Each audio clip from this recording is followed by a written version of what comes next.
Hey, well, hello everybody. Welcome to another, not another, but a text editor undo, redo, new feature implementation. Wow.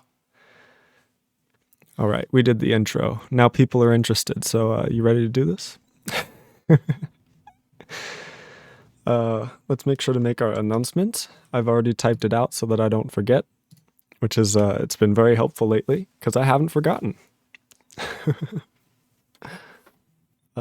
Yeah, that should be it. Be sure to join the Discord. There's a link down below. We have a ton of fun and yeah, do the things, click the buttons. How are y'all doing? Let's get this thing going, huh? First of all, we just have to navigate to the text editor directory. And then maybe let's try out opening a file with it. Here it is.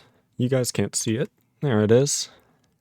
You'll notice it suspiciously blends in with my Emacs theme. But it is a window, I promise. Here, this will help. Pretty sure I can do this. And then that. There you go, now you can see it. And the text is a little small. Terrific Table 55 says, hello, what's up, Terrific Table? The text is a little small, so I can just press Alt equals or Alt plus and make that bigger for you guys. It's beautiful, it's beautiful. And it's a lot like Emacs. It has the same default key bindings of Control A, E, Control Space to toggle mark.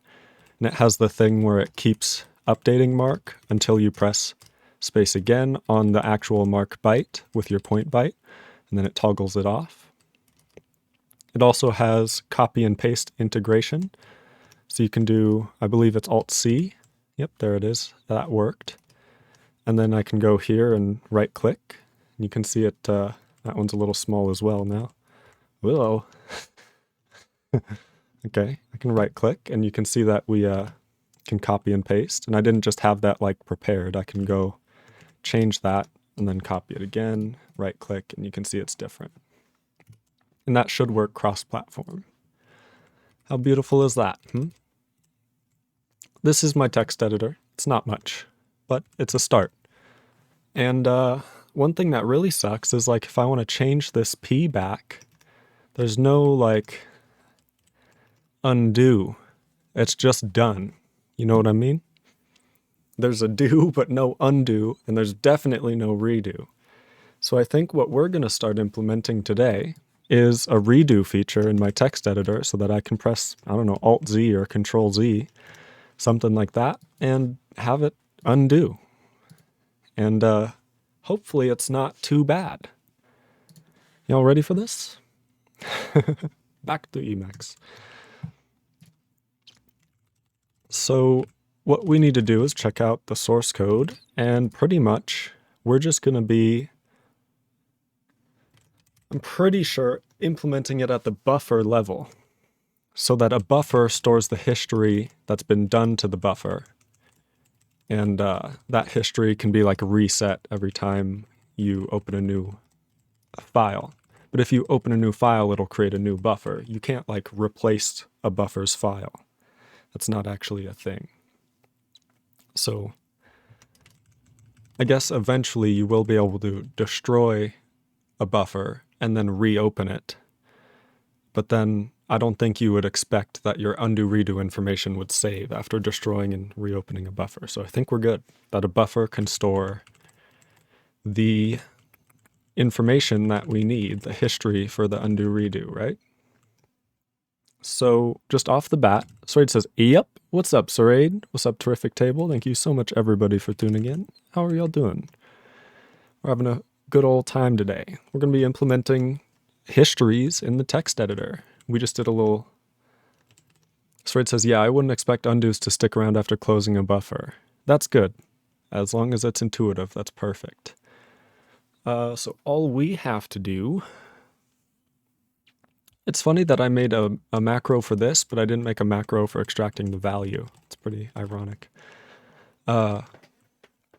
Moronic, more like.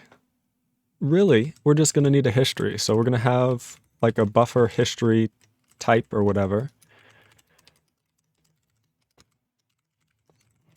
right? And then in here, we're basically just going to have, what? Is it buff hist? That's fine, I guess. It's not ideal. It's fine, though. We'll make sure that's 0, just so it's like the default. We'll have an insert. This is going to be an insert forward. So insert data beginning at offset. Length bytes from data beginning at offset. Okay.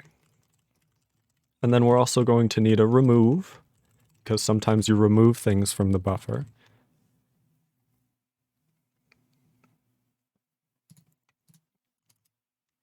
And then we'll put the max. Okie doke. Here's what the plan is. Now that we have this buffer history type, we're going to need a data structure that contains this type, which I'm just going to call like a buffer history node. Yeah? And this buffer history node is going to contain a buffer history type. Oh, it needs to be struct. And this is going to be called type or whatever. Why not? And then we're also going to need length bytes. So we're going to need length data and then offset, which I think is totally doable. This is going to be basically the point byte. We can just write this. Point byte at time of insertion. Ooh, sounds kinky. Then we can have a length at time of action.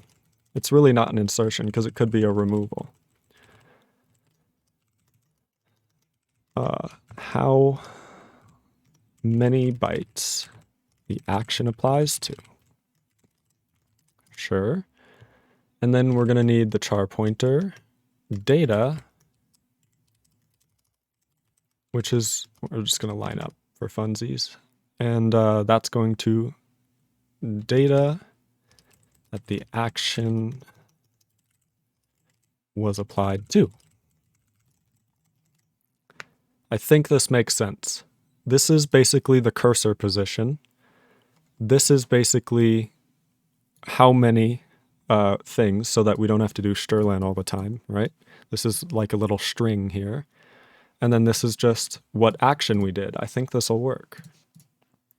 Now, we're going to do fix me, use a vector probably. And we're just going to have a buffer history node pointer next. What do you know?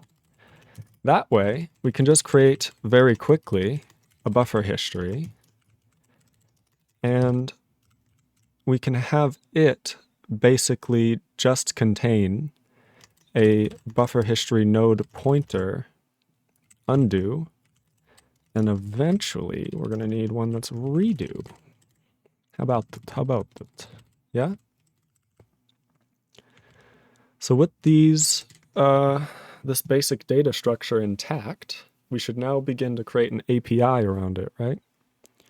So we're going to have like, do we need like a create action, or should we have a create for each action? Like create a buffer history, create insert, buffer history, create remove. Let's just try out writing one and see how far we get. So I think this can be void and take in a buffer history node pointer head. Maybe pointer. That way we give it like and undo. Depends on whether the actions have different data associated with them. What?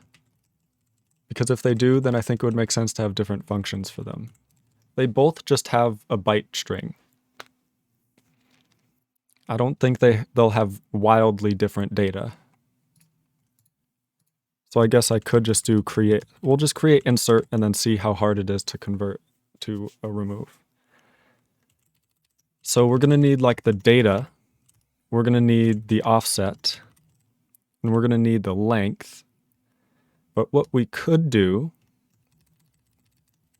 See, I think it'll be better to just pass these things instead of try and create a buffer history node and then copy it to the heap. It doesn't sound like a fun thing to do. So we're just going to do something like this, where we say we have a buffer history node pointer new node, which is equal to calic1 size of. Okay, we'll try out some new styling today. Size of buffer history node. Is this going to work? You okay with this? Expected parentheses. Well, I'm just going to do it then. Also, love that fix me, Lamau. I'm getting ahead of the pack. Size offset, best type, Lamau. Size of needs parens if the argument is a type. Rip. Okay, so I can do this. Size of without parens works only if the argument is an expression. Naturally. I'm just going to say head equals new node, but only after saying new node. I'm going to need completions now. New node next is equal to head. Okay, so that can happen at the end, and then I just need to do new node data equals data. Offset equals offset. Whoops. I didn't do what I thought I did. Offset equals offset, and length equals length. And we'll just keep it in the same order as the struct, just to keep things consistent. And then, okay, so if this is an insert, this is kind of the only thing that's different. I totally misspelled this up here. There we go, buff hist max, that's better. Just noticed. Insert, okay. Okay, beautiful, beautiful. With this, what do we have? We have an ability to add to a linked list, and a linked list that is currently not used anywhere. So we're going to say buffer history. History. That way we can That way we can do buffer history undo, buffer history redo. I think that's the way to do things. And then every time the buffer is altered, we now just have to, make one of these. And to ensure that we're doing that correctly, I have a feeling I should make some functions to print this stuff out. Some debug print stuff. Yeah? I feel like that's a way to do things. Oh, I am not doing well today. And then this is going to be a buffer history node. We'll just do a pointer. Not node return or whatever. Sure. Okay, we can make it even bigger. We basically want to print the type. Okay, this is going to be a little annoying, but it's fine. So we're going to have buffer history print type, I think is what we're going to do. We'll just have buffer history string. String type kind of sounds like a string type, but we're just going to do this then. Type string. That sounds much better. And then this can just switch on a given type. The other thing, thank you, type. And return a bunch of things. By default, we'll return invalid. And then case history insert. This is why if we ever implement enums in the compiler, we're going to have automatic string conversion, because I write this function just about every day. Remove. Would you look at that? And then this is also a return. Yeah, enum to string is a must, haha. I 100% agree. I even want things where you can make a string into a variable name and then access that variable. I know that's kind of insane. It's kind of Lispy, but I want that.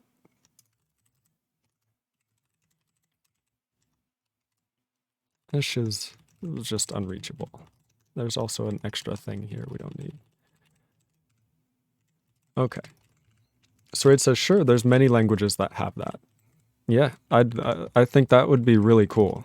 That way at runtime you could like say access X, but now access Y, but now access Z, etc. Just based on like something the user inputs as a string, which would be, it's just kind of weird coming from C. Like, is that possible? Okay, so with our little everything done here, we should now be able to make it to writing our little printout, because we can now, first off, print the buff history type string of the node type. Whoops. Whoops. Oh man.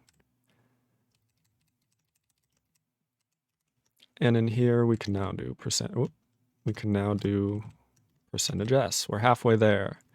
Now we just have two size t's. I think I'm just going to do something like this, offset length. And then both of these are actually node offset length.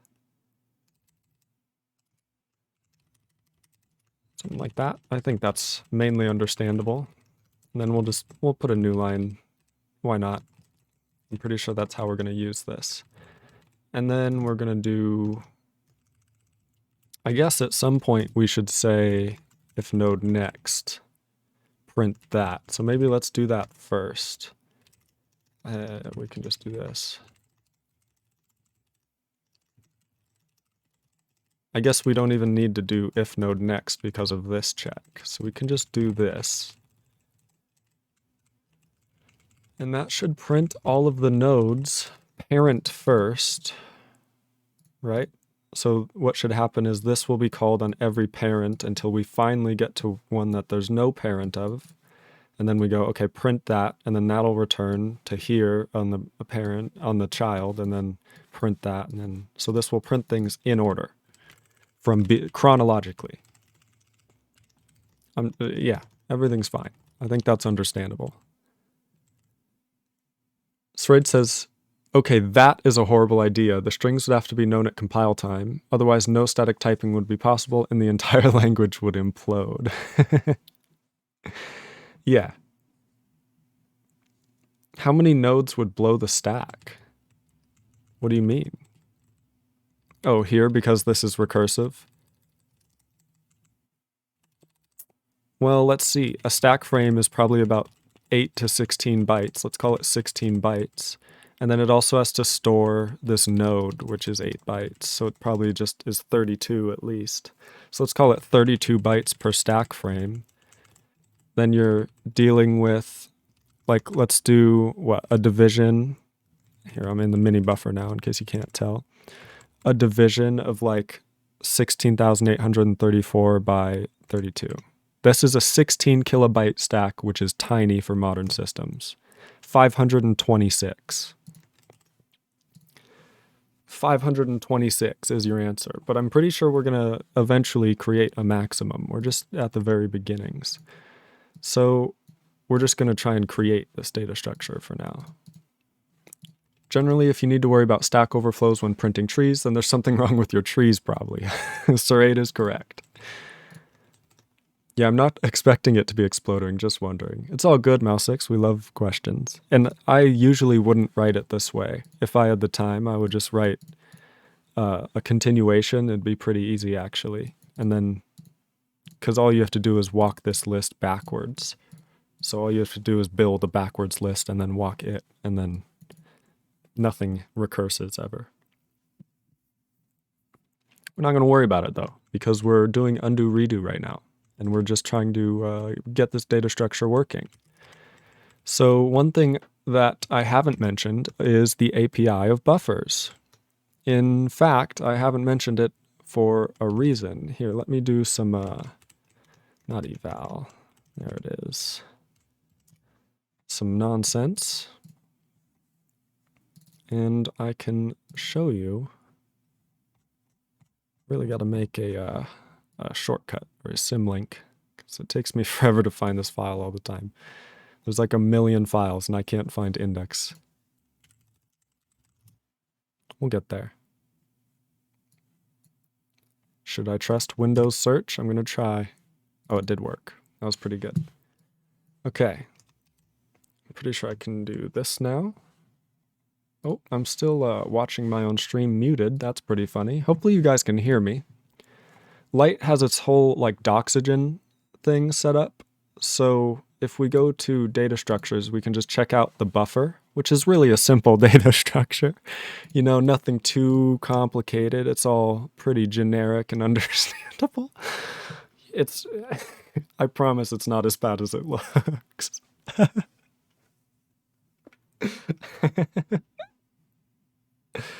Oh, man. I love the diagrams that Doxygen gives.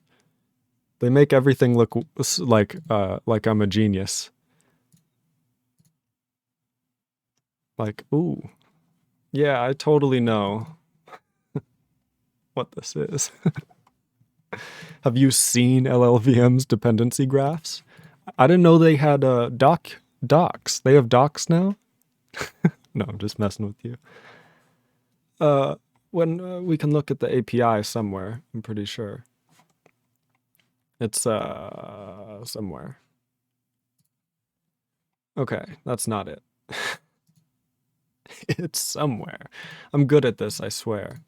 I think it's globals. I don't remember, man. Ah, here we go. I can probably go to buffer H. Here it is. Yeah, wonderful. Here it is. I found it. I clicked the wrong buffer.h. Just take a look at this and you'll see what I mean. Nice, more Doxygen. I'll take it. It's got worse styling, though. Oh my god. Oh my god, it got worse. This is like this is like a Star Destroyer from Star Wars. This is huge. What is this? Unary instruction, switch instruction, store instruction, shuffle vector instruction. Why is that an instruction? Shuffle vector? What the? Shuffle vector. Yeah, that's needed on a low-level IR. What? Okay, I'm curious. Is there any? Constructs a fixed permutation of two input vectors. What? I'm not gonna worry about this nonsense. This is horrifying. You are right. It's not that bad. It does get worse. Not that bad. So effectively, there are a ton of APIs to do things to the buffer, and all of these kind of do their own thing. They don't call like each other very much. So we are basically just going to be adding to every single one of these functions, adding to the history of the buffer. So that's what we have to go do now. So I'm going to start with buffer insert and go from there. Okie doke. I don't think we want to undo like the creation of the file. I don't think that'd be intuitive. Buffer insert, here we are. So as you can see, we basically just get a new rope node is what this means, and then replace our rope with this new rope node, which again may be the same rope that we are passing into rope insert. It's a little bit of a confusing API because this is C, but we're basically taking this rope and inserting at this point this string. Hopefully that's not too complicated. And then it'll return, if possible, the same rope. But if it has to create a new rope or new children within this rope, it'll all be updated and everything will be hunky-dory. Anyway, Siraide says probably for SIMD. Oh no. I don't even want to think about SIMD. It's going to hurt my brain. So, and then we just update the cursor to after the string, because when you, for example, type A and then B, you want the B to come after the A.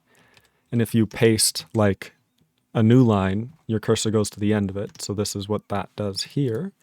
And then we update we clear the mark activation bit. So like if you're doing a highlight and then type, you see that the highlight actually goes away. So that's what that is doing there. And then we just update the rope. Now what we need to do is actually create a buffer history in the buffer. So there is going to have to be a buff history create, right? Create insert, why not? And we're going to pass in the head of buffer history dot undo, and we're probably going to need that to be a pointer. So the address of the undo list. That way it can update it. We are data, that's the complicated part. Okay, so buffer insert is probably going to have to copy data here. So we're just going to do char pointer data, which is a copy of string. Cool. Please don't please don't copy and paste 2 gigabytes of text into the text editor. I don't think when it crashes, you'll be that surprised. So we should probably have like a length maximum here, but it doesn't matter. We could use stir and dupe anytime, but I have to write stir and dupe, and I'm not doing that right now. So because the insertion happens here, we need to add this buffer history here. Otherwise it could be incorrect because the point byte needs to be the same as it is here. Could have also solved that by just extracting the point byte into a variable up here, but I don't think it's necessary. I think this is the way to go. Then length, this is kind of cursed, but it's just strlen on string or data. Doesn't really matter. How about that? Sorry, it says what? Your text editor can't handle me pasting the entirety of SQLite 3.c and do it 1,000 times? Shaking my head. Lamal. Okay, so that's one insert handled. Now let's take a look at buffer insert indexed, where instead of inserting at the point byte, you can insert at any given index a byte index into the rope. This is a very helpful API, so that the buffer operations aren't hard linked to the cursor as much as they are in other text editors. This will allow us, for example, to easily handle like 10 different cursors because we can just insert indexed on the index of each of those cursors, handled in Lisp. Anyway, that's not something I've done yet. Here we can see again, new rope, blah, blah, blah. Then we update the point byte to something, which is either basically if we wanted to insert at the end, then we need to have the rope's weight, which is actually because rope is now our root node, that means that it's weight. If you don't know about ropes, I would recommend go looking it up. Or we can look it up and just ask about it. I don't mind talking about it if someone wants me to explain that. But basically, a rope's weight is the length of all the strings within all of the subchildren on the left-hand side, and the root always has a null right-hand side, which means the left-hand side will contain the entire string, because the weight also includes itself. So basically, the weight is the length of the rope, of the string that the rope is representing, or the data. So if the byte index is greater than that, then we need to set point byte to that. Otherwise, we want to update the point byte to the, basically, if we're at the end and we insert stuff, stay at the end. But if we're not at the end, then we have to calculate where to actually go. I said I took way too long to say that because it's very simple, but I promise it's not too bad. So again, I think before we update the point byte, we just need to do this type of thing where we take the string, but then instead of buffer point byte here, we can just use byte index, which I mean technically means we can do it wherever, but keeping it consistent right after if not new rope is probably a good idea because these are also all in the same order. Point byte, mark byte, rope. All right. So with that, we now have another insert for insert index and regular insert. how many more inserts do we have? Luckily, prepend and append, these right here. I don't know why my zoom won't stay. It's being all weird. I'm sorry about that. But prepend and append are in terms of insert, so we don't actually have to deal with any of that, which is lovely. Hopefully prepend byte and append byte are the same, but insert byte, we can see here, is its own thing. This one doesn't call it new rope, it just calls it rope, but it's all the same. And the hard part here is we just have a single character. So when we create, we're going to have to create a, this is kind of cursed. This isn't, we don't even need to do a mem copy. We can just do this. Okay. Siraide, is this a bad idea? This is like some SSO stuff. So we can just have a char pointer actually represent a character, right? Yeah, like this. So there's a cast, right? Because a char is 1 byte, so we should be able to store it within the, within the pointer, right? Where's the null? Well, that's the thing. When length is equal to 1, we would just say that instead of data being a pointer, it's actually a character, not a character pointer with a string, null terminated string. It's just a character. That seems kind of like I'm doing too much too fast. I should probably just do like malloc 1, or 2, I guess. And then I'll just do calloc because I want it to be zeroed out. And then I'd have to do data at 0 equals byte. Siraide says, no, that doesn't work. I mean, it ignores a lot of type. There'd be a lot of typecasts, but it may work. I'm not... Suppose you have char pointer foo. Yes, it's 8 bytes. If you store a char in foo, it's at the end. And then dereference foo. Yeah, it's bad news. Everything will break. That's what I'm saying. When length is 1, we would store a character. Otherwise, if length is greater than 1, we'd treat it as a string everywhere. You'd have to pass the address of foo as a pointer. What? Like a pointer? I don't know. That's a to-do for the future. That's an optimization, baby.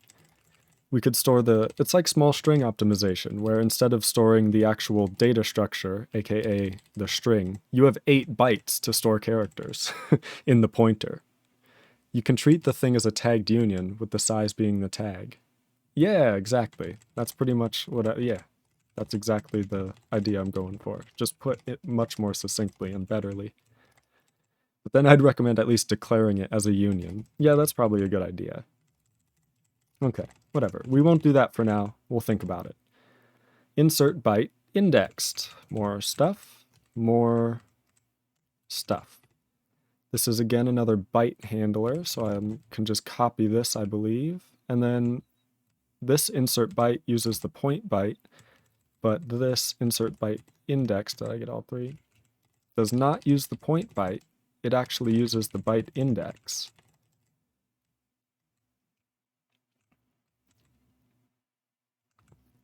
This is probably going to be slower to use calloc rather than just malloc and 2 assignments, because calloc is going to give us like 16 bytes and it's going to zero out all of it.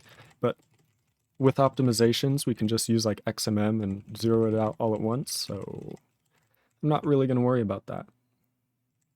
Is the calloc necessary, or can you put it on the stack? Does buff history create insert copy things? I don't think we wrote it like that. Did I write that in the, I think I wrote that in the header just temporarily, didn't I? I did, which we'll have to move, but don't worry about it. See, we don't copy the string here, we just use it directly. So we actually have to copy it everywhere we use it. But you're right, we could put it on the stack if we put the copy in here, which might be a good idea to Stradoop data. So insert indexed, we did that. Insert byte index, that's where we're at. Everything should be good here. Byte index data, which is byte in a string. We have prepend and append byte, which luckily are defined in terms of insert byte indexed. So now we just have remove stuff. So I think at this point, it's a good time to maybe get this buffer history printed out at some point. So I'm trying to think when would be a good time to print out the buffer history. Maybe just when we do like an insert byte, because that's probably what we're going to be doing the most of. So then we can just buffer history print this thing. There we go. Okay. And then, okay, by the way, there's more plans than this. Don't leave. It's not done. I have plans to merge with the previous when we're trying to create a new one. Try and merge with the previous if possible, which means that we may have to save like the, I guess we already have everything we need. Yeah, we're good. But we may have to pass the, no, we should be good. Yeah, we're good. Everything's good. Okay. Anyway, with that, I'm going to have to copy all these and put them in the C file. Otherwise, I'll get multiple definition every time it's included. Oops, one too many. And this thing can take into buffer.c, as well as this thing. I think that can go there. This should probably go above, just for clarity. Okay. And with that, everything's out of the header, yeah? Okay, with that, we should actually be able to compile and stuff. So we're just gonna do, this isn't even in the Streama folder, ironically. We're gonna go to like graphics, and then we're just gonna do our build, which I think will look ironically a lot like the compiler. But instead of doing that, we can then just run LITE because it's in my path on streama.txt. We could complete it if we want to. Why not?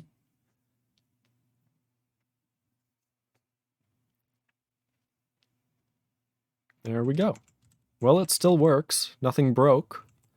That's a good sign. Nick's Craig says, let's go! It compiled. We have low standards around here. Let's make this much bigger for you guys. By the way, there's no limit on how big it can go, so try not to hold the button. You know what I mean? It doesn't go fast, but it will go. There is a limit on how small. Okay, what should we do? We could have like... What could we have? What could we have? I just need to type something like ASDF, and then I need to hopefully that printed out a bunch of stuff. So now I can just Alt-Q, nope, Control-Alt-Q, there it is. Nothing printed out. Okay, so we're probably not calling insert byte would be my guess. We're probably inserting a string, which it was expected, let's be real. So I guess we could just go check. Let's check the built-in insert. Is that probably what we're using? Buffer insert. Yeah, insert string into buffer. So we insert, we're just calling buffer insert most likely. So let's try and pop that in there and then do the thing again. Okay. Nick Craig says nice icon. Oof. Ouch. Okay, so I'm just going to do ASDF, close it.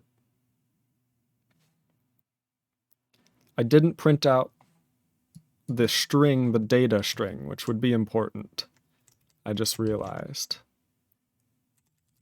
Just going to add that in here. Gotta love Emacs. Yeah. There we go. Does new shell print that standard out, standard error exit code summary by default, or how does that work? Nope, it's just a built-in, you pipe it into complete. Otherwise, all this graphical, like because this is a graphical program, Windows by default doesn't send anything to the terminal. But with complete, it forces a pipe, which makes Windows actually, well, Windows would still do that, but it makes new shell treat it differently, where it opens it a different way from WinAPI.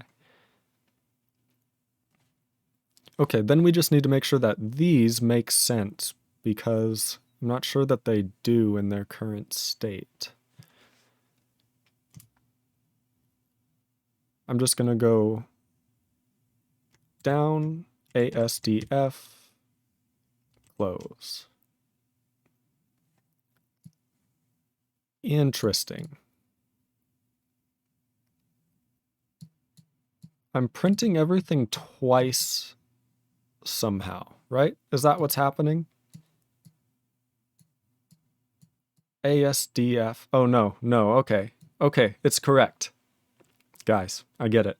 I get it now. You're printing the whole tree. Mouse X is smart because he got it. It's printing A, and then AS, and then ASD, and then ASDF. That got me. I was like, this is very wrong. But look, chat. Look. Ooh. Whoa.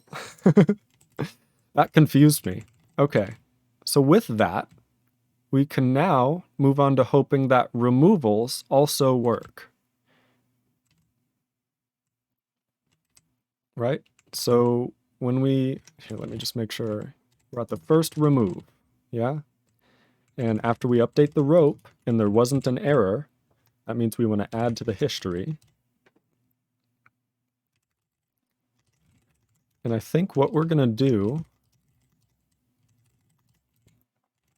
is something a little wacky. I just selected all of these in the file. So I have multiple cursors happening. They're just not on screen.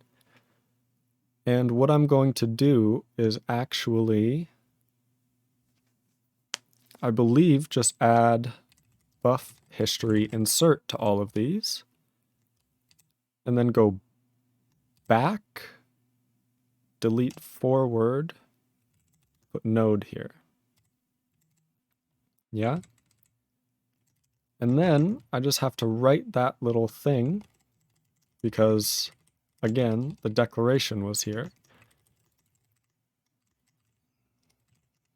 We can just take a type in now, and then we can go to buffer.h and hopefully do this.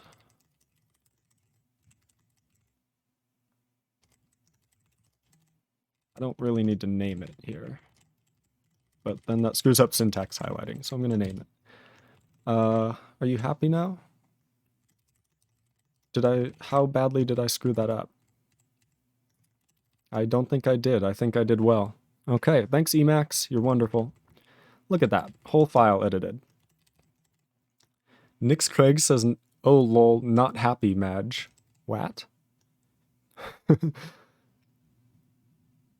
So this is just, oh, because why it had the green underline. But no, it was because of this call that I didn't actually finish.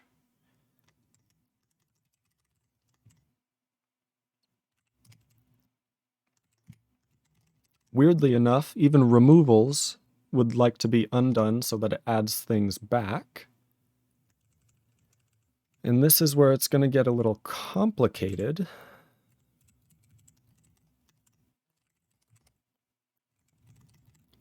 But hopefully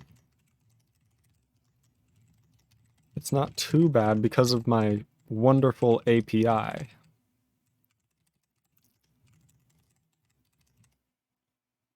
And then this is just buffer point by count. Look at that wonderful API. I didn't even have to write anything. Just extracted the span and put it right into the history.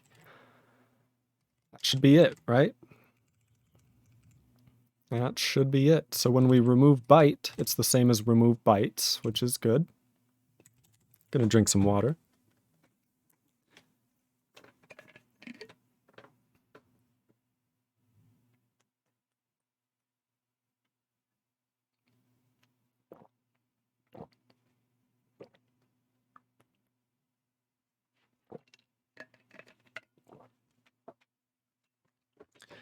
So this, interestingly enough, must remove forward. This must be like delete forward. Let's go to the built-ins again and check out remove. What do we call? We call buffer remove bytes with the current buffer and however many bytes remove was passed. Okay. So we call remove bytes. Then we have remove forward, and that says remove following point. So this should remove backward. Is that what remove span? See, I feel like remove span...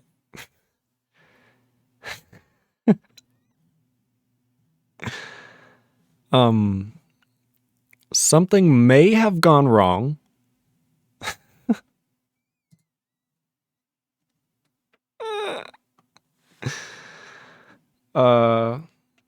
Okay. Well, this is why we're happy that Emacs often makes backups of even your work that is in progress. I'm pretty sure I saved all the files. It's not a big deal. And we can get right back at it. Where were we? So we were in buffer.c. That was hilarious. Emacs just noped out. It was like, yeah, you're being dumb right now. It removes backwards, obviously, dude. It just didn't want to respect me. So what did we call? We actually called rope remove span, correct? Which I'm pretty sure will just go from point byte as a byte offset. If offset equals 0, remove from beginning. If it's greater, remove from end. Beautiful stuff. Otherwise, remove from middle. Yeah, because, yeah, I get it. I get it. This is all the whole like rope selection stuff. And then we get our current offset. And then when we get, okay, finally to the right spot. Oh God.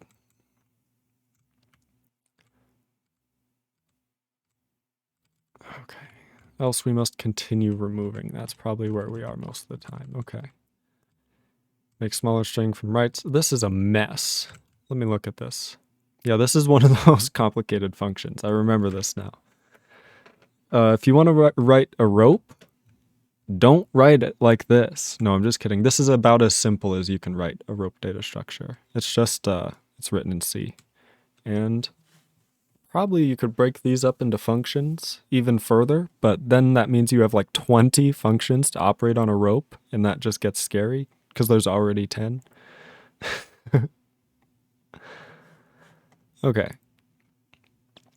Where are we at? Where are we at? I'm going to check this. Okay. I just had a slight panic because I saw my stream on the old Doxygen page. I was like, can nobody see anything? But I just realized that I paused it earlier. It seems like we're removing starting at offset, because if offset is equal to 0, then we just remove from the beginning length bytes. So interestingly enough, this removes forward. Oh, that's called remove bytes forward. Am I an idiot? I am an idiot, guys. Why do you let me do this? No, I'm just kidding. It's not it's not your fault. Remember how above we had to do everything before we changed the point byte? Here's the thing. When we're removing, we have to do it after we changed the point byte, because we changed the point byte to be basically when you're removing backward, you basically just move backward and then remove forward. So if you're trying to remove 5 bytes, you go 1, 2, 3, 4, 5, and then 1, 2, 3, 4, 5. But to effectively do that, that means that when we save the span to remove, we want to actually save the modified point byte because we want the span forwards. So this is all correct, even though it didn't seem that way. It doesn't. I'm a genius. So when we remove bytes forward, here's the thing. This is when it gets a little complicated. The span that we take is just going to be here. what are we doing here with count? So size equals the size of the rope. If buffer point byte plus count is greater than or equal to size, so if removing this many bytes forward would just be past the end of the rope, then we have to say count is actually equal to the difference so that we don't try and remove too many, and then we protect against unsigned underflow. Okay.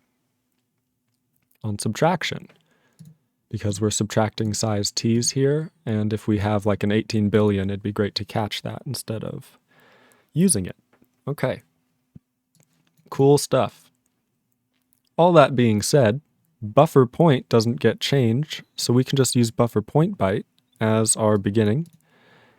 But span, we have to do basically a similar thing as up above, because this time we just didn't have to modify point byte, but we do have to do it before we modify the rope. So we get the span here that we are removing, and then save that in the history. Okay. Next, remove bytes forward is in terms of other stuff. So is there any other remove? There's remove region, and that's probably the only other thing we have to handle. So remove region is a little complicated, but I think it's already done because we calculate, where'd it go? Okay, it's implemented in terms of remove bytes or remove bytes forward. So we are kind of good here. We already implemented that. Oh, Lord. So now, ideally, here, I'm going to do a favor to us all and print. We're going to actually, I could have just gone to the top of the buffer. Let me think about this. So in the parent, okay, this is a little confusing, but if you bear with me. Oh, okay. Whoops, wrong one. That should print each one on its own line. So I'm going to go down. I'm going to go ASDF, remove, remove, remove, remove. And then just quit completely. Okay, my idea apparently did not work, or I didn't save the file. I'm pretty sure I saved the file, so it just didn't work. Which is interesting. I thought that would work, because this is a new line. So when we get to the end, we print a new line, then we print all of this stuff, no matter how many there are, each on their own line. But that means, yeah, am I insane? I feel like I might be insane here. Okay, again. Okay. Am I editing the right code? I am. Well, that's a curious one. Nix Craig says, yes, you're insane. Okay. Because we call this always on node next, and then we return here. Like, this is our end condition on the recursion, so it should always be here. And because this prints a new line, that means if we call this over and over, there should be 2 new lines in a row when we put char 10 here. Why am I insane? I would love to know. Oh, I'm not talking about the code. Oh. I set myself up for that one. Ow. Okay. Well, we're getting insertions, but not removals, which is an interesting one. So, that would be a curious one. That might help us. That might help us. Okay, not quite, not quite. Refer the message just preceding, yes, you're insane. Oh, Nix Craig says you're using Emacs on Windows. Yes, you're insane. Totally missed that one. Lamau. Okay, what did I do wrong? I did something wrong because the removals are not showing up. And you think they would because I'm not really doing anything differently for them, you know? And we're not hitting errors either because they would be printed by the built-in, I would presume. I would hope.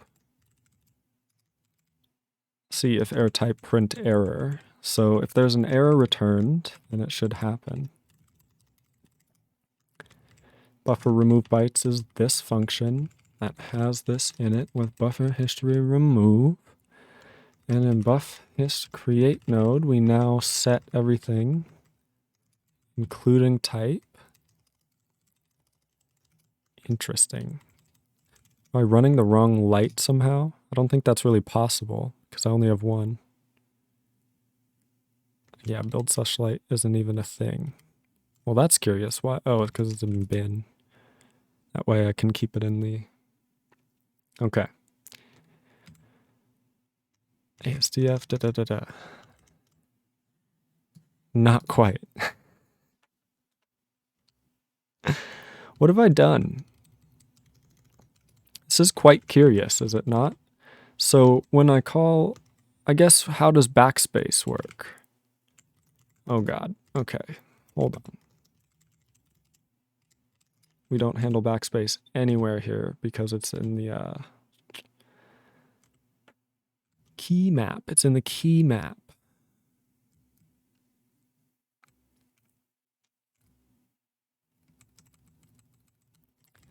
And the keybind of backspace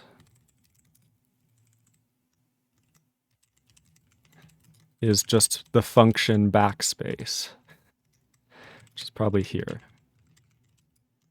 It does this.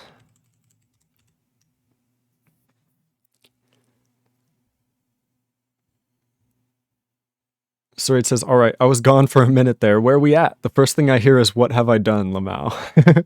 Nick Craig says, he has done nothing. That's pretty accurate. MouseSX says, maybe new shell eats empty lines and standard out.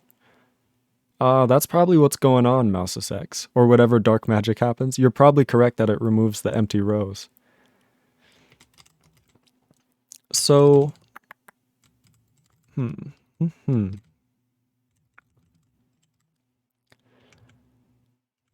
we are using remove here, which I'm pretty sure is in basics, and it just calls buffer remove. So buffer remove basically calls the built-in, okay, built-in for buffer remove, which calls buffer remove bytes on buffer with integer. And in buffer remove bytes, we now make a span and then create node. So rope span does create a copy, right? Yep. Out equals malloc, length plus 1, copy, contents plus offset into out, blah, blah, blah. This is not an efficient implementation. Don't worry about it. Sorry, const char pointer const. Nice. I did that a lot in the buffer, I think. If I remember correctly. I think I had like buffer pointer const. Yeah, I had buffer pointer const as well. A lot as well. Because I didn't want to accidentally alter it.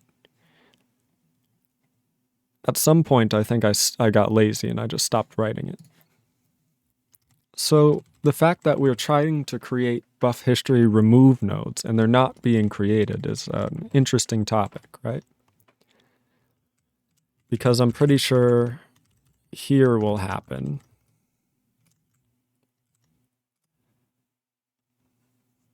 I could use like which or where to make sure I'm using the right one. Yeah, I also use foo pointer const sometimes in params, but not nearly as often as const foo pointer, obviously. Oh, you know what's happening, chat, is I'm an absolute dork.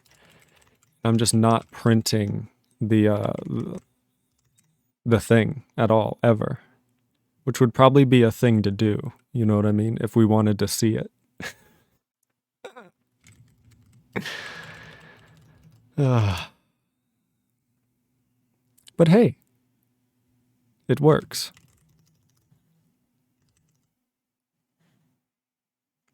Beautiful stuff. So at the end we have remove, remove, remove, remove, insert, insert, insert, insert. Okay. Vimy says, ahoy, happy upcoming 2023. Thank you so much, Vimy. It's so good to see you. One of the original viewers. Didn't mean to go there. Meant to go here. I think Vimy knew me before I even had this Discord account. Oh, all the Doge hearts from Vimy. Gotta show them. The beautiful emojis. Okay. Where are we at? So the fact that we now have these undos means we should probably implement, you know, actually undoing. So in buffer.h, we're probably going to want like a,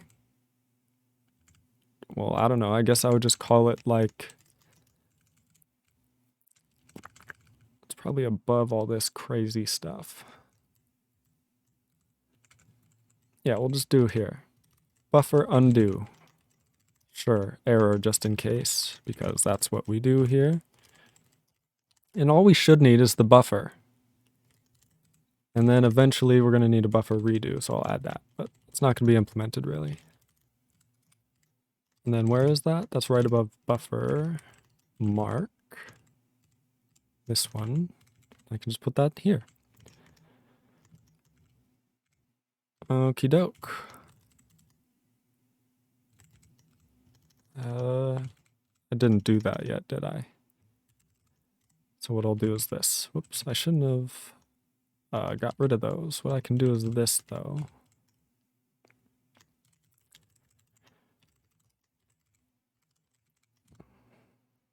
And then null, blah, null.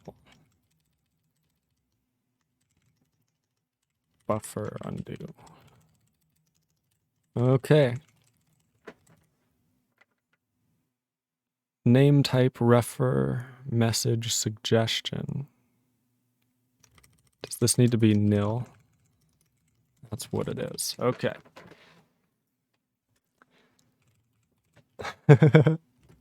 So it says, I've updated the description of the overload resolution algorithm. This is for the compiler. It's now 103 lines. Oh my God. That's a mess. I can't, it'll be so easy to implement. I can't wait to do it. Okay. So what we'd actually like to do is, first of all, we're going to need like, this is going to be a little cursed, but I don't know how we're going to do this. Yeah, we got this. We got this. So we're first of all just going to need the buffer history node that is at the head of the buffer.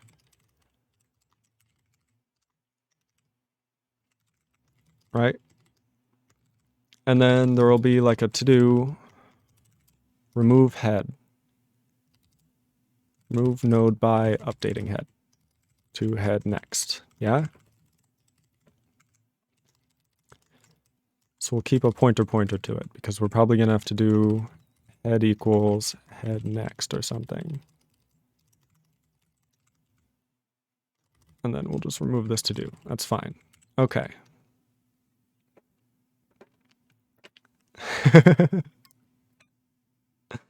Vimy says, Lenzer is like coding Bob Ross in my eyes. Aw, thank you so much, Vimy.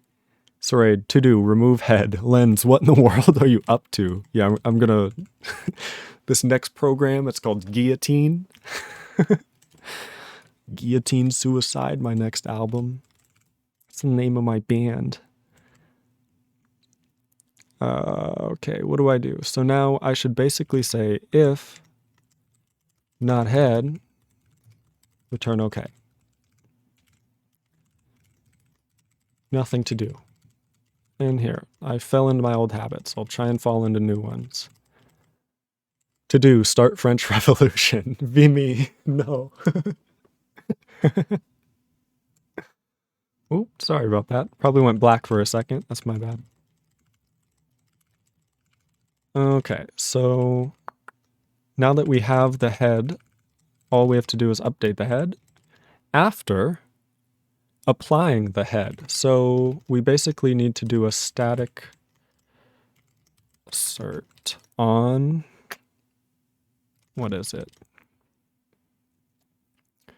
We need to make sure that buffer history max is equal to 3 or whatever it is. Perfect. And say exhaustive handling of buffer history node types. Buffer undo. How about it? With that, we can now do a switch on the, not buffer, but head.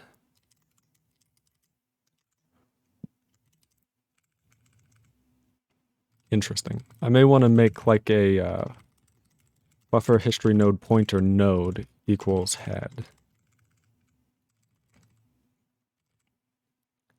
We're going to try it because I think that'll make things a lot easier. Why are you so unhappy? There we go.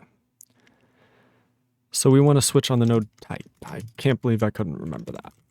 Default is basically going to be assert 0 is what it should be, right? How do we...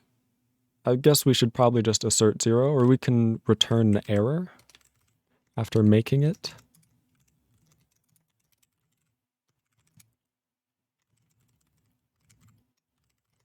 Error. I mean, it's sort of a type error, but it's not a type error in that it's these are the Lisp errors. So we don't want a type error. You want a generic error that says like, hey, this isn't right. There's no atom even to go with it. I mean, the buffer is technically an atom, but we can't access the atom from the buffer data structure. Only the other way around. So, all in all, unhandled buffer history node type. Okay. And this is basically buff hist insert.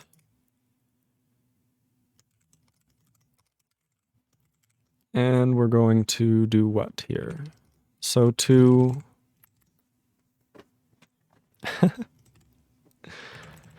here's the confusing thing. To undo an insert action, we have to remove. Yeah? And I think we have to remove bytes forward, question mark, is how we've set it up. And we want to remove bytes from the buffer given, well, see, we want to remove bytes indexed. I don't know if, do we have remove indexed? We may not have a remove indexed API, sadly. We have buffer remove bytes. What do we have? Buffer remove bytes and buffer remove region. But we don't have like save and restore region or anything like that. So I think we're just gonna have to keep, we remove to remove an insertion and insert to remove a removal. Yes, you've got it now. So this just starts at point. We don't have any indexed removals, which is kind of unfortunate, but also not the worst. It just means that we're going to have to save the point and then update it. And then restore it.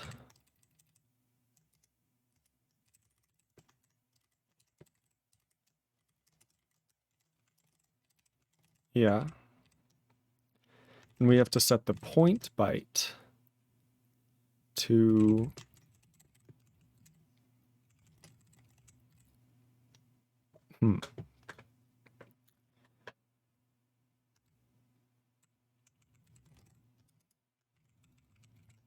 to do add to redo list. Okay.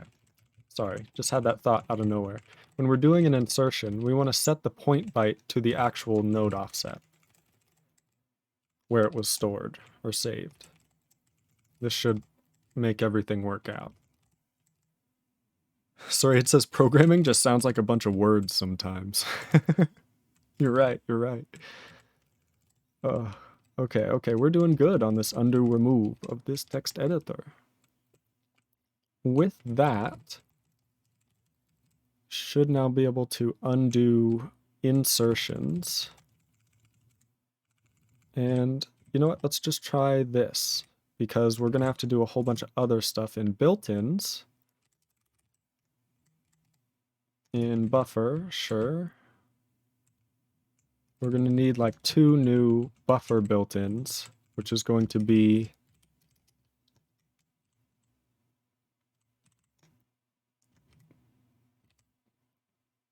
oh, I did this wrong. I did that very wrong. So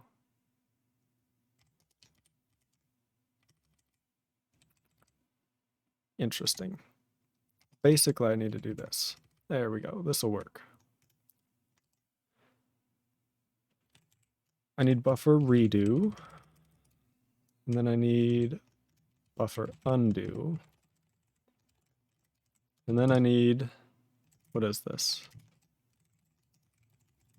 Right below remove forward. Okay. Now I can remove extern from both of these. Can then do this. Go to the end. Have it equal a string. And then I can get the doc strings like this. And do something meaningful.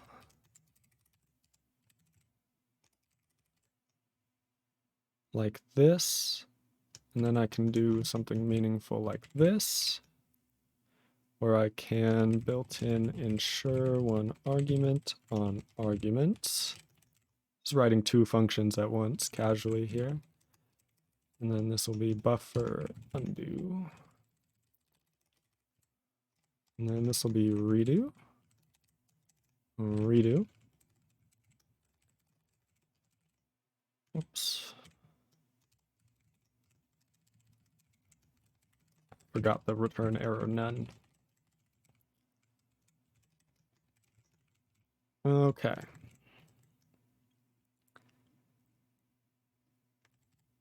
Vimy says, especially if you use esoteric languages like puberty or Shakespeare. Oh god. Nix Craig says, also I found out I can program pretty easily with one hand. Uh-oh. So I've started playing Euro Truck Sim on the side while working. Oh my god. Vimy says, discover a world of feet-powered coding. And Nix Craig responds, no thanks, I paid too much for my keyboard to put my feet on it. Oh, that's so funny. Okay. And then this is basically going to be this. We're going to have atom buffer equals car arguments, if not buffer p buffer. Then we can say return error type. Oops. Otherwise, I guess we could return error argument, but error type is probably more accurate. Buffer value buffer.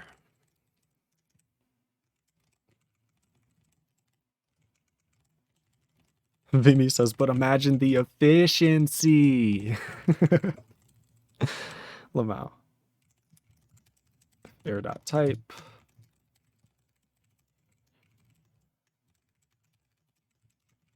Okay. So we now undo with this type checking. And then we undo, make sure there's no error, and that's it.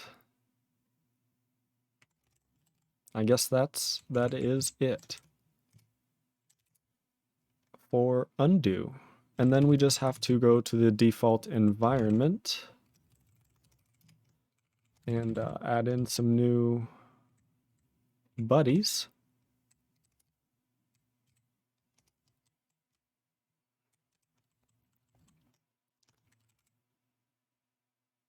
Should be pretty good. One more. Why is it mad? Built-in buffer undo. Name docstring.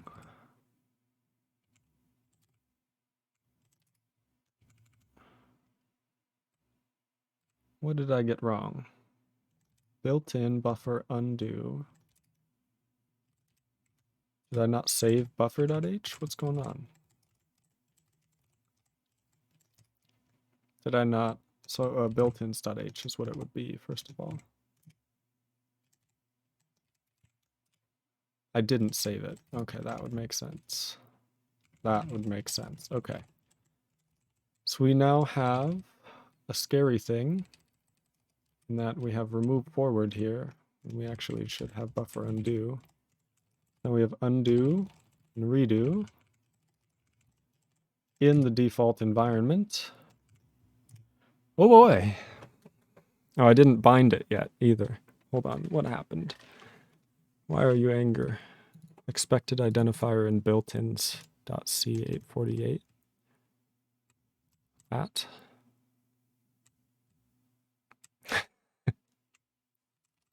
What did I do? This can't have been me.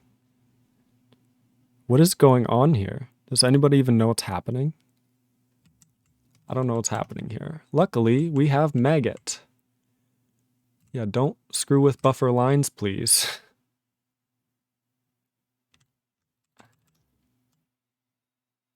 No. Okay, there we go. Are you happy now? Sorry, it says merge gone wrong? Maybe, I guess.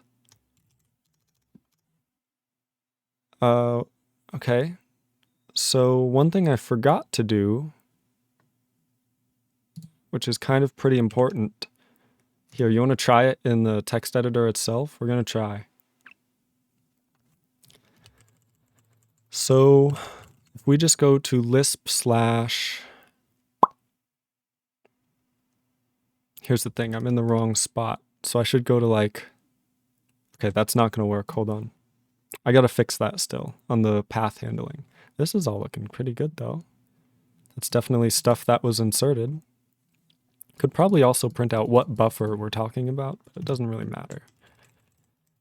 With that, buffer undo now is a thing. We can go to Lisp and standard binds.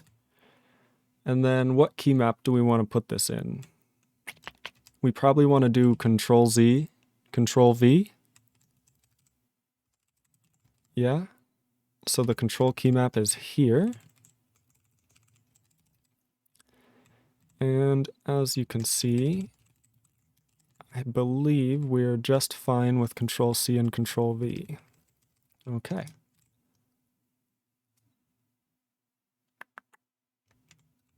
Sure, we'll put it here. Key map push, control key map. Vimy says merging in IDE. I don't know what it is. I did just do a git merge. I just merged a pull request, so it could be that. So I said Control C was going to be like undo, and what we could actually do is in the standard library basics, when we do like remove and stuff, this is all just, if you'll notice, a bunch of helpers that wrap around the buffer stuff and make it go to the current buffer without having to say so. So you can just call undo with no arguments. And this will do perform an undo on the current buffer. How about that? And then here, this will kind of be confusing. I'm just going to do this. Redo. And then there we go.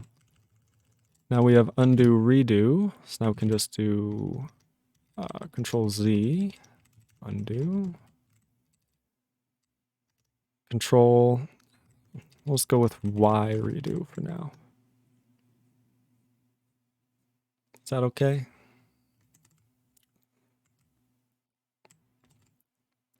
Nix Craig says, imagine choosing a readable language for your configuration, Lamau. Like this one. Push, key map push, control key map Z to undo. I like it a lot. So now if I just press Control Z and Control Y, we should have undo redo. all done. I didn't even need to recompile, but it's not slow. You ready? ASDF. Control Z.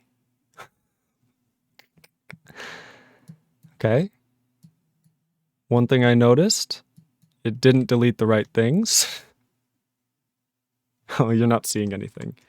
My bad. Thank you.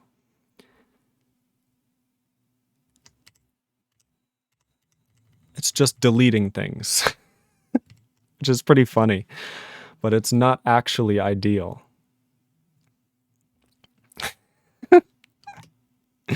We're getting a bunch of errors of not yet implemented. So let's think about what we've done wrong and check out our built-ins. So to do not implemented looks like it would be coming from buffer redo, but it could be actually the buffer API of buffer undo returning the wrong thing. Yeah, so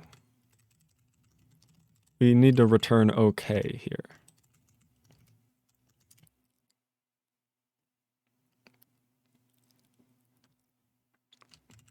Oh, yep, I'm a genius. ASDF, Control Z. Well, it was nearly there. Control Z just continually deletes things, which is an interesting one. Vimy says, let's evaluate our life choices that brought us here. So when we undo on a buffer, then we say, hey, update the buffer's head of the undo list to actually the next in the list. And then I guess this is meant to be remove bytes forward, which I probably could have seen coming. And then I just type ASDF, Control Z, Z, Z, Z, and it's beautiful. It works like a charm. You know what I mean? What is actually happening there? Like how, so if not head, do nothing. It's not calling redo, right? And doing like some craziness stuff. We're pressing Control Z, which would call undo.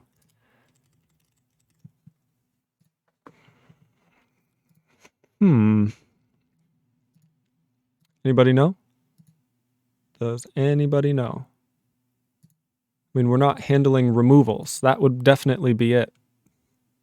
How did that work then?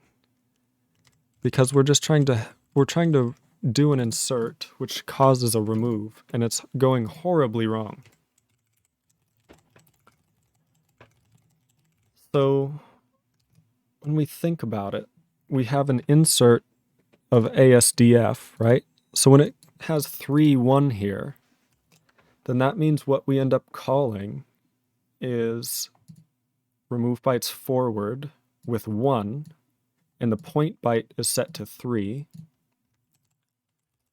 How did that work, says Lenz, while trying to figure out why it didn't work. Listen.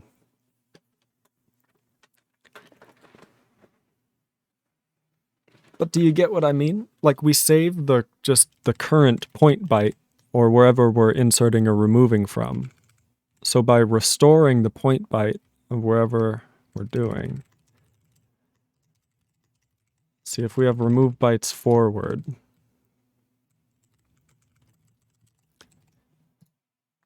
If not, buffer rope won't happen. We'll get an error, count 0, buffer. I just realized this is checked for twice. We'll just remove that. That's pretty funny. And we won't worry about that too much. So when we get the span of point byte count, we're getting the proper thing, which means it is the proper index. But then when we do this, rope remove span, that probably alters buffer point byte, in which we're saving the wrong point byte here. So we need actually this point byte. Begin.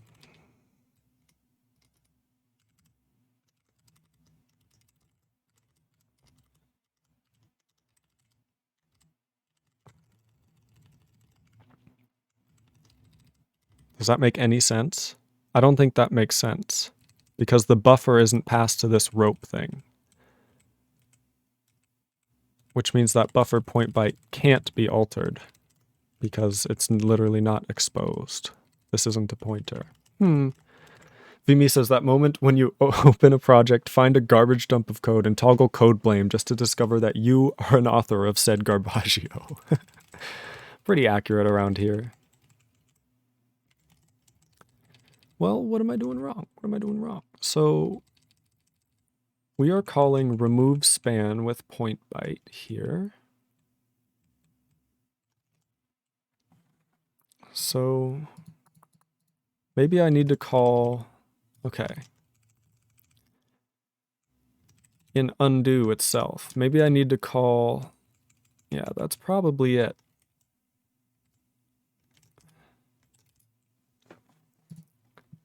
Instead of calling buffer remove bytes forward, what I should probably do is just operate on the buffer's rope directly. So I can just do rope remove span, pass it the buffer rope with node offset and node length. That's probably the better way to do things. Why is Twitch like 5 megabytes? God, this website is awful to load. I hate it. I mean, I agree with you there. Websites are very large. It's probably because they make you download like 1 million images, would be my guess. ASDF, Control Z, Z, Z, Z. The cursor kind of broke, but it definitely worked there. What if I keep hitting it? Okay, nothing happens. Wait, chat. ASDF, Control Z, Z, Z, Z. Oh! Okay, what about ASDF, Z, Z, Z, Z? Oh! Fog! Chat! Chat, we have done it. Oh. Did you see that, chat?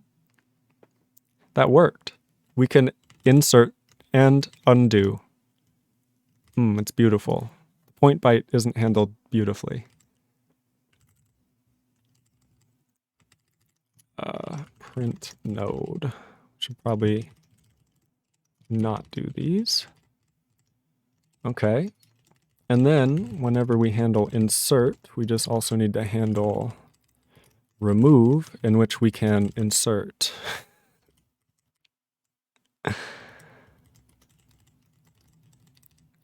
Can we insert buffer? I'm pretty sure that's a thing. I'm pretty sure that's a thing. Insert byte, insert. We don't have insert buffer. Well, turns out to do. Use node length. Probably important. If we did that, we could probably just have a view, but then that wouldn't really work. Yeah, don't worry about it. This is fine. Sorry, it says Pog. Snarlphobe says, oh, awesome, May. Vimy has a bunch of amazing emotes. Tapachi Pat. I don't even know how to pronounce that, but it is beautiful stuff. Okay, with that, we can now test undoing a removal. So let's try that out.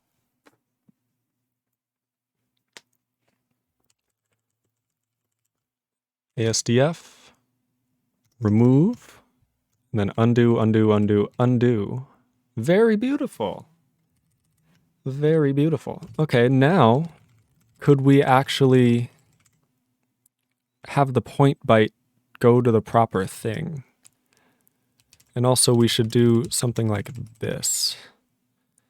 And have like to do error handling for null rope. Probably quite important. We should probably just do that. So we'll do rope pointer new rope. If not new rope, bad things happen. Buffer rope equals new rope otherwise. Error generic nil could not insert into buffer's rope. No suggestions to fix that either.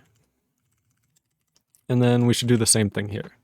Rope pointer new rope equals this thing. If not new rope,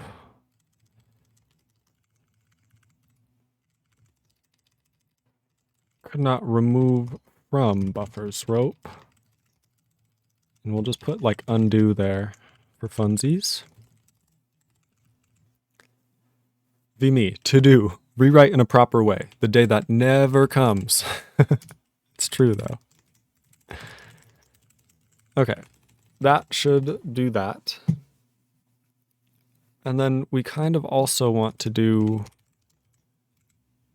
point byte equals node offset question mark. So when we remove, we want to go back to the beginning of when we inserted something. I think that makes sense. And when we insert, we want to go to the end of whatever we are inserting, which means it'll be at node offset plus node length. -1 question mark? Hopefully the cursor works now.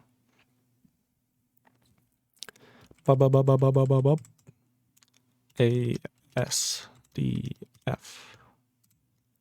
Control Z, Z, Z, Z. Hey, that worked. So now the question we can't redo yet, so I'm going to go ASDF. And I'm going to remove these four. Beautiful stuff. Okay.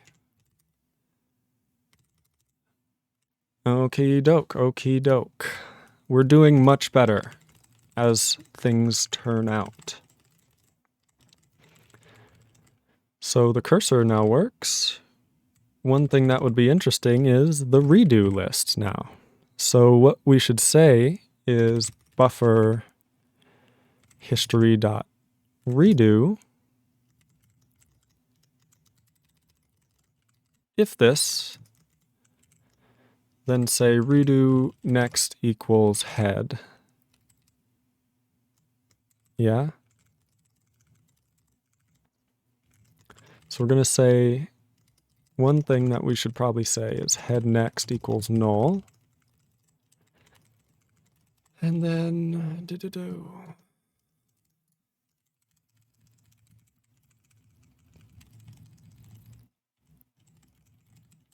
Okay, so head next equals null. Otherwise,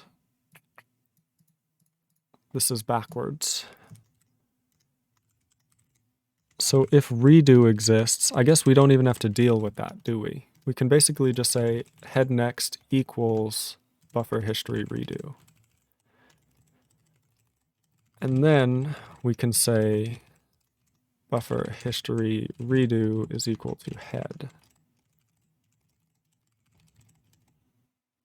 Okay. Now in redo, we're going to do a similar thing to this. So I'm just going to steal it. Okay, so we get the redo head. If there's nothing to do, there's nothing to do.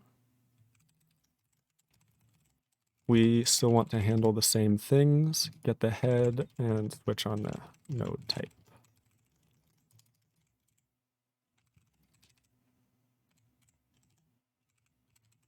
Why are you mad?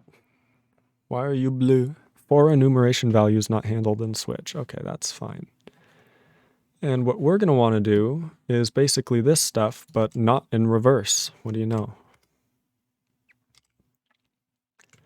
So when we insert, we actually want to insert because we are redoing an insert. And when we remove, we actually want to remove.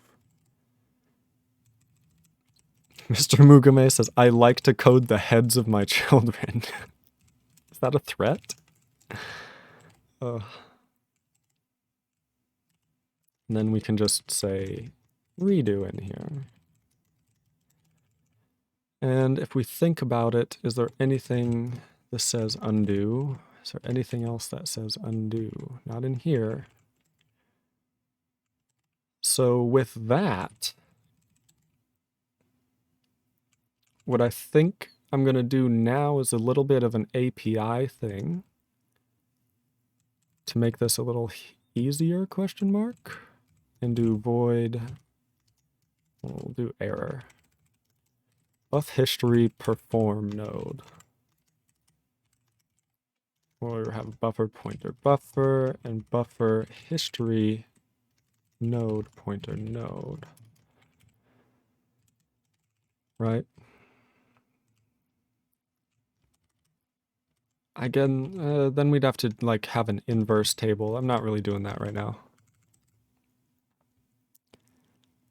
Mr. Mugume says cut. Man, I missed the joke. Oh, I like to cut the heads off my children.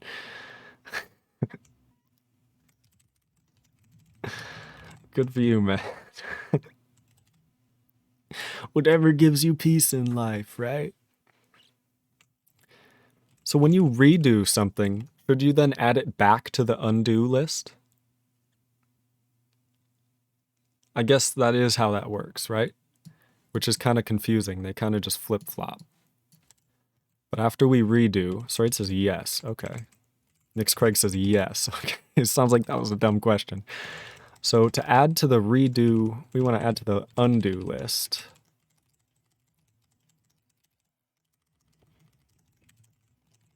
And then we want to remove head, yeah.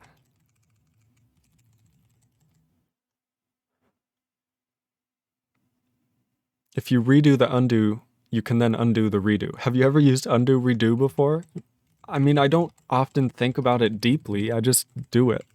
Like I do something and then go, oh, I gotta undo that. I don't think about it, man. I don't often like, is there a redo? What is the redo in Emacs? It's Control-Alt_. I don't think I've ever typed that. I don't know if I've ever redone in Emacs. So no, I have not used undo redo before. I've used undo many a time. Nix Craig says, what the fuck is that binding? That's the default, baby. That's the default.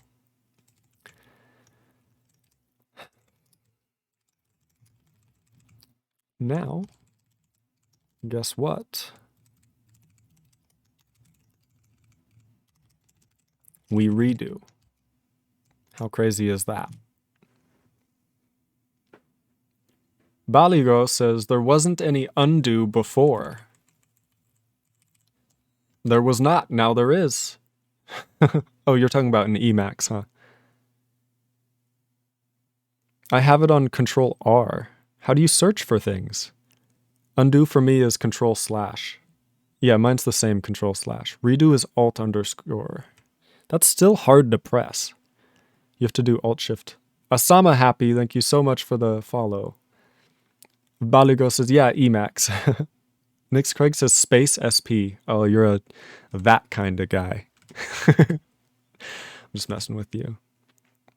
So if we do ASDF, and then I undo, and then redo, oh, and then undo again, see, I've lost all the undo information. So I screwed something up. We lost the undo information by doing redo. So what have I done? What have I done? So when we redo, we don't really do anything crazy. Nix Craig says the right kind of guy. First time chat from Asama Happy with just a happy face. Nice to see you. Thank you so much for tuning in. Nix Craig says, to be fair, it's mostly because cording sucks with home row mods. What? I love the Mr. Mugume. I don't make mistakes. So head refers to the redo head. If it's not a thing, we say okay. Node refers to head. Do thing. Add to undo list. Head next equals blah. Blah equals head. Which means head will be at the beginning of this. And head next will point to the rest of the list. How did we lose everything, folks? How did we lose everything? Then we say redo equals redo next. Does anybody catch what I did wrong? I don't know what I did wrong yet, but I for sure did something. Because I can undo. Oh, nope. It's just messed up now. It's very messed up again. I've broken things. What have I done? Remove still inserts. Insert still removes. What did I do? Does anybody know? I don't know what I did. It was working, now it's not working again. Mom, now it's not working again. So my question is, if I redo doesn't redo, is it as big of a deal? How much of it is just redo screwing things up? Are you sure it was working? You saw it working. We tested it fairly extensively, where we did A, S, D, F, and then remove, remove, remove, remove. But see, it doesn't work anymore. It was working and now it's not. Nick's Craig, I didn't see anything. Yeah, sure you didn't. Sure you didn't. What did I do wrong? How have I enraged the gods this time? We currently only have one thing on the undo list ever at one time. It would make it seem like the creation. New node next equals head. Head equals new node. Mr. Mugame says, are we using a rope? Yes, we are using a rope. Welcome to the stream. I'm going to hang myself. No, we are actually using a rope in the buffer. Nick's Craig, who needs more than one undo? Not me.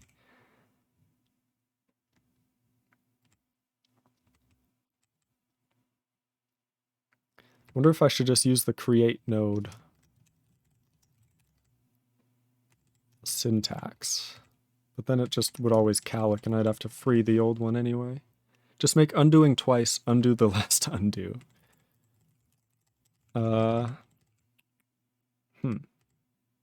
This sure is a confusing one, ain't it? Print out my things again. Can you hang the chid at the end of the rope? I think, Mr. Mugame, you gotta slow down. Make sure you spell things right so that your jokes can land.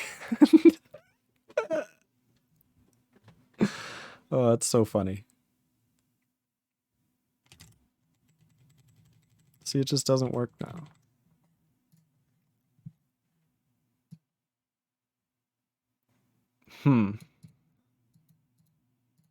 Why do we have so many equals?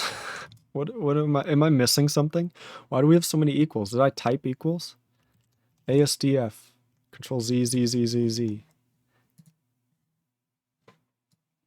Well, apparently that's correct. What did I really screwed something up in buffer undo. I don't know what I screwed up. Because it was working just fine. Am I insane? Like, does this do something crazy and I'm an idiot? Oh, I am an idiot. Chat. How could you not tell me? This is your fault. Are you kidding me? We can't update the head next and then update this. Chat.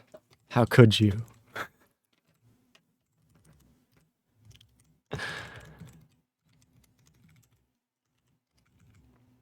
Nick says, I've told you plenty of times that you're an idiot. That's fair. Just not this time when it mattered. Siraide says, make sure to ignore the children, or wait till they terminate. Otherwise, they'll turn into zombies. Is somehow a perfectly reasonable sentence. Maybe. Mr. Mugame says, you can't update the head next and then update this. Told you. Oh, you sure did. You sure did. Which means that's probably also broken in the redo, which explains why that exacerbated things.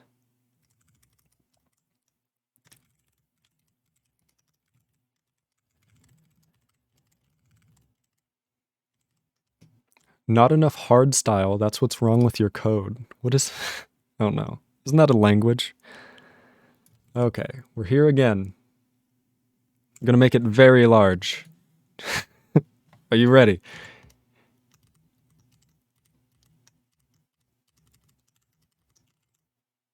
Bum, bum, bum, bum, bum, bum, bum, bum, bum. Oh, that was satisfying. That was very satisfying. I will say that was satisfying to the maximum. Now redo it. Oh, I totally forgot. Dun, dun, dun, dun, dun, dun. No, it doesn't work at all. I think I still have it disabled, which is why that doesn't work, by the way. It's just because I did this out of fear. It works, I promise.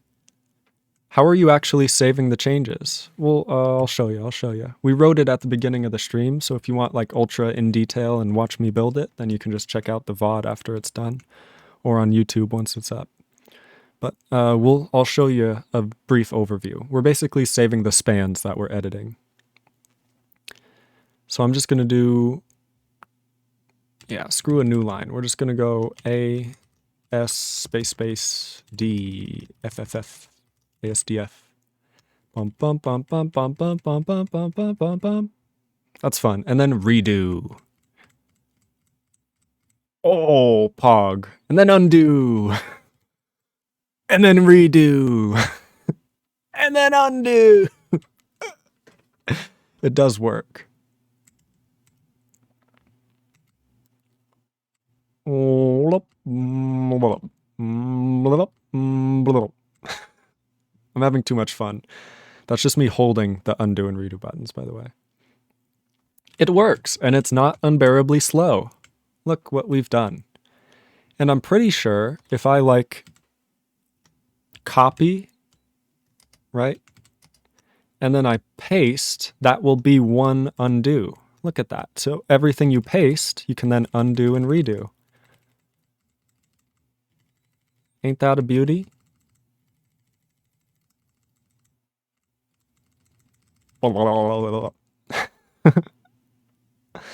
Nix says slower than Emacs. I don't think it's slower than Emacs. It's probably faster at this point. Emacs has a lot going on. There we go. So undo, redo. That's Pog. That is satisfying. It actually works. I didn't expect that. In buffer.c.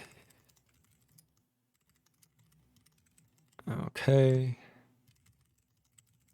I really didn't expect that. By the way, Mr. Mugume, how are you actually saving the changes? At the beginning of the stream, we wrote this little data structure to do that. We have a buffer history type, which is either insert or remove, barring the extreme cases.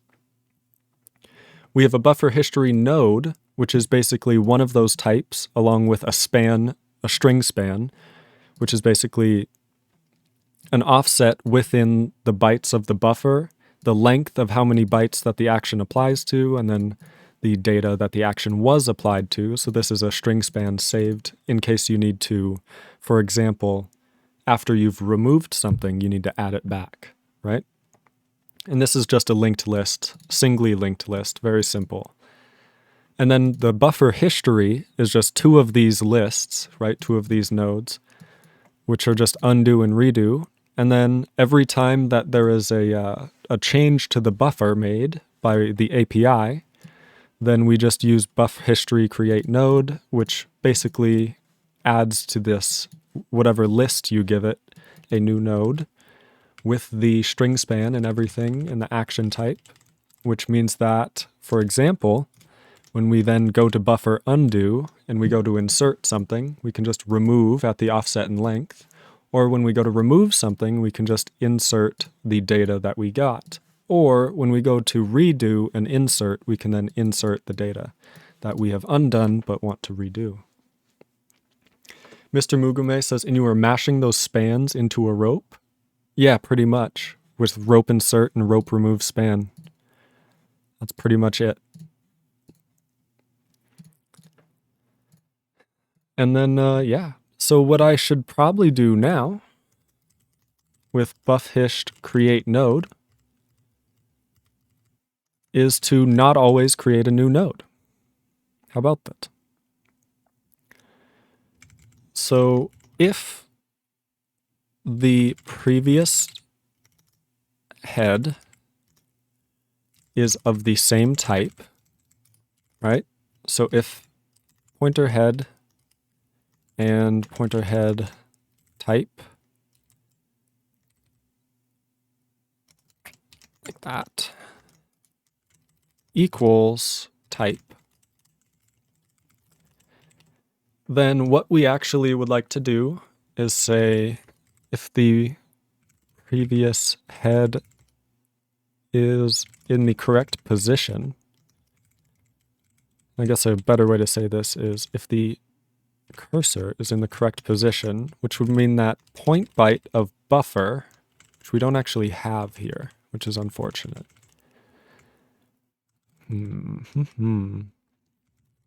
Well, we'll write it and keep going. So if point byte is equal to head offset plus head length,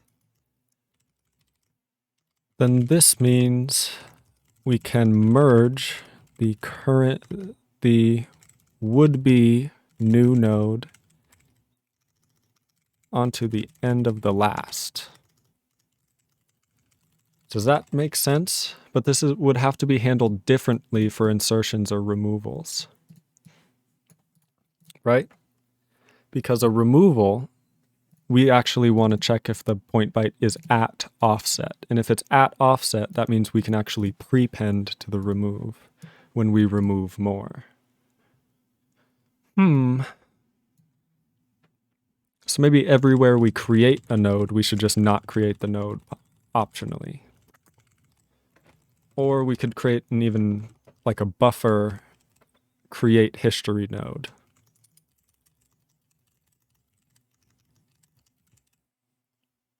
And that would have a buffer pointer buffer and type offset length.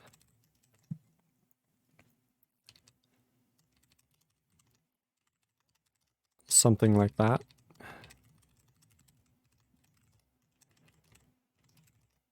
Or error.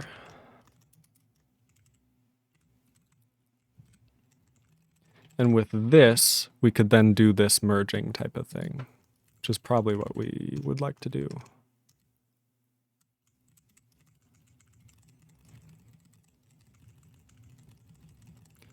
And we're basically just going to have to handle it specifically here, aren't we? We're going to have to say like if type, first of all, we do have to do the check where if the head are the same type, but then we have to do a switch if the cursor is in the correct position. And because the correct position is different based on the type. So we can switch. I guess if we already know they're equal, we can just switch on type. Default should be like return error and unreachable or whatever.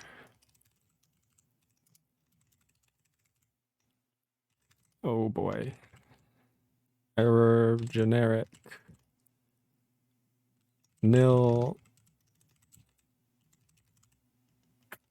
unhandled buffer history type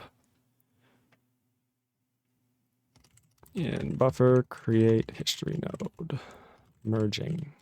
Sure, why not? So for the case of a buffer history insertion, we would ideally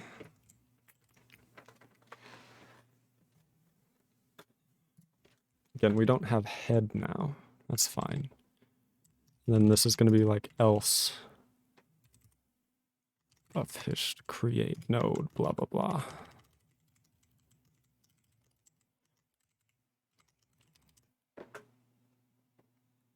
Type buffer history dot undo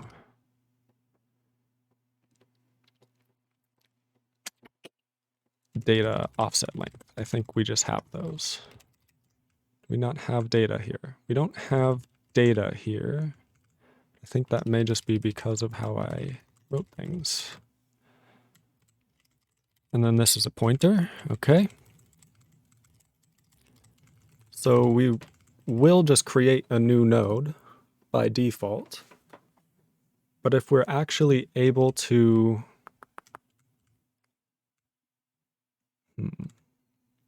create history, this is going to be an undo node, which should just probably be noted. We can probably get away with just replacing this. And probably don't even need the parens anymore. That's kind of nice. So for an insertion, like we were saying before, if the buffer point byte is equal to the undo offset plus undo length,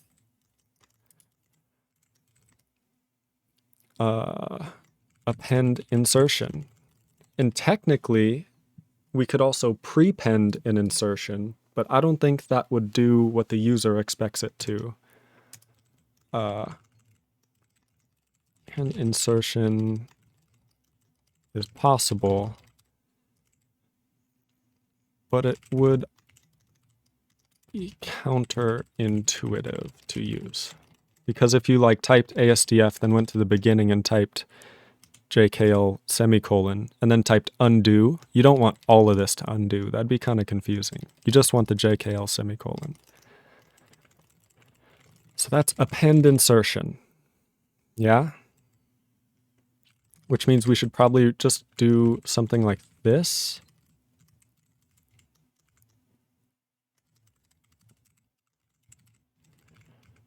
And then we'll return when we actually hit a mergeable place. So we're going to need new data, which is going to equal, how do we do this?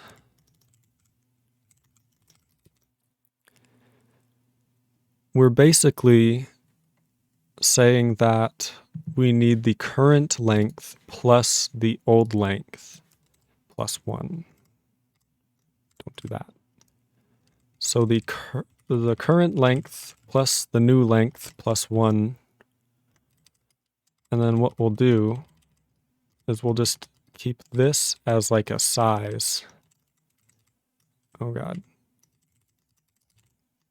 New length. And then we can just say new length plus 1.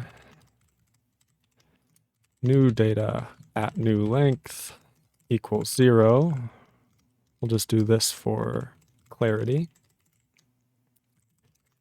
We will memcopy into new data at new data, basically, from the old. We're basically just writing realloc ourselves here. Don't worry about it. So basically do new length plus 1, memcopy new data, memcopy new data plus old length from the new data. This is from the old data.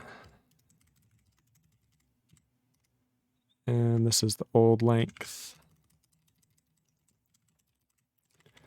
And this is the new data, meaning we get to use the new length.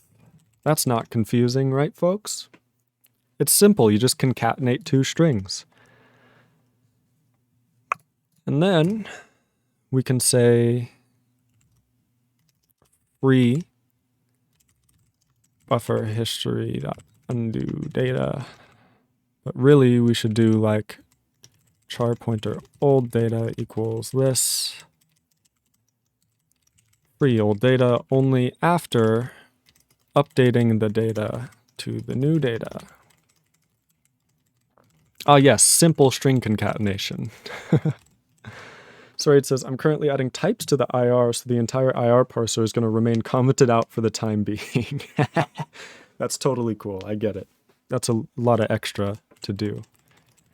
Whatever gets the feature done, I'm into it.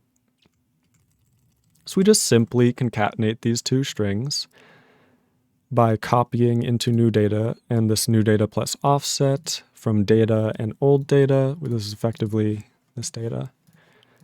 And then the proper lengths, everything should be good. Okay. This should merge when we insert 4 things in a row. So I'm going to do buff hist print node. We're actually going to do that. And hopefully, just like when we copy and pasted, we're able to undo everything at once, but we're not quite. You can see that they're not merging. So when we type A, oh, it's +1, right? Well, 0 plus 1 gets us to 1. Then when we type D, we're at 1. 1 plus 1 gets us to 2. So we need to say if our cursor is here and we type again, then that means that we can just merge onto the end of this. So we should just be saying if it's equal to this plus this. Is that not what we're doing?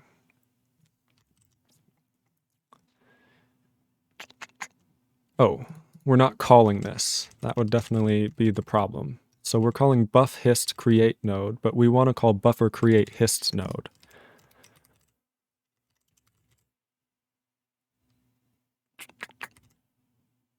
And then the arguments are actually the buffer followed by none of this stuff. So it's slightly different.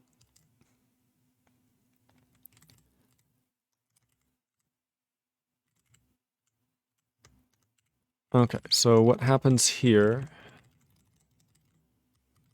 is an insert to buffer at byte index. Okay, what happens here? Here, I can just do that. There it is. This is the one that was just here, right? I didn't screw that up. Yeah, we'll go with no. So we're at buffer point byte. Length is actually 1. Buffer insert data, okay.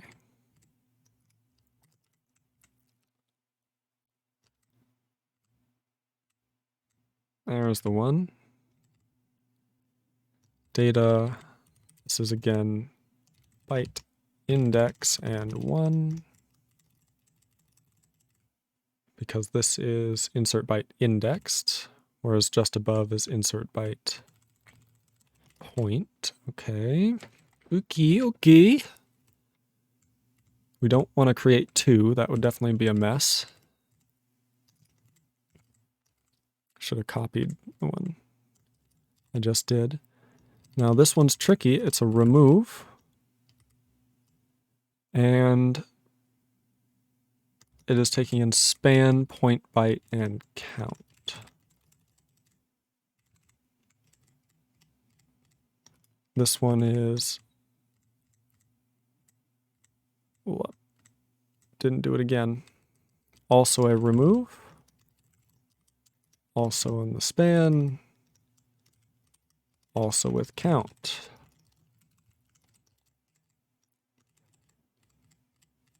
Okay, so I think I've went through and replaced all of those where need be. If I didn't screw anything horribly up, it should now merge. Alike actions in our text editor buffer undo redo system. Okay. It broke a little bit, I will say. Okay, hold on. Oh, I know what's breaking now. I do know what's breaking now. So when we are merging, right? An insertion, for example, then the thing is we calculate new length and we calculate new data, and then we update data to new data, but we don't update length to new length, which is an issue.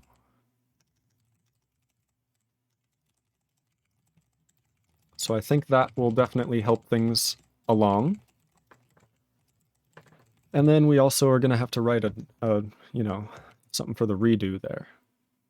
Because we need to merge redo actions, not just undo actions. No, not that. We're just merging undo, redo, but we're merging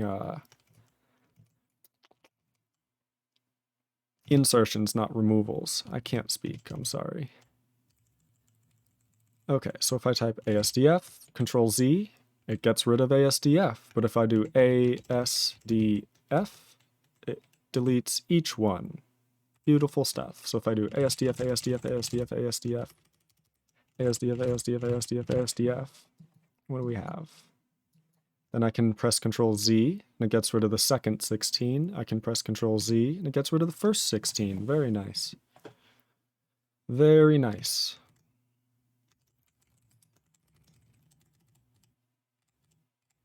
That should be it. Okay.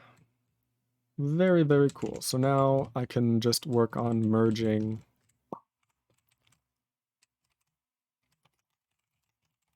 removals.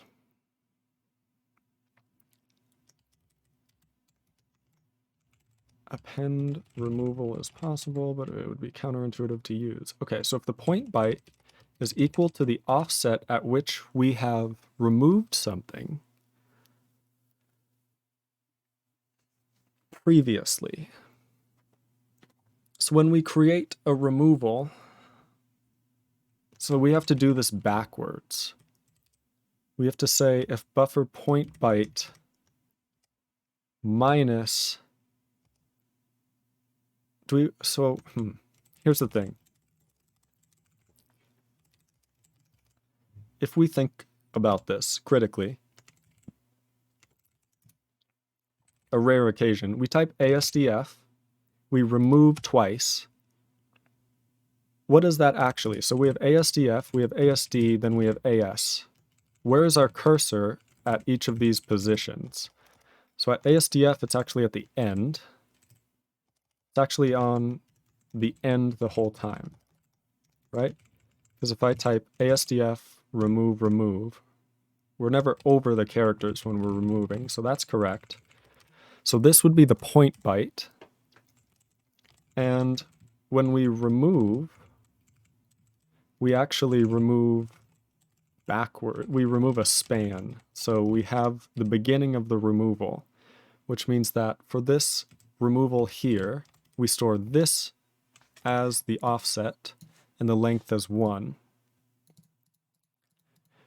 So if our cursor is here, and then we once more remove, that would get us here, and we want this is the case that we want to merge, which means that the cursor is actually at the same offset.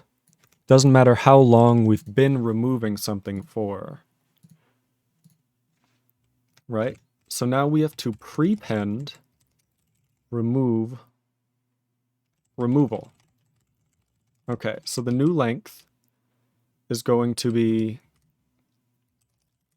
the previous remove, right? Plus the current remove, malloc, new length plus 1, but then we would like to copy, these are going to flip, so instead we would like to add this here, which means that the old node gets copied after the new one, aka a prepend. And with this, that should be the way to go.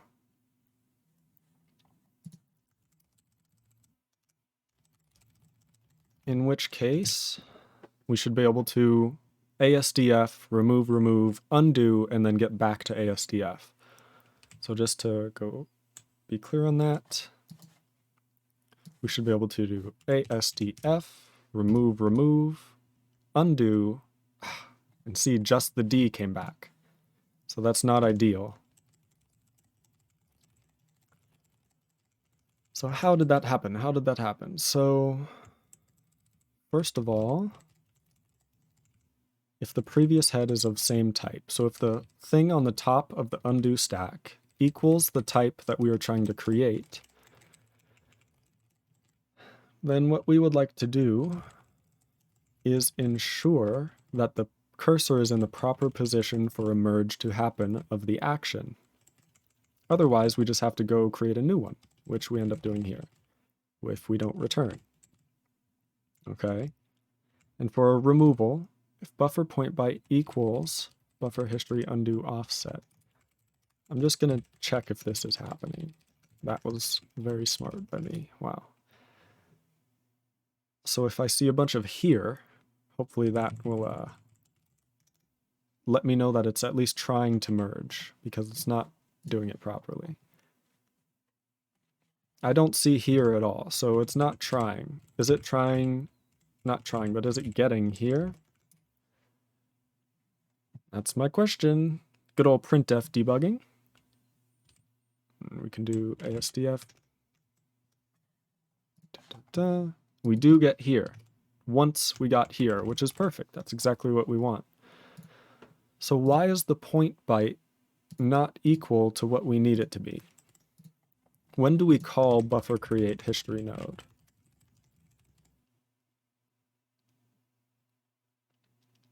With a removal. So there's two removals. So one removal says just pass the current buffer point byte as our offset.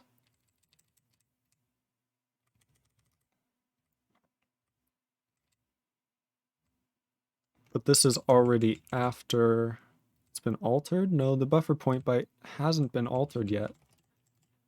Because when you remove bytes, it turns out that you don't actually move the cursor. It's just that things in front of the cursor move and are deleted.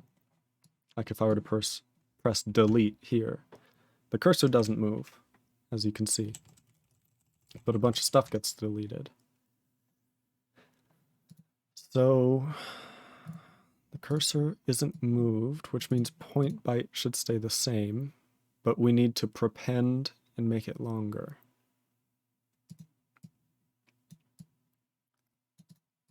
I think I may know the problem.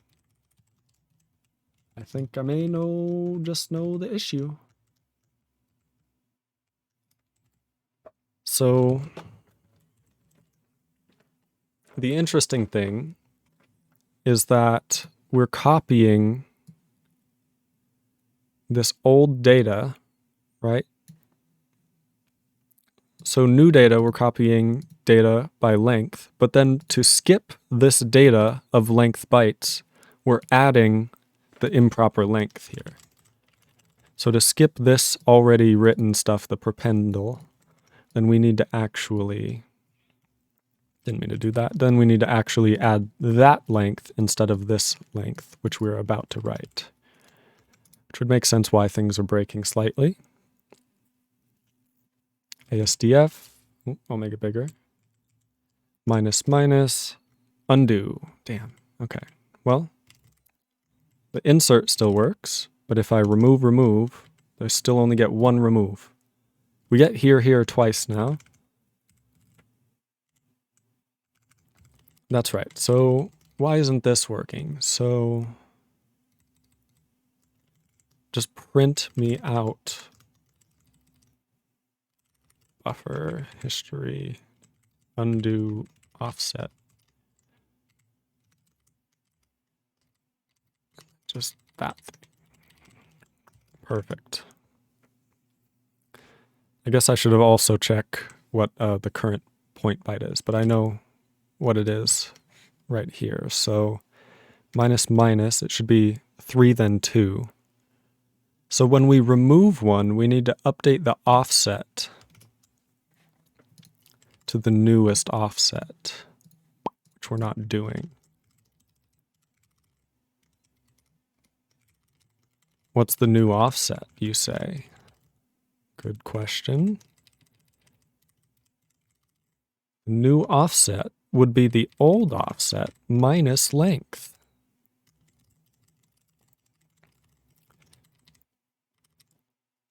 Right? Let me think about this. So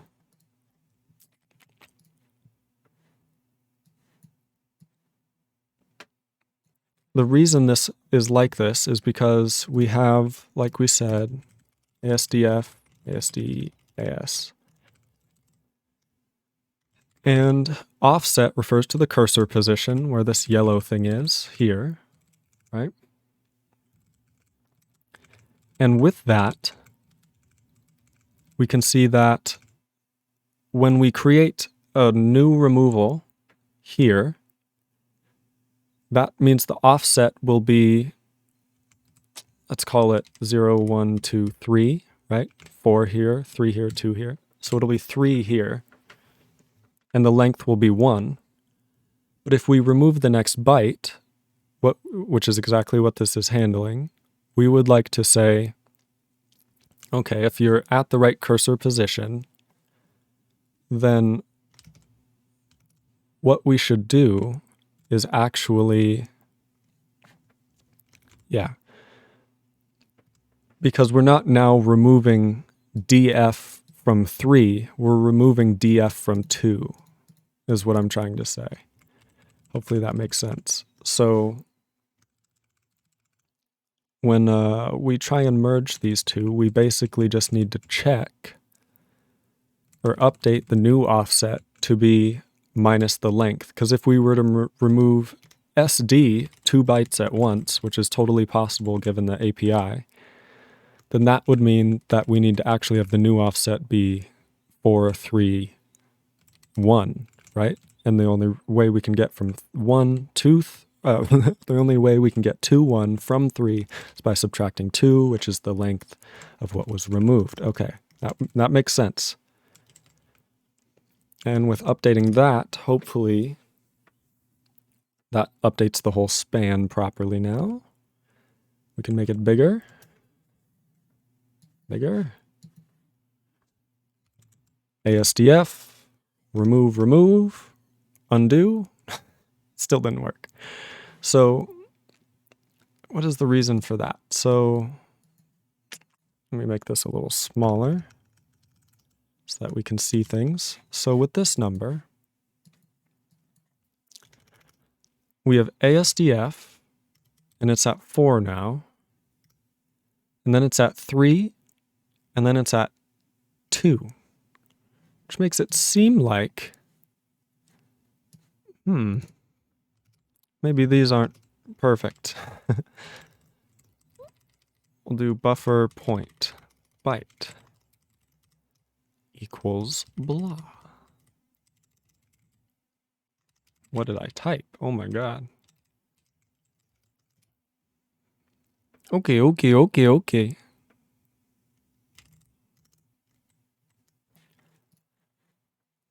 Buffer point byte equals 2, but undo offset equals 3.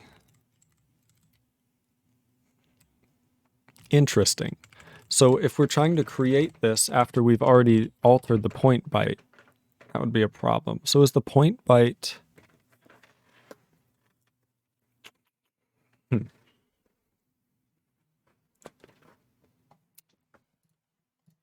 Let's just think about this. So ASDF, we start with nothing, and the cursor is here at 0. Yeah? Yeah, we'll do that. Sure, why not? Then we have A, and the cursor is here at 1. AS, 2, ASD, 3, ASDF, 4. Finally, we get to ASDF, in which case we remove 1,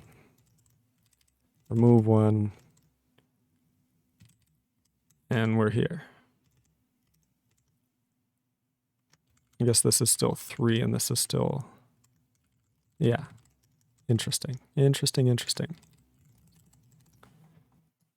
doesn't make sense. So hold on.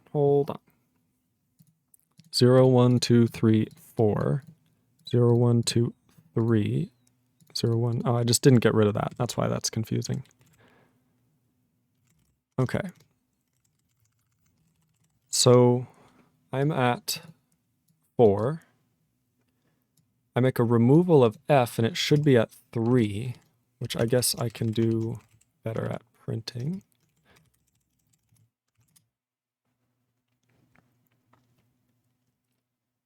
Okay. So we have ASDF, remove, undo. We only did 1. So we have an insert of ASDF, a remove of F, and then it says, and the insert of ASDF, a remove of F, and then a remove of D. So this is the full list, and then this is the full list. And this happens when I'm trying to do this thing. So we have removed 3, 1, F. I see now. So the cursor is actually updated to the length. Okay. Okay. I think I get it. I do believe I do understand it now. So when we remove, the cursor is actually updated to the length of the old one. Yeah. Okay, hold on. Hear me out. So offset was equal to 3. Point byte was equal to 2. When we figured it's on ASD, which would be 0, 1, 2, do we have to add 1 to the point byte? Why is this being so odd? Do we have to deal with the length?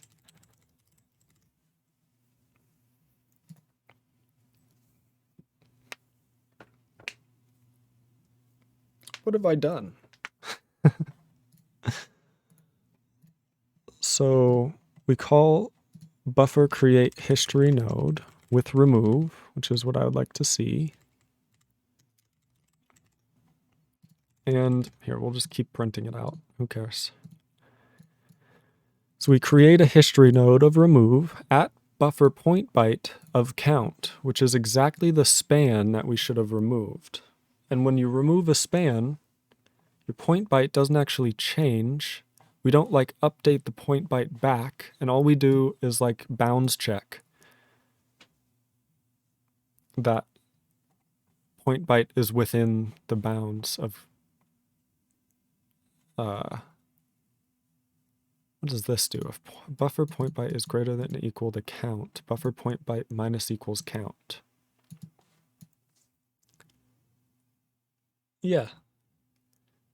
So what this will do is say if you're at 8 and you want to remove 4 bytes, then go backwards 4 bytes, and then we will remove forwards 4 bytes, and everything works out. But if this isn't true, then that means we just have to remove starting at the up until the point byte, because if you try and remove bytes backwards, more count than there are bytes backwards, then you just remove to the beginning. So point byte should be at the beginning of the removal, and that's what it looks like it is at 3.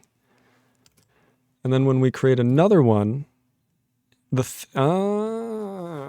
I get it now. So when we create the next one, that means that our point byte is at the beginning of that rope span, which means that it will actually be length offset from the old one when it can properly be merged. So the point byte will actually be offset by length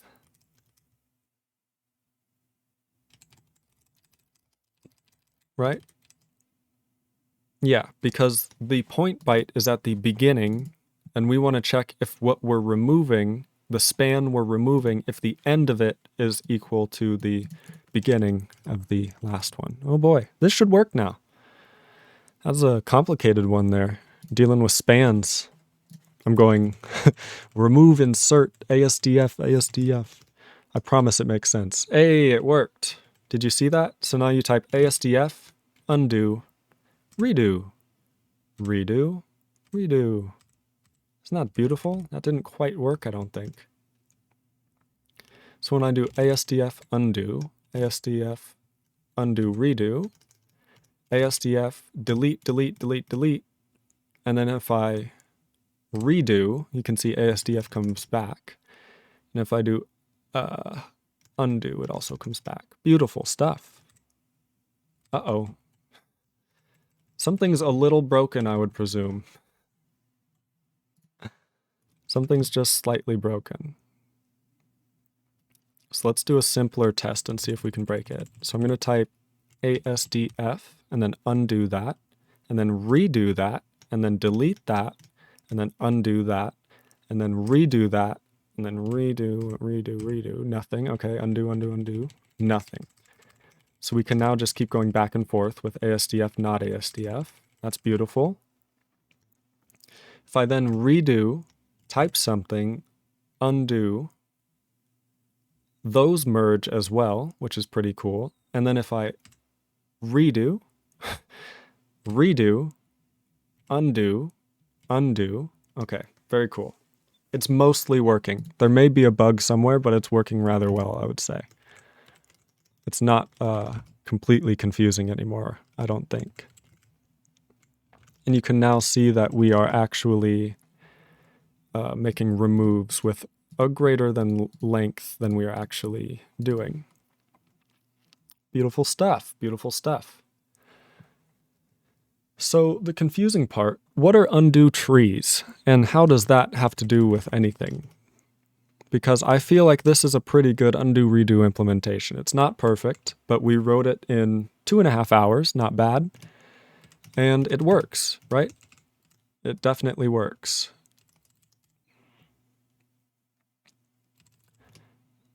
Can do all of this, sure. Kind of want all of it except for a few parts. I'm just going to unstage. And then we'll just include it, why not, in the standard library right away. Siraide says, undo trees really aren't necessary, I'd say. I think most people don't even use them. You're probably right. As long as the undo redo is good enough to be usable by a majority of people, then I think we should be good. And then in buffer.c, we want a few things to be removed. Namely, that discard region, no, unstage region.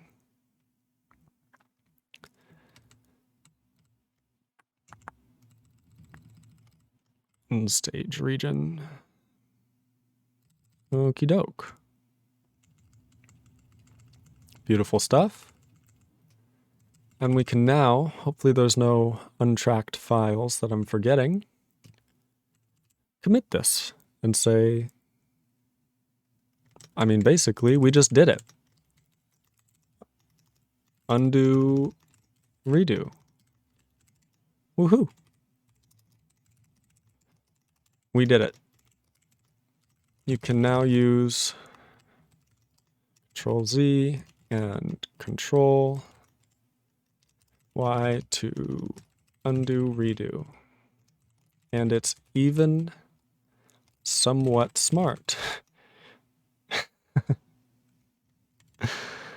Oh, I'm such an idiot. Now we can push this, and if you guys at home want to try it, it's now live. You can try this out. You're going to need SDL development headers, but you know, it'll work. Look at us. So let's try and use LITE to do something else, I guess. I don't even know. Sure, let's look at some assembly. Why don't we? There's no assembly in this one. There's got to be assembly somewhere here. There we go. Here, we can see that this is a assembly file.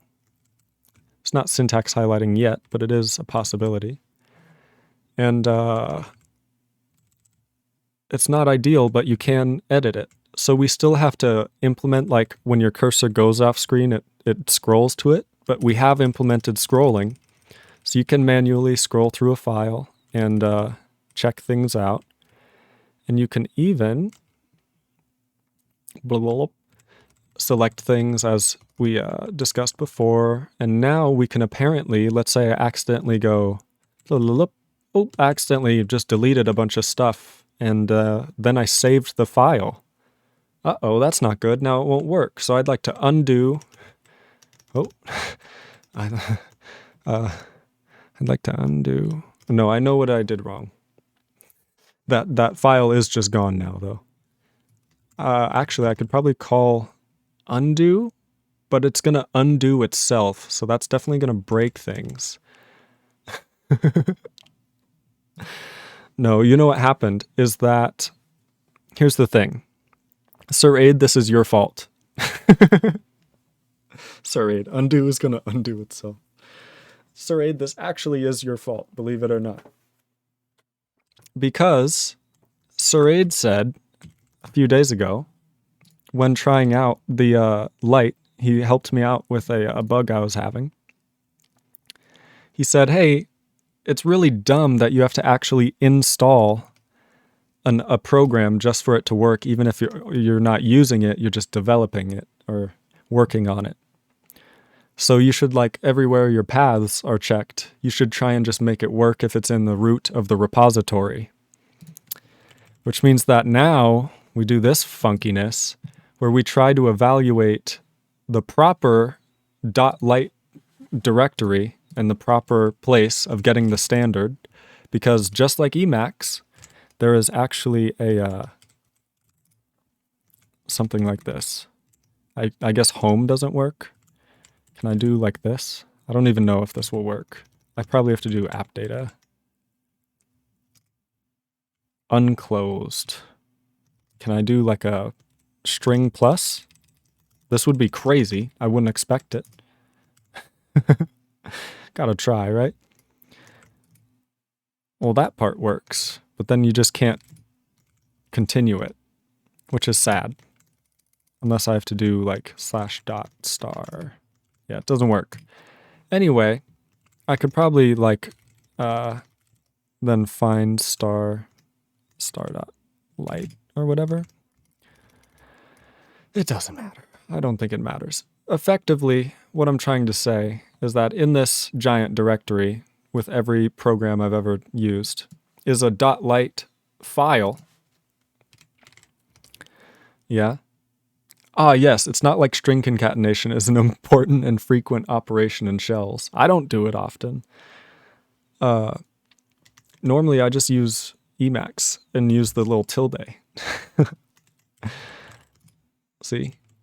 And what you can actually do is have .lite, for example, with hello world in it. And when you run LITE,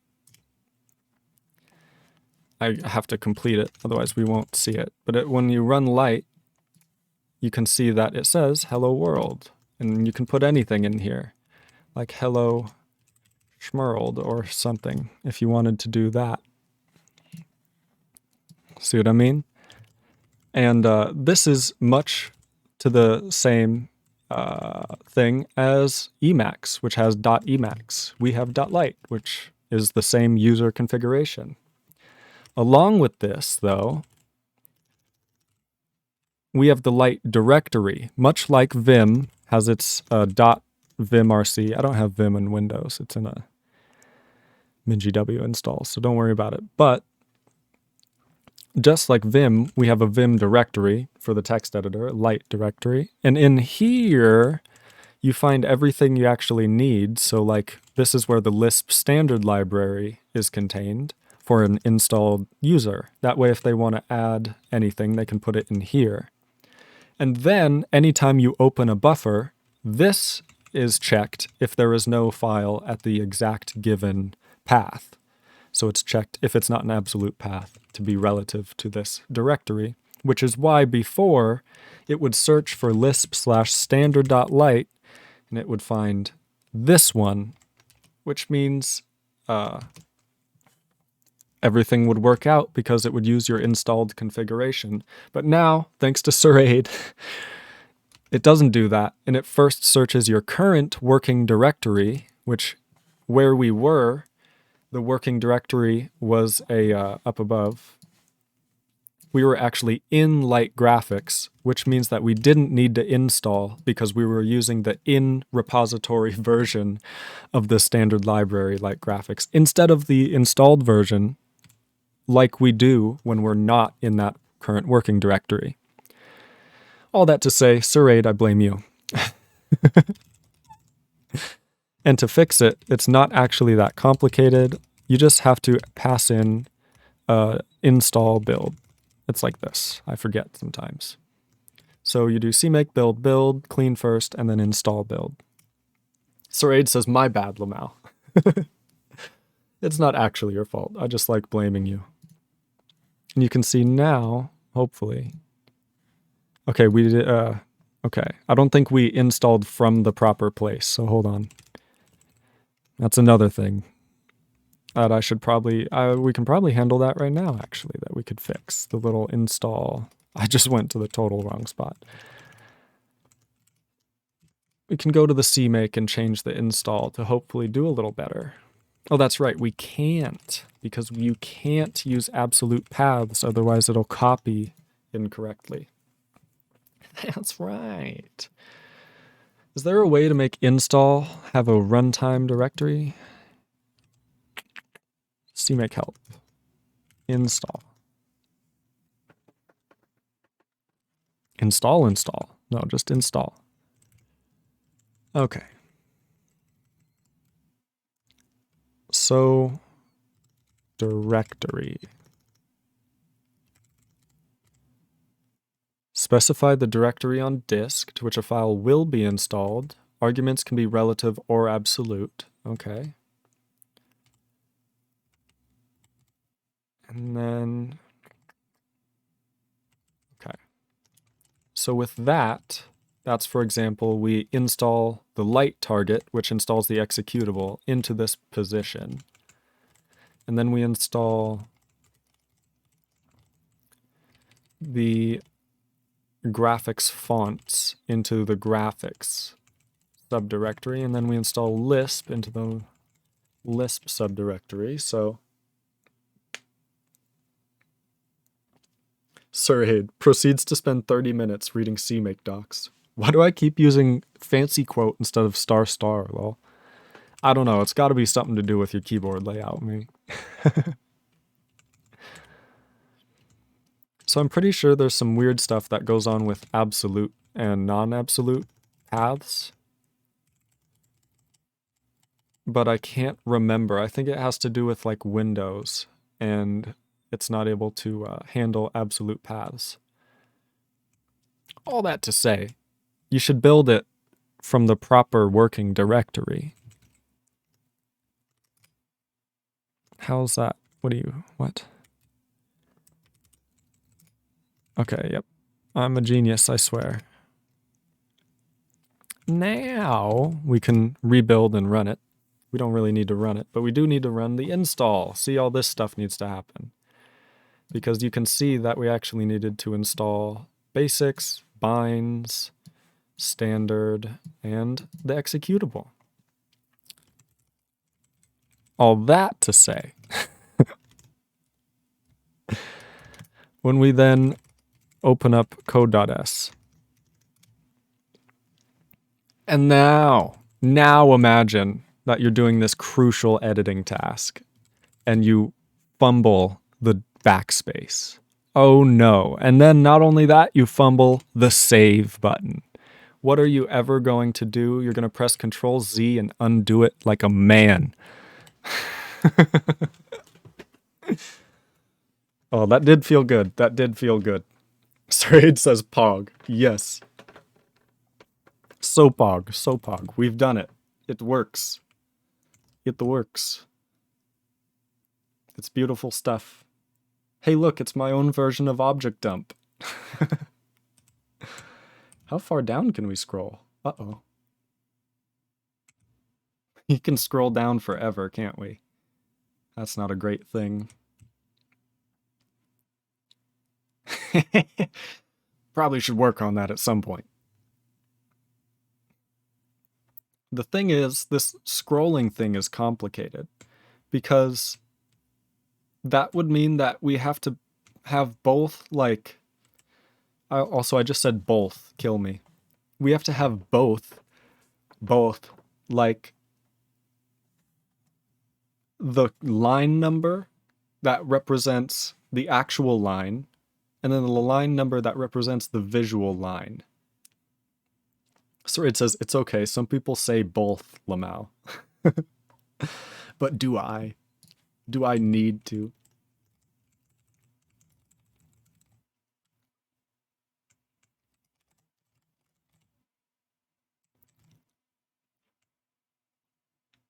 Okay. Well, I was going to check out the fact that the scrolling is kind of broken, but the scrolling is kind of hard to deal with because of the whole visual line scenario, which would mean that there would need to be a built-in, because in Lisp, this is where we have next line implemented, right? Forward line. Like so.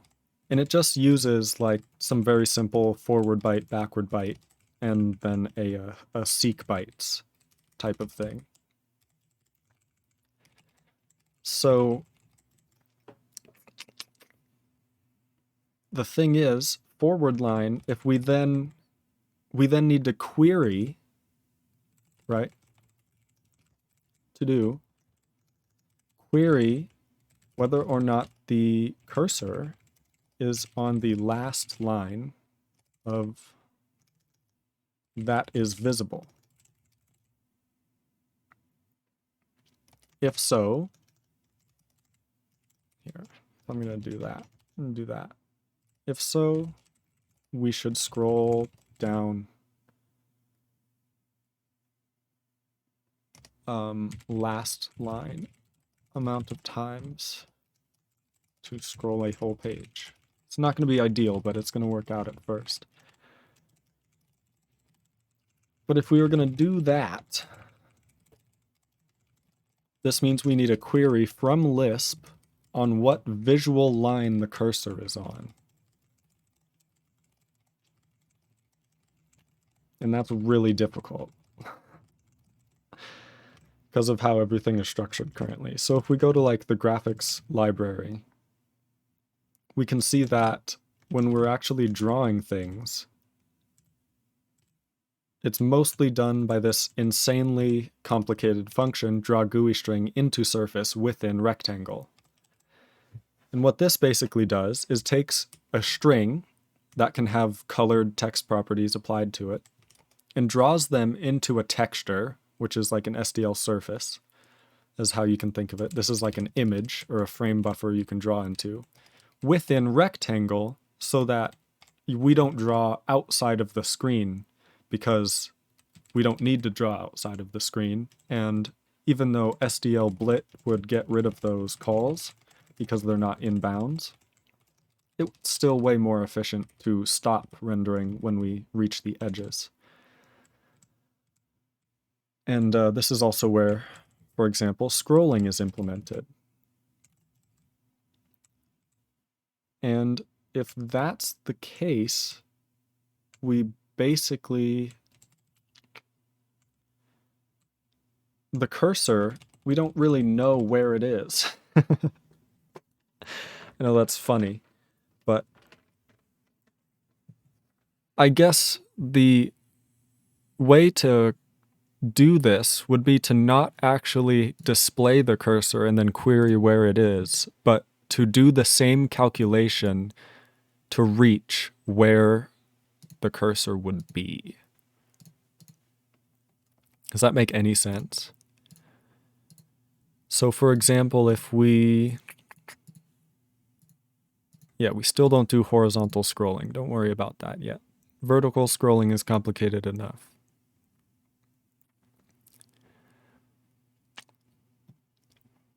The cursor is just at some offset. And then we basically draw it in. So if we count how many lines, like what line the cursor is on, right? What line the cursor is on. 323, let's say.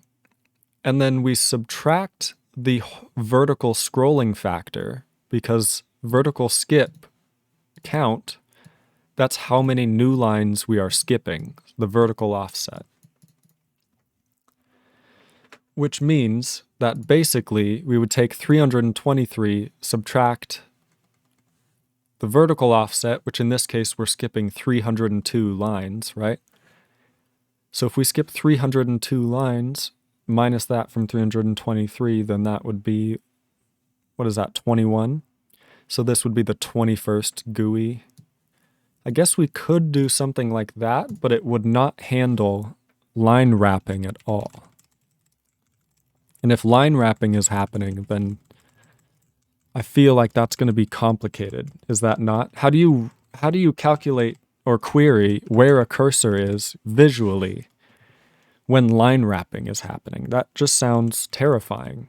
Because like right now, we're on visual line, a visual line that isn't equal to these lines. See these? There's blanks. This is horrid. Which means that if we go to the next line, we want it to scroll down, as you see it just did. But that only... Line wrapping is a headache. Yeah, that's what I'm also discovering, but... So effectively, what if we just had like a GUI API, which said cursor... Well, that doesn't really work. Cursor for what?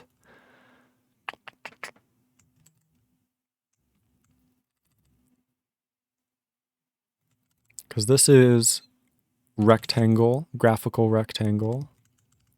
coordinates, I should say. GUI string contents of window will contain not a cursor, but a vertical offset. A cursor is actually stored in the buffer.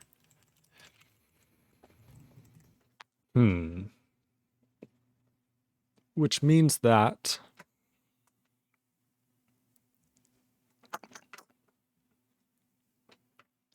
how would I get the visual line? That means I have to know which window. Siraide says, I typically just tend to not think about it. In a text editor, that becomes difficult. So we have to know which window we're operating within. Because otherwise, which window are we actually scrolling?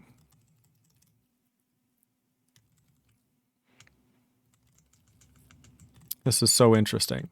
And because a window contains contents which are scrolled. Which means that if we had a GUI window and a cursor position, as in a byte offset within contents, then we could figure out what line it's on, what visual line, and what line.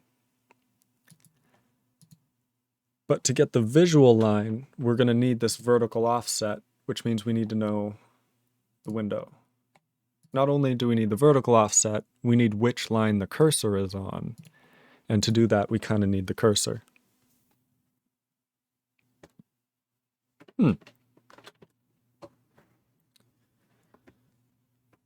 Maybe we just do like a little... Because GUI windows are created and destroyed every frame, I'm pretty sure. Which means that they aren't really reliable to be passed around from Lisp. So from Lisp, when we query, hey, I can close this. From Lisp, when we query, how do we do this? We would get like visual line, but that would actually just be like buffer visual line. See, I'm not convinced of this.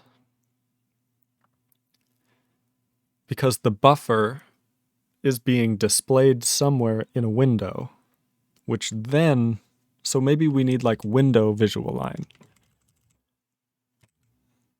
Okay.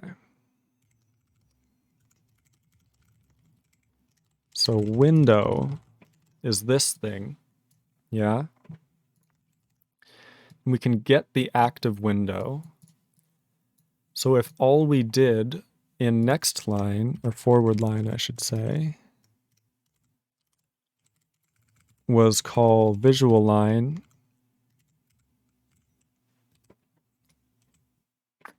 then this would actually be window visual line on the active window, which is kind of the default that visual line should probably do. So window visual line on the active window, because the active window should contain contents, which is the buffer which contains the point byte. Okay. Whew. We're getting somewhere. It's taken a little bit, but we're getting somewhere. So if we use window visual line here, like this, then we need to say how many visual lines are there? How many can be displayed at the current moment? And that one's quite complicated. Yeah. Maybe I'll save this API for another time. But I'll leave this to do here. Just to help me out with like total visual lines able to be displayed. Which I'll just say displayed. And then this will say visual line index cursor. So this, wherever the cursor is, would be the line count on the actual screen. Okay, we'll go with that. We will go with that. Alrighty, alrighty. Da-da-da. So, Siraide, if you are here, should I switch the title of the stream? Should I call it early today? Should I start working on the compiler? Probably just going to select Scratch and close everything to make this easier.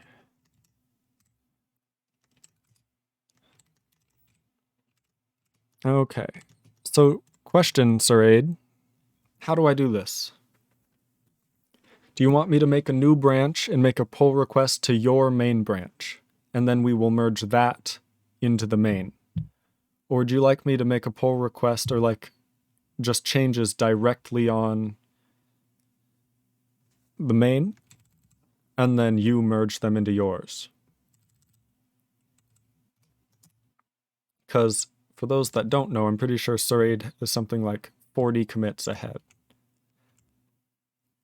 Siraide says, I'm finishing something up real quick, then I'm going to make a PR so you have my changes, and then you can work on your main branch. Sounds good to me. Oh, by the way, I screwed something up, but I'll fix that after I have your changes. Okay, well, that's where we're at. I will get ready with a merge.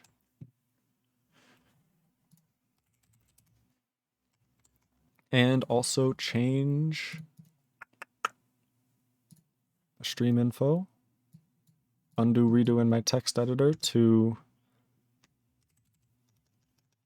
overloaded functions in compiler.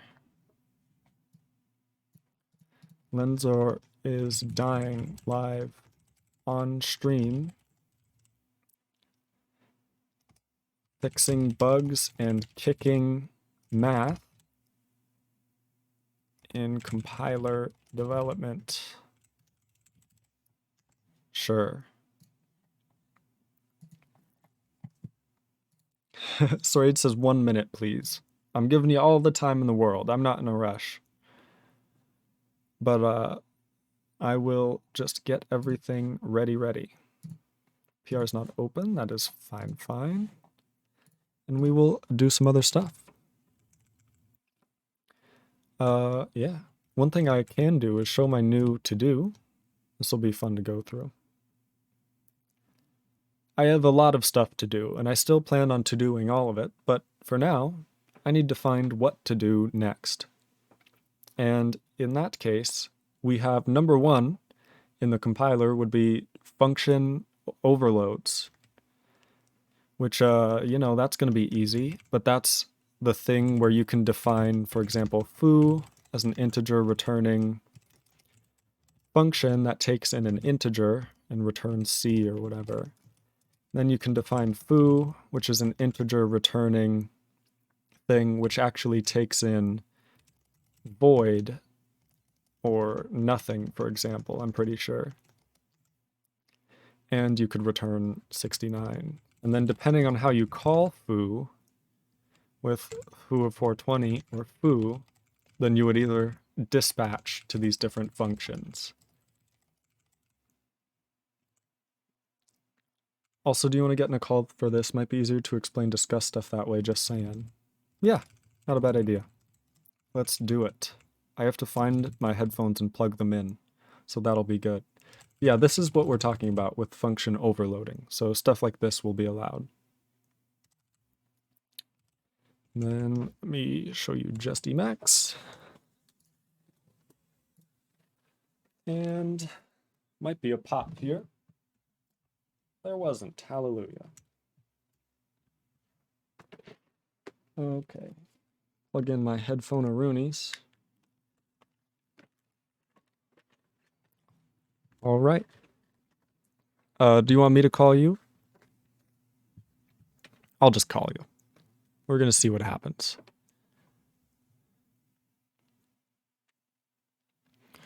I'm waiting for it to happen. Oh, Hey. God, I'm the stream now. Hello.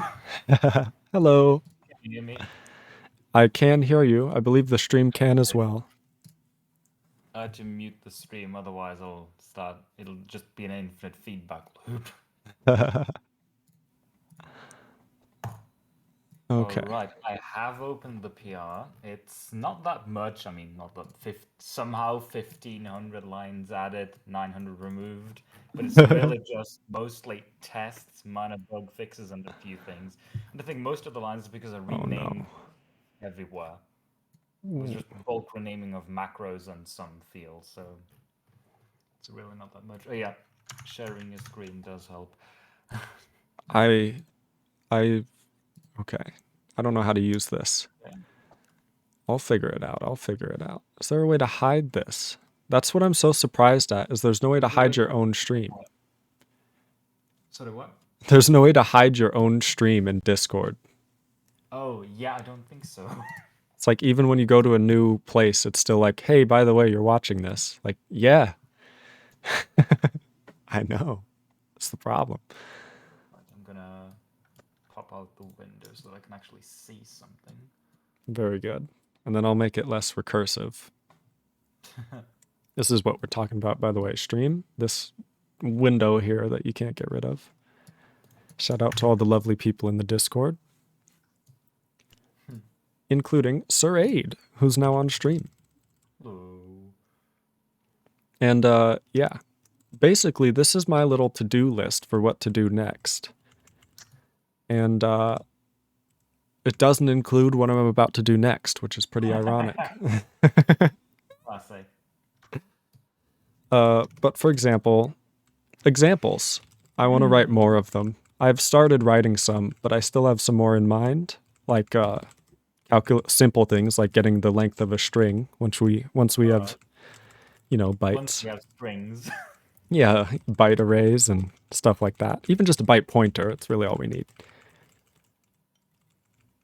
And then I'd still want to do like run length encoding, but that will require us to be able to like fopen and close, which I think we can just by like... I mean, it's just pointers and we can fake a string with an integer, I think, sort of, but... Yeah, so, we run length encoding if all 8 bytes are the same. Or we could just do like 8-byte run length encoding. Which isn't ideal, but it's not. It still is an encoding of some sort. That is true, yeah. And then I wanted... Go ahead. So, the state of things right now is I've added some tests, I've fixed some bugs. The cast syntax is the one we discussed, so we are now have an as operator. Beautiful. Let me look at the grammar. There's something else probably too.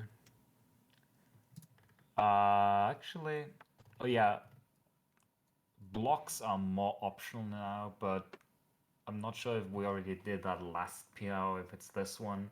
Don't remember. There's some bug fixes everywhere. All the vector macros are now lowercase. That's right. I've made some changes to actually port the testing framework to Linux. That's a good change. That's a good change. So it actually works. I've added the overloading algorithm, but it's not implemented. It's just a comment. And that's mostly it. Beautiful. And lots of tests, Lots of tests. which is perfect. That's exactly what we need. Hundreds of tests. I've also added tests for overloads, but most of them require the existence of a byte type, which is currently on a separate branch. I've made a new branch for that because adding types to the IR and then handling them correctly is a bit tricky.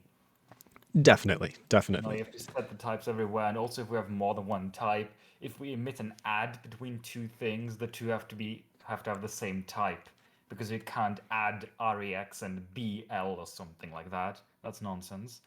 So they have to be the same size, but what you should be able to do in the language is add a byte to an integer. So at some point you have to kind of convert them to a common type, Coercion. and so on. So I see how I was going to solve that is only integers are allowed to be operated on arithmetically, and if you want to do things, you just got to cast. I mean, we can do it so that everything is cast to integers. So every time we add, we sign extend. Yeah, That is an option. that would be a mess. I agree. I mean, it would be automatic, but a bit maybe. I'm going to trust that not everything broke and that the tests are starting to Well, the work. tests are all passing except for the ones that I'm skipping. But the ones that I'm skipping are the ones that rely on overloading or the existence of a byte type. Okay, Or on that's good. casts, which are actually not implemented except for in the front end. I love the Not even the front end. We can pass casts, but if you try and convert them to IR, it doesn't quite work.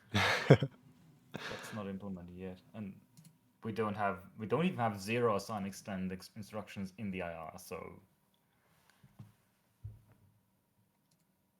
Oh man, I don't know how to do things.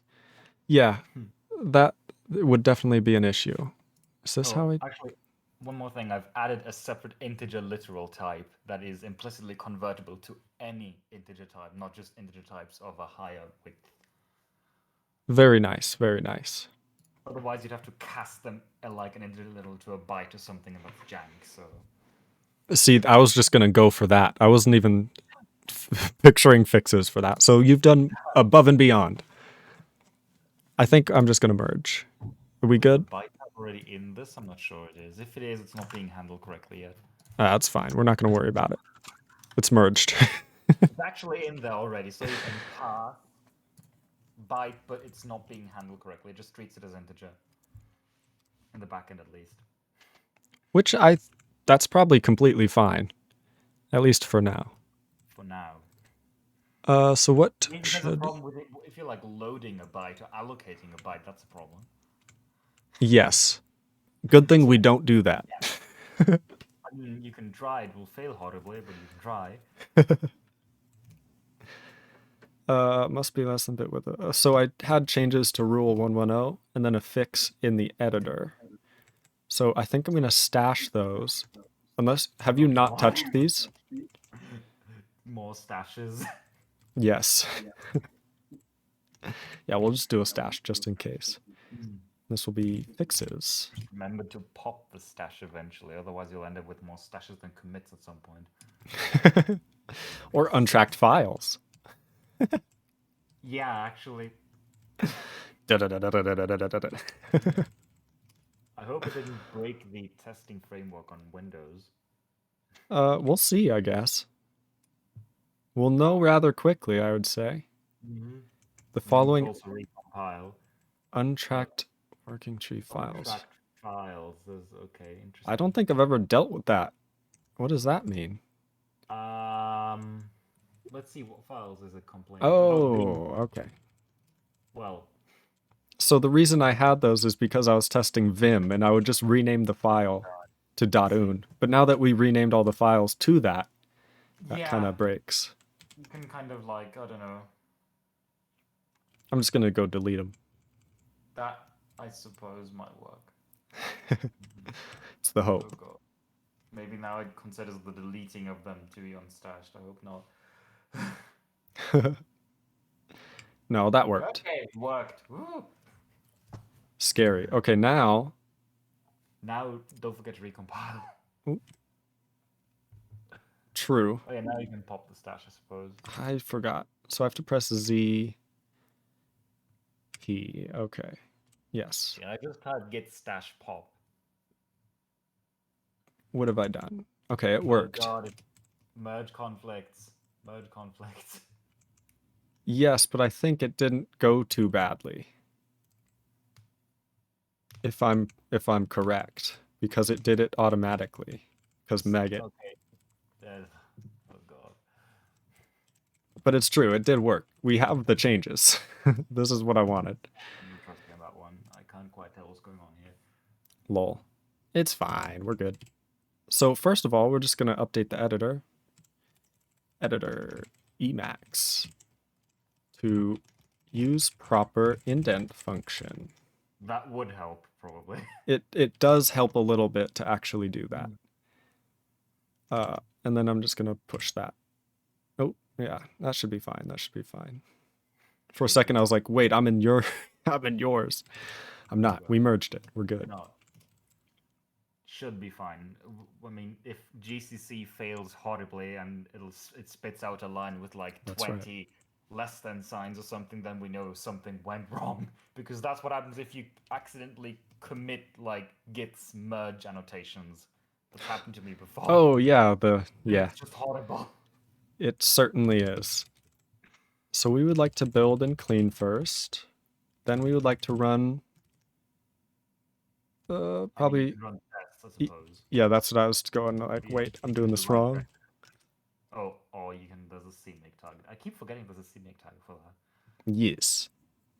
Oh god, what warnings?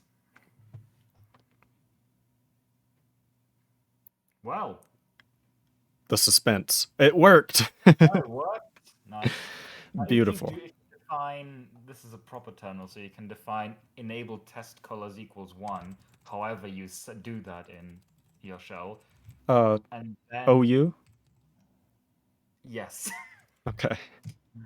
And then if you run it, it should print out. There we go. Hey, very nice.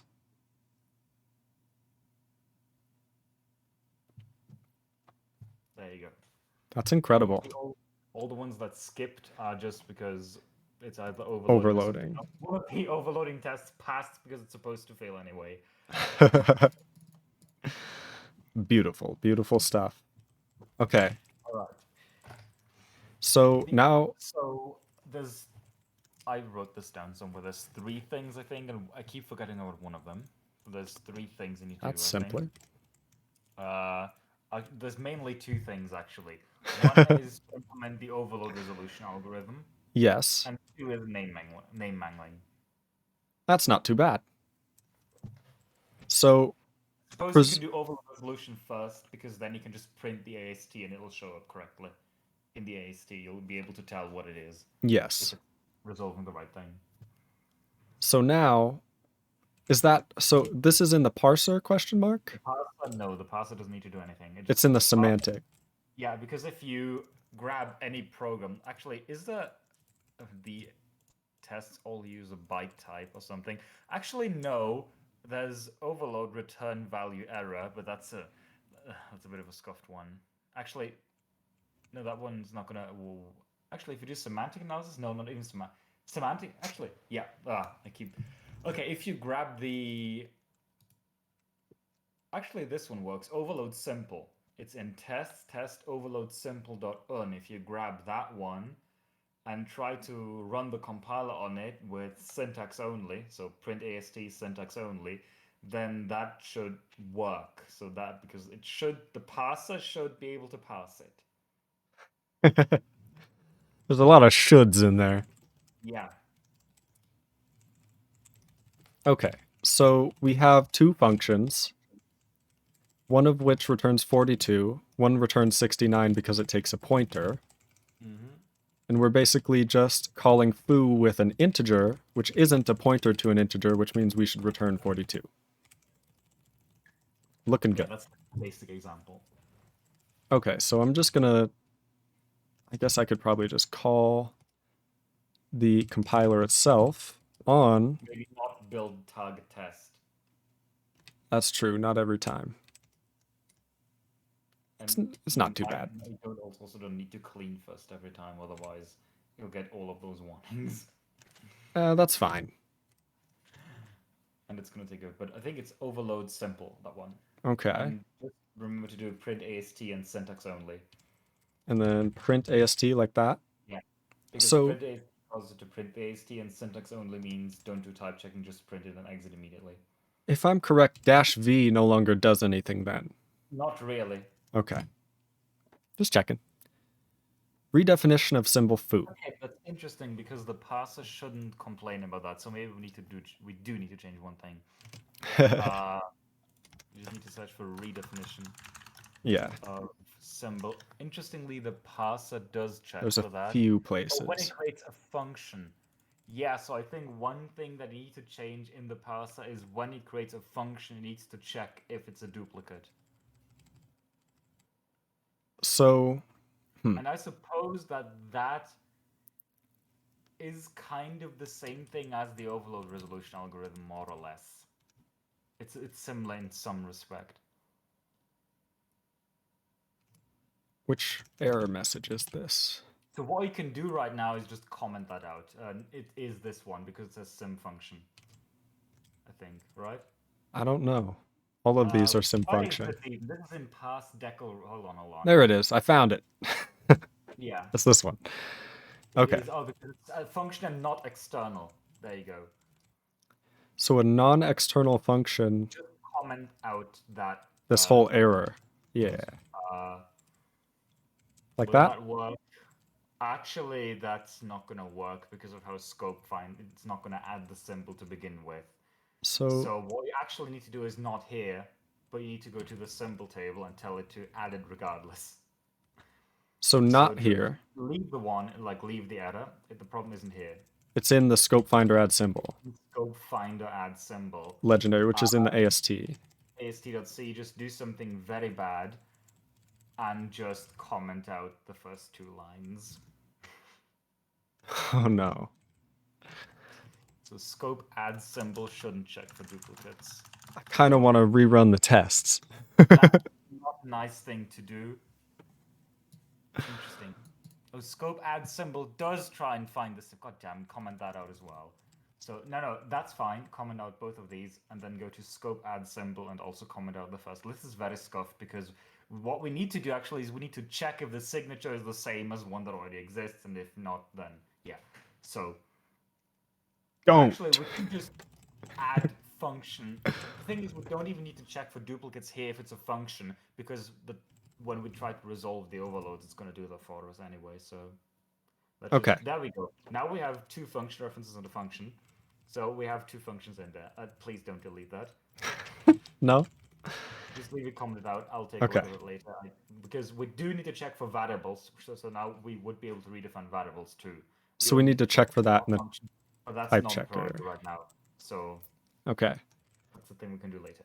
Anyway, if you try and do, actually, it will resolve correctly now because it will just pick the first one. So we need to change that now. So this is the entire algorithm, basically. Okay. Terminology. A formal parameter is a parameter of a function type or signature. Parameter or parameter type, yeah. An actual argument is a subexpression of a function call that is not the callee. Yeah, so basically, we keep talking about parameters and arguments, but they mean different things. Parameter is the thing in the signature, what you should pass to it. Argument is the thing you're actually passing to it. Yeah, so if anyone's confused, we basically have a as an integer. When that's within the parentheses of a function signature, like that, then this would be a parameter. But then when we call foo with 69, this is an argument. Yeah, and the difficulty, or one of the problems, is that the types don't need to be the same of those, because you can also pass an argument that's convertible to a parameter, and that should also work. Yeah, so if we did like 69 as byte, That would still work. yes, ideally, because a byte is smaller than an integer and we can just copy over. Beautiful stuff. So that's the difference between parameters arguments. Two types A and B are equivalent if and only if A and B are the same type, or one is a function type and the other its corresponding function pointer type. Right, so this would allow like a function pointer that returns an integer and takes in no parameters to be equal to a function literal, which does the same thing. Which is perfect. That's what we want so that we can assign them. And 3, one is a named type whose underlying type is equivalent to the other. That's basically alias. Alias, yeah, because the way it's implemented right now is if you pass even something like integer, that's not going to be the primitive type integer. It's going to be an alias to the actual integer type. Which is going to be like underscore underscore No, it's 42069 XX. It's just called integer, but that's not, the primitive types are not in the symbol table, because the symbol table can only contain named types. I So see. the primitive type is stored somewhere else. And it's just an alias for the primitive type, but it has the same name because that works, because the primitive type is not in the symbol table. Beautiful stuff. Okay, so them's the rules. Yeah. So A- equivalent basically means they're the same type, or either they're the same type, or one is a function and the other is its corresponding function pointer. Okay, so this says a type A is convertible to a type B if there is a series of implicit conversions that transforms A to B, or if A and B are equivalent. Yeah. So this would be like integer and byte. Byte is convertible to integer, but byte is not equivalent to integer. That sounds correct.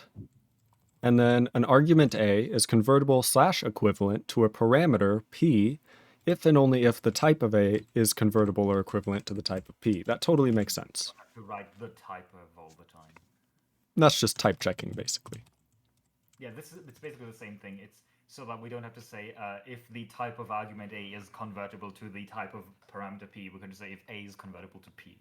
Perfect, yes. Otherwise, because we'll have to write that, you'll see that all over the place in the rest of the comments. I did not want to write that out every time.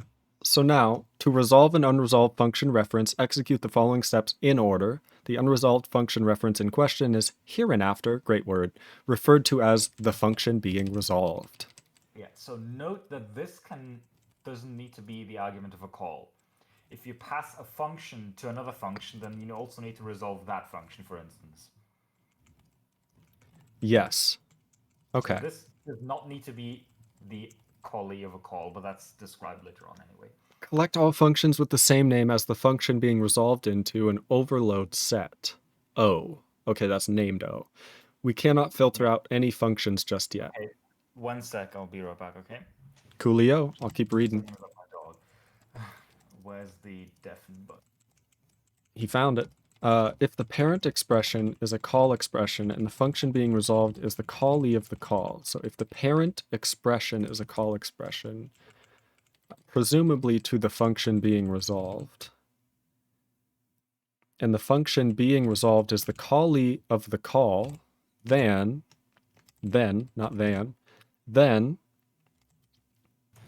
Okay, I'm back. awesomeness. We didn't make it far. Step 1, something that isn't mentioned, is obviously only the functions that are reachable from the scope that the reference is in. So not all functions in the entire program with that name, but only functions that are reachable from that scope. So Okay. in that scope or any of its parents. Interesting. Okay. I will have to figure out how to do that with the API and everything, but should be doable. And we're going to use like a vector or something? Oh? Yeah. It'll just be a vector, and I forgot to add one, but there is a function that is basically you can remove elements from a vector in 2 ways. For instance, so one is the classical way, you just cut out the element and move everything to the left, right? Yes. But if you don't care about the order, which is the case if you have a set, you can just swap the element with the last one and decrement the size. Right? Yes. I see exactly what you're saying. Function for that is called vector remove element unordered. It's used all over the place, or it's a macro, but it's used all over the place, for instance, for users and so on. We don't have the corresponding equivalent like insert on unique. We don't have that, so you have to check if it contains the element and only then push it if you want to have a set. I forgot to add a function like that, but we can use those macros for that. So there's ways of doing that because That's totally doable. Some vectors as sets in different places already. We're using those already, so nice. Shouldn't be too hard. So this basically means that, like, if you're here, right? So if you're at foo, and we're resolving foo, the function being resolved is foo. That's what this says. Yeah. That's case 2. Yeah. Okay, just making sure. Step 2, 2a. Type check all arguments of the call that are not unresolved function references themselves. This takes care of resolving nested calls.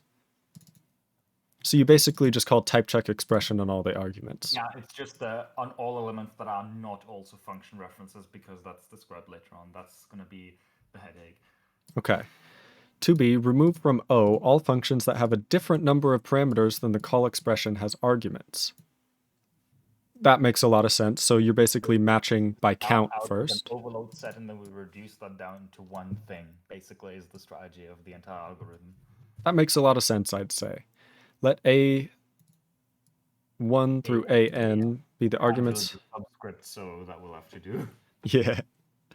Let them be the arguments of the call expression. So every argument is indexed based on 1.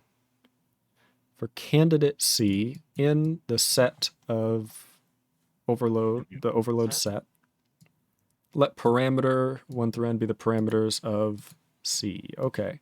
So basically our overload set contains a bunch of function signatures, which have parameters. Not signatures, functions, actually, just that have a signature which has parameters, but yeah. Okay, yes. So we have a candidate, which just refers to, it's basically our iterator.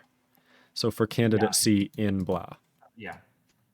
For each argument of the call, if it is not an unresolved function, oh god, check if it is convertible to P at I, which I'm presuming, for each argument AI of the call. Yeah. So check if the first argument is convertible to the first parameter, the second to the second, the third to the third, and so on.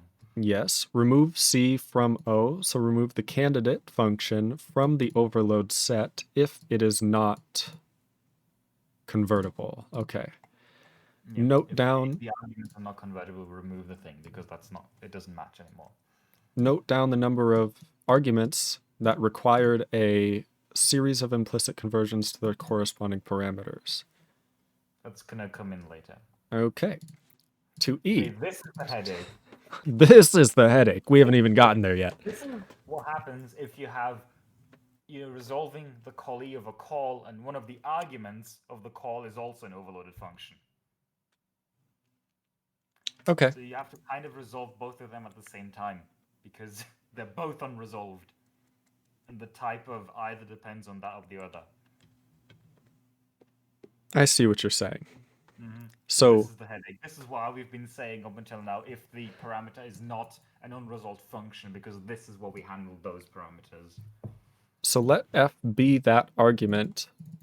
Or arguments, rather, yeah. F is the unresolved function argument. Yeah. So this would be, for example, if we have like foo definition, and then we have a call to foo with bar, and then we have a bar definition. Yeah. And this bar is going to be F. Yeah. Okie doke. I also love the alpha, beta. Alpha, beta, gamma? So gamma, yeah. Theta? Delta. Delta. So you didn't use, this is the lowercase. If it was a triangle, I would have said delta. It is the lowercase delta. That's theta, and then that's Lua. Epsilon. Oh, that's epsilon. That's the Emacs logo, actually. It's close enough. Oh, yeah, no, it's the Emacs logo is Xi, I think, right? I don't Yeah, know. it looks more like xi. It is. What is Oh, a no, it's not xi? xi. It's also a Greek letter. Oh, okay. Is it KSI or XI? X. It's basically the X. Okay. That would make sense. Okay, It so looks like this. Hold on, I do have a Greek keyboard layout. So, where's the thing? I just need to find it. It's here. Yeah, that. nice. In chat. Beautiful stuff. This thing. Yeah, that. Nice. It definitely is that. I didn't know that. Mm-hmm. That's very cool. Also, I can also describe char to say that's the Greek small letter xi. Xi or xi, like it's Greek. In Greek, it would be xi in Greek. So when ancient Xi? Greek, at least, I only know ancient Greek. So Cool. That's the best one. Displayed as. Bleh. Okay. Collect all functions with the same name as f into a set OF. so that's the overload set for the argument. So this is just recursively doing the thing. Not recursively, only one level of recursion. Because if we have any calls inside of them, the call is a separate expression. That gets resolved by step, what is it, 2a. So that's taken care of. It's only like, it's not really recursion, it's only one level. I get it now. I get it now. Because, okay. Yeah. That's weird. That's weird. Okay, so basically, That's the annoying part. instead of recursively doing it, we just do it for each of the children that do it, which seems recursive, but it's not. Yeah. Because this is called on a call expression, but this is called on an unresolved function. Yeah. Okay, so f is that unresolved function. Basically, try to resolve this function, Yes. which is the same thing as we did up Not above. the same thing. No. Okay, so I'll read. Remove from the overload set this thing. No. The other. So, okay. There's two overload sets. So OF and O are different. Yes. Okay. That's why one is OF, the other one is O. Well, I figured it would be like O underscore F. I mean, you could also call it that. Yeah, sure. I just figured this was like, Overload set of F. That's why it's that. But sure, you can call it O underscore F. It doesn't really matter. it doesn't. Remove from O, the overload set, all functions whose function parameter that corresponds to F does not match any of the functions in the overload set for the argument. And from the overload set of the argument, all functions whose signature does not match any of the parameter or of any of the functions in the major overload set. Yeah. So basically, this is the part that's a bit of a headache. Yeah. If I did this correctly. So what you're basically saying is, okay, I need to resolve the callee, and I know the callee takes this function as an argument. This function has like 3 possible overloads. If one candidate in the overload set does not accept any of those 3 arguments as a parameter, then that can't be a legal overload, right? That's Oh, okay.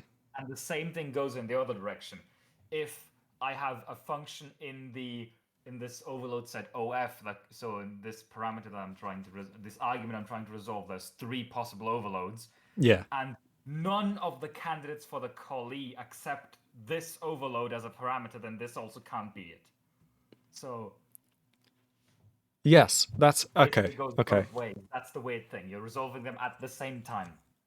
So if we have foo with a call to bar in it, Yeah.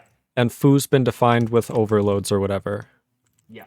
if bar turns out to like be in a position, an argument position, where the parameter it matches up with, none of the overloads of foo accept the return type of bar. Is that what we're checking here? Return type. We're passing not the return type. We're passing a function, the signature, the entire signature, Mm-hmm. parameters. We don't care about the I return see. type at all, actually. But I see. we do. Yeah. So here's an exact match: signature, so return type and parameters. I get it. So when there's a call here, then this function would be resolved by this whole algorithm because that's what would be called on a call of an unresolved function. So a call is resolved in step 2a because the call is entirely separate from the parent call expression, simply because of the fact that no sane programming language is going to allow you to overload on the return value. Yes. You cannot have two functions with the same parameter list but different return values, because that would be a horrible idea. So the only way in That would which be so a confusing. call expression can interact with its environment is through the return value. So This all makes sense. So what this... we can resolve nested calls separately. Those are completely separate. We don't care about those. This is if we just pass the function itself to foo. bar, which means that if none of these accept a function in this position, then this isn't a valid overload of foo. Yeah, well, if none of them accept the function at all, then there's That no match overload. this, But yeah. basically, what I'm saying is that multiple overloads of foo, there are multiple overloads of bar. If none of the overloads of foo accept that specific bar, then that bar is not a candidate for bar. If none of the bars match up with none of the possible bars match up with the parameter that one of the foos accepts, then the foo is also not legal. This now makes sense to me. So we're actually checking here that we're basically doing overload resolution based on the parameters rather than based on the arguments. Yeah, so this is just really just the type. So here it's an exact match of signatures, basically. Yes. What we're forming is, I think, formally you could describe it as the set intersection of like what the parameter types of the possible overloads for foo and the signatures of bar. That's perhaps and then you remove from both sets the functions that are not in the intersection, basically. It's a bit complicated because it's like a knot. It's a set knot. Sort of. It is an intersection, basically, of some sort, but writing the down formula is a bit complicated, I think. Yes. Okay, so delta, if the but if the argument overload set is empty, then this is a compiler error. There is no matching overload for f. Yeah. So what if there just is no matching overload for f because the user... Is this a compiler error or a user error? You know what I mean? Compiler error means compile time error. Otherwise, okay, not an ICE. Okay, not an... Okay. ICE is ICE. Compiler error is invalid program. Also, if you I want get it to now. use the C++ language, you can write the program is ill-formed. That's the same thing. Okay, just making sure. That, as long as that means that, and we're not like returning an ICE, we're just returning, hey, you did this wrong. Yeah, what you would return is you'd probably print out all the overloads and say what each of them didn't match. That would be like the nice thing to do, but we don't have to do that now. Yeah, we'll do that next year. Eventually, yeah. If the overload set of the argument contains more than one element, then this is a compiler error. F is ambiguous. Yeah. So if you define bar with integer and then bar with integer, that's when this would happen. Ambiguous overloads. Can they happen? Earlier, but usually ambiguous overloads happen if you have something like we have an overload of foo whose first parameter is a byte and whose second parameter is an integer, and we have an overload of foo whose first parameter is an integer and whose second parameter is a byte. And if you pass that a byte and the byte, then well. But I'm not sure if in here, this is just like a sanity check. I'm not sure if there's a situation where you could actually get more than one here. It's theoretically possible, I think, but just in case, we'll check for that anyway. Because the point is, at the end, there's supposed to be one, and if there's not one, then that's an error. This is a zeta. So if what's the big zeta?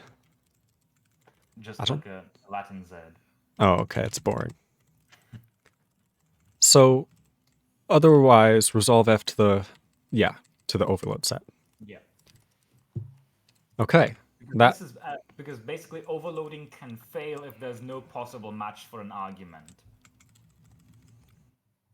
yeah, Because if there's no overload of bar that fits with any of the overloads of foo, then there's no way to resolve either one in this case. So the resolution just fails. that's very correct.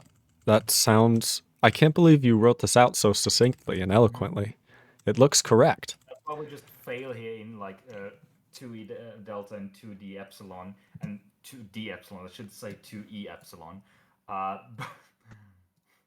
that's why we just fail here. We don't try to move on to the next candidate or anything because again, it's weird. We are kind of resolving the arguments and the candidates in like it's a mess. Like It's a bit of this a mess. section is complicated. Anyway, 2f.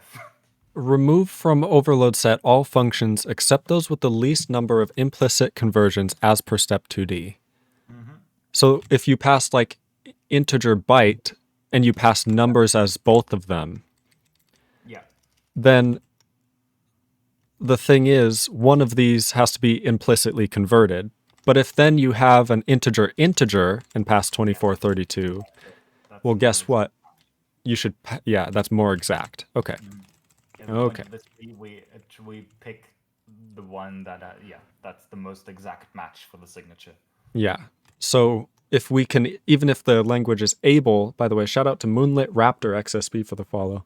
So if the language is able to implicitly convert integer to byte, we won't do it automatically because then we may miss the proper. Yeah. Okay. Exactly. Okay. Otherwise then 2. So if the parent expression is not a call expression and the function being resolved is not.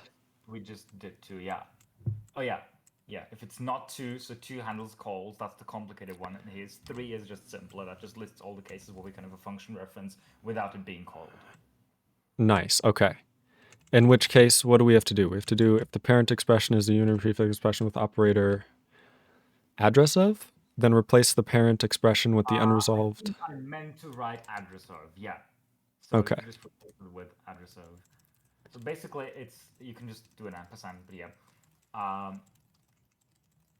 Basically, the point here is just the same thing that's supported in C. You can take the address of a function 10,000 times, it doesn't care. Like if you write address of function in C, that just resolves it down to just the function.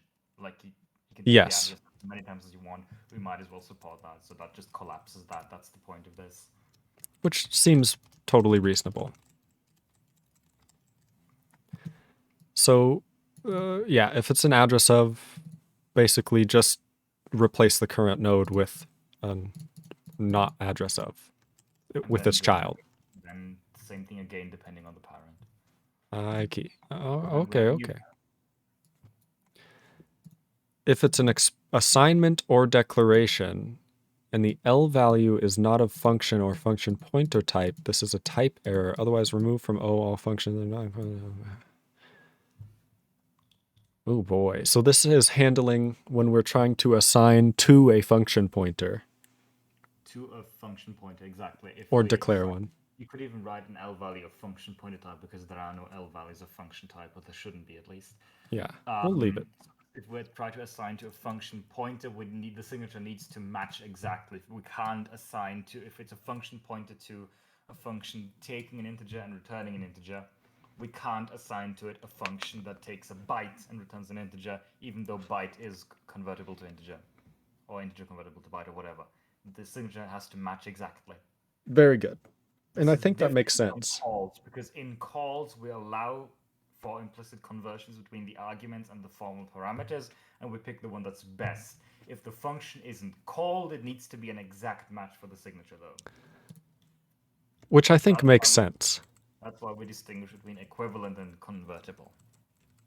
I see. For these other cases. For these cases, and also for resolving function reference inside of calls. So that's like steps 2E alpha and all of that nonsense. Yes. Because if in that complicated step that does resolves 2 things at the same time, that also compares the signatures exactly. Oh man, I did things.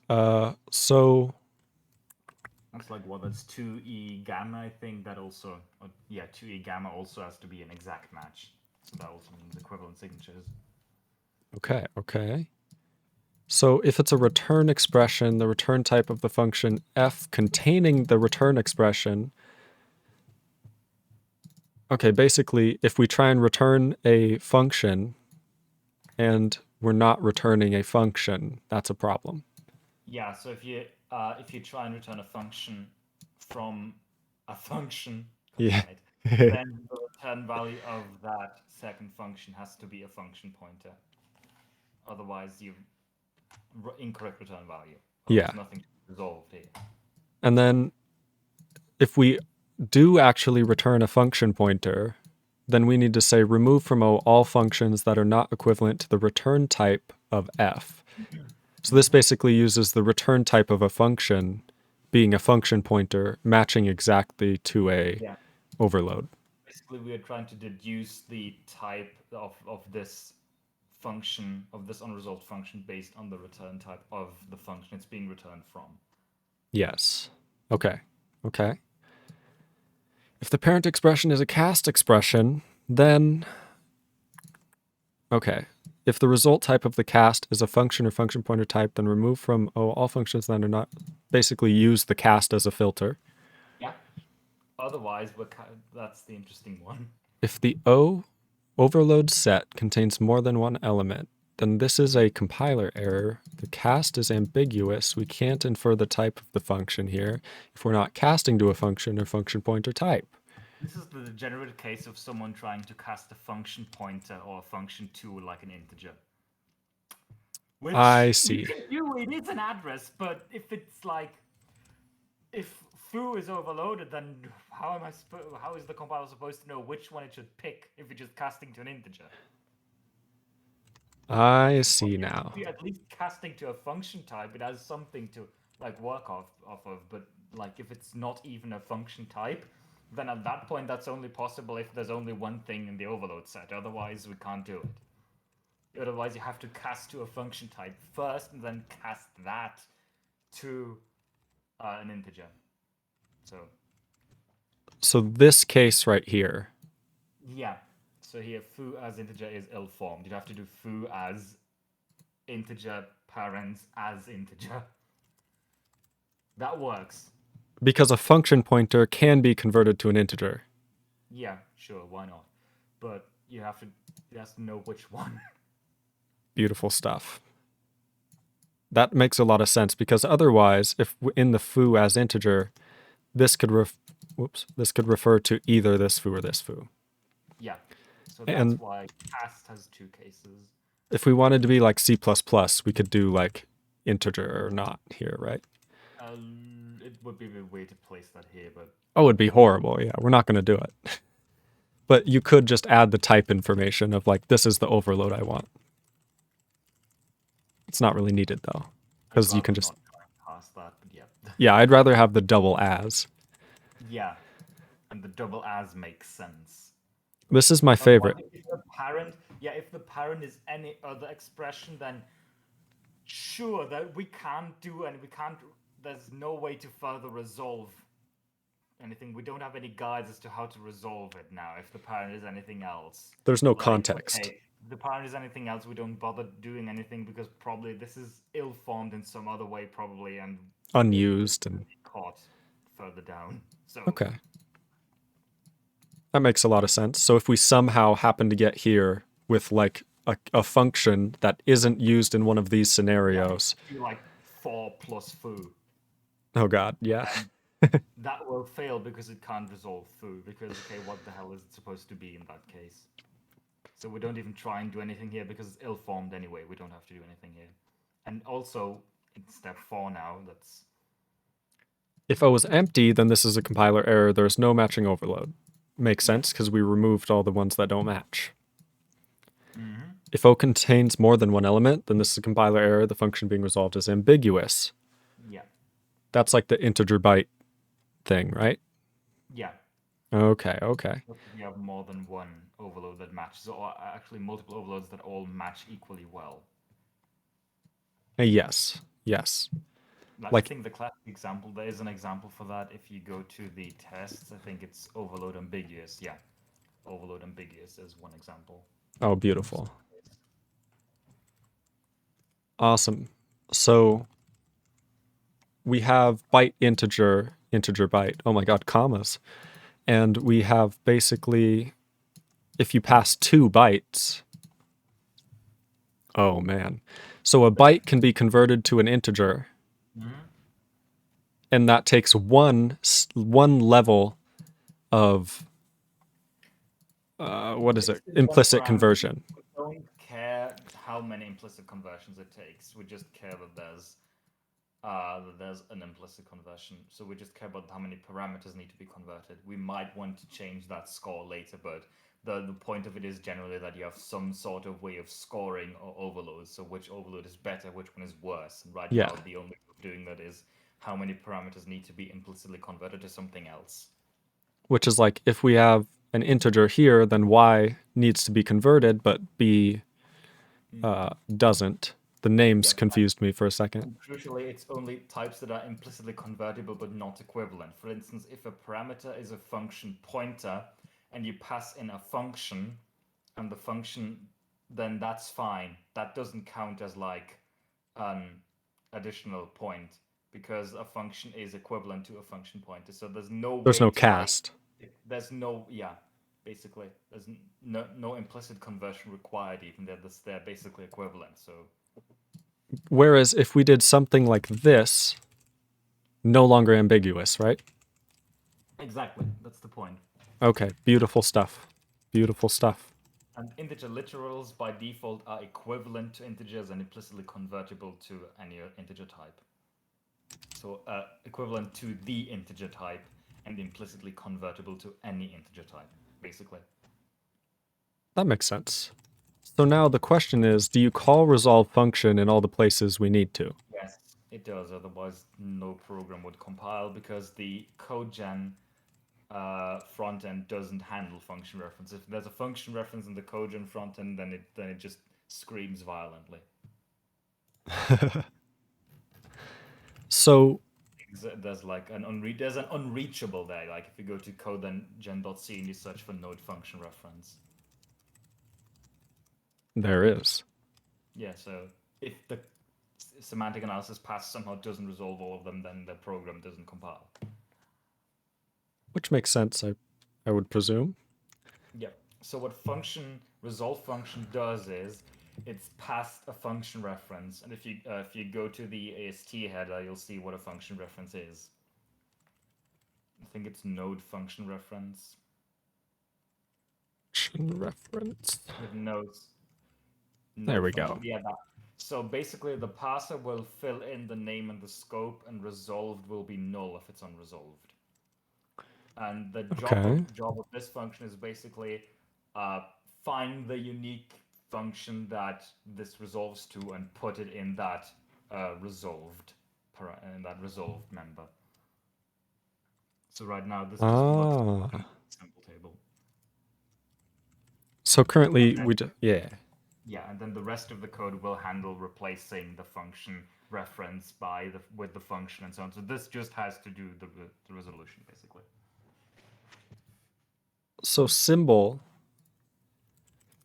does it have here? Let me just do some poking around. Symbol has a kind, name, scope, node, and type. Yeah.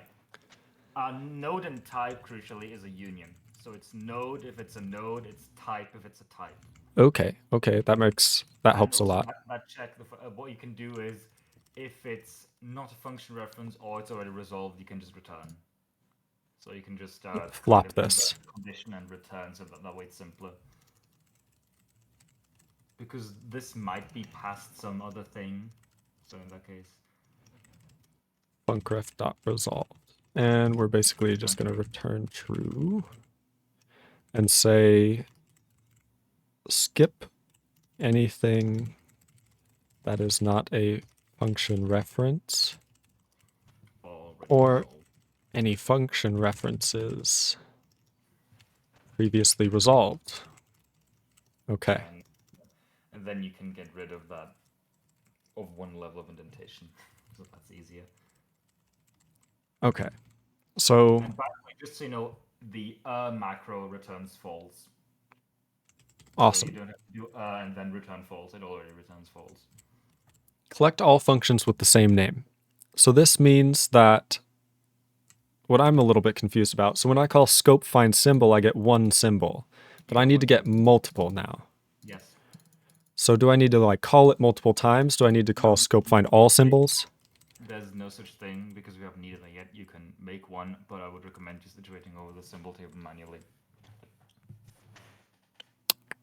Okay.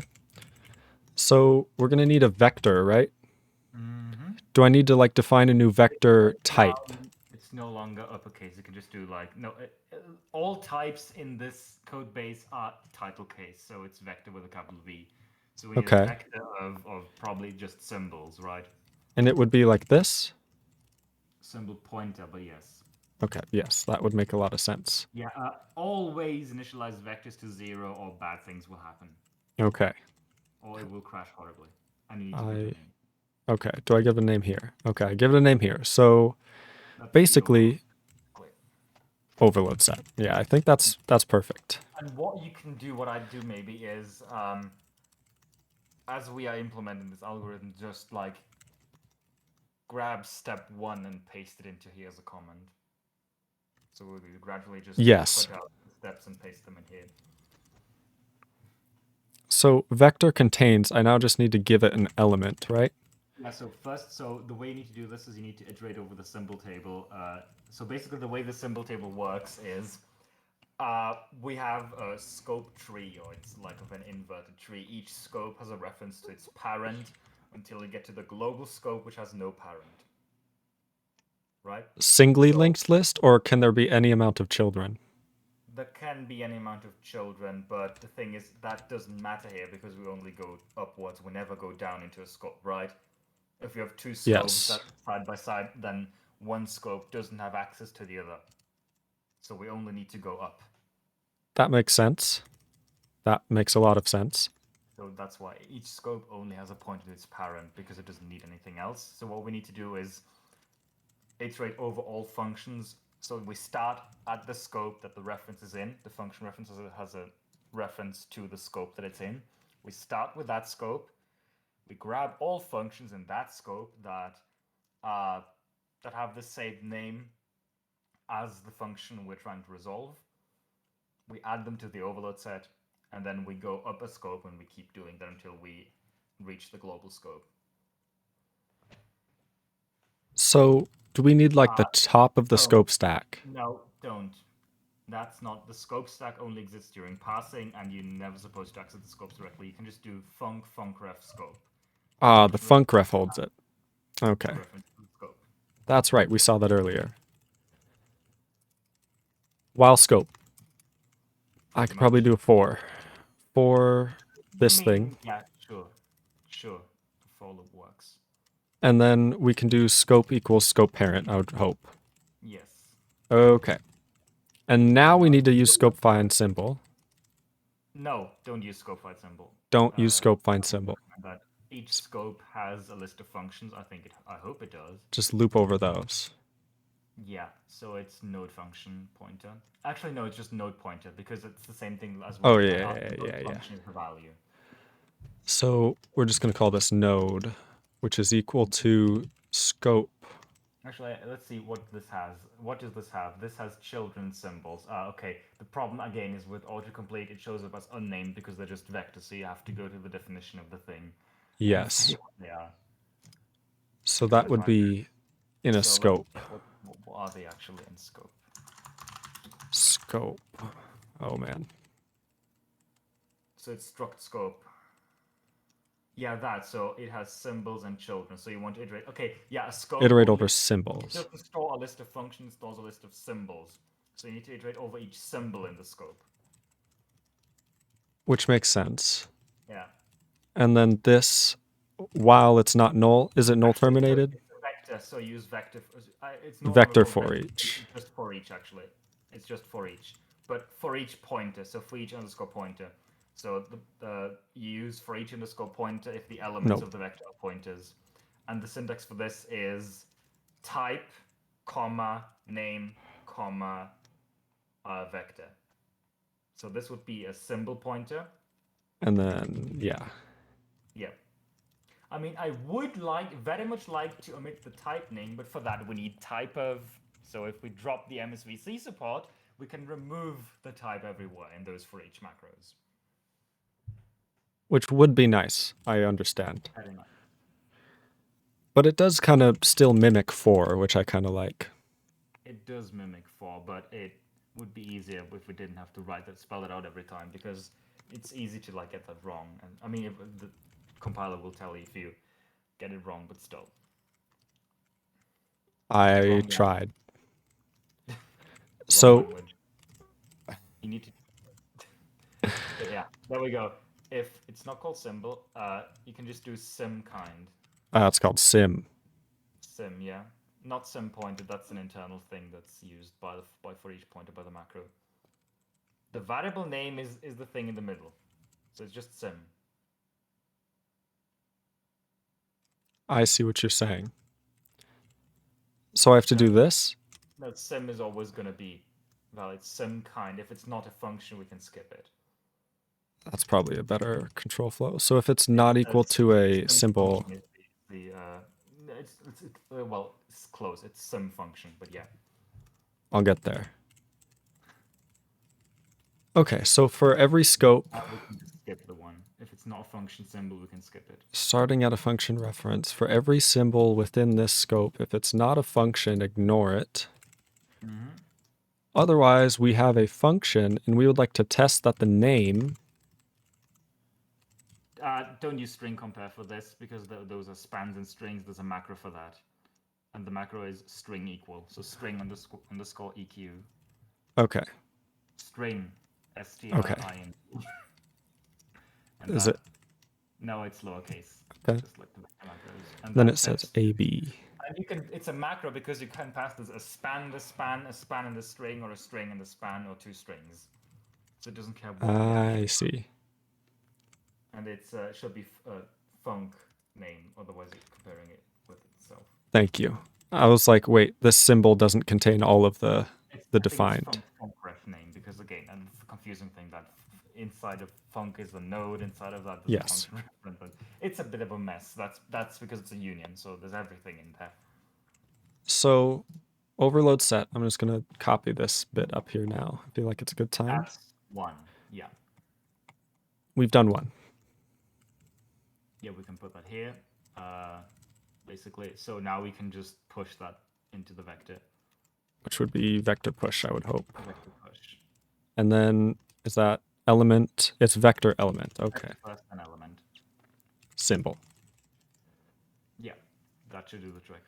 And after we're done with this scope, we need to move on to the next one. And that actually the for loop does the for us. So yes. Yeah, that should find the entire overload set for this function. And it's a set, so we have to do this. No, because we don't have to do this, because a function nodes are unique, right? You can't have the same function twice in the AST, that's nonsense. Perfect. You can have multiple function references to a function node, but you can only have one function node or one function symbol. So the functions, a symbol table is already a set, basically, or a multi-set, but complicated. Anyway. There's kind now, right? Yes, it's called kind, and it's node. It's not node kind, I think it's just node call. Nice, okay. So if the parent is a call and the function being resolved is the callee of the call. Mm-hmm. Okay, so that would be and, hold on, don't help me, funcref.name. We may have to do the string equals thing here, right? You just compare, function resolved is the callee of the call, you can just compare the pointer. If the function being resolved, that means the node is in Dags, man. Is the call, the node is the same thing. Okay. I'm getting it now. And then this, we need the callee. Is that incorrect? It's func, not funcref. Funcref that makes is sense. The value in the node. Yes. Again, it's a mess because it's basically like the instruction. Like a node is an instruction, and call would be like IR call. Well, funcref is Yeah. like node funcref is like. So I keep trying to use the value structs, Yes. which is obviously incorrect. So with this, well, So that's the if. Yeah. So then we need kind of like that. everything to. Yeah, you know, just What I usually do is when I implement like specs, I just copy the entire thing and then just implement step by step. I see. I get lost if I do that. Okay. I got to go one at a time or I screw it up. So this is interesting actually because yeah, do that anyway because the thing is it's the way type check expression works is not going to type check anything twice. So the way we do this, if we got here from Thanks, a man. call, then we haven't already type checked the arguments of the call, I'm pretty sure. I hope we're not doing that. So And we need to type check the arguments of the call afterwards. I would hope nodes is a vector. Yes, nodes is a vector of node. But you Okay. need to give it a name, otherwise you can't pass it as a parameter. Otherwise it's a different type if you declare it as like vector of node. Because it's not, every time you use the vector macro, you get a different type. Because it's like, it's not called ODI in C, but that's the reason. So we're going to do a for each basically For each pointer, but yes. on the func parent call dot arguments vector with an argument in each one that we're going to type check. And this is of type nodes. Node pointer. Arguments is a Thank you. Yes. I was close. but we only type check it if it's not an unresolved function reference. Otherwise, it will try to resolve that with like no information of how to do so. I see. That are not unresolved. Otherwise, that will just, I think it will just end an infinite loop or something, or I don't know. That case is not handled in the algorithm because it assumes that it never happens. So Okay, so if arg... Oh, man. it is argkind. So if argkind equals a function reference, node Yeah. function reference, or something, whatever it is, then, or and, arg... No, it's just that actually. It's just that? Yeah. So if it It's a equals this, function continue. reference, it's just irregular. Yeah, or you can just, if it's not a function reference, then type check it. That's also an option. That's probably smarter for something this small. Yeah.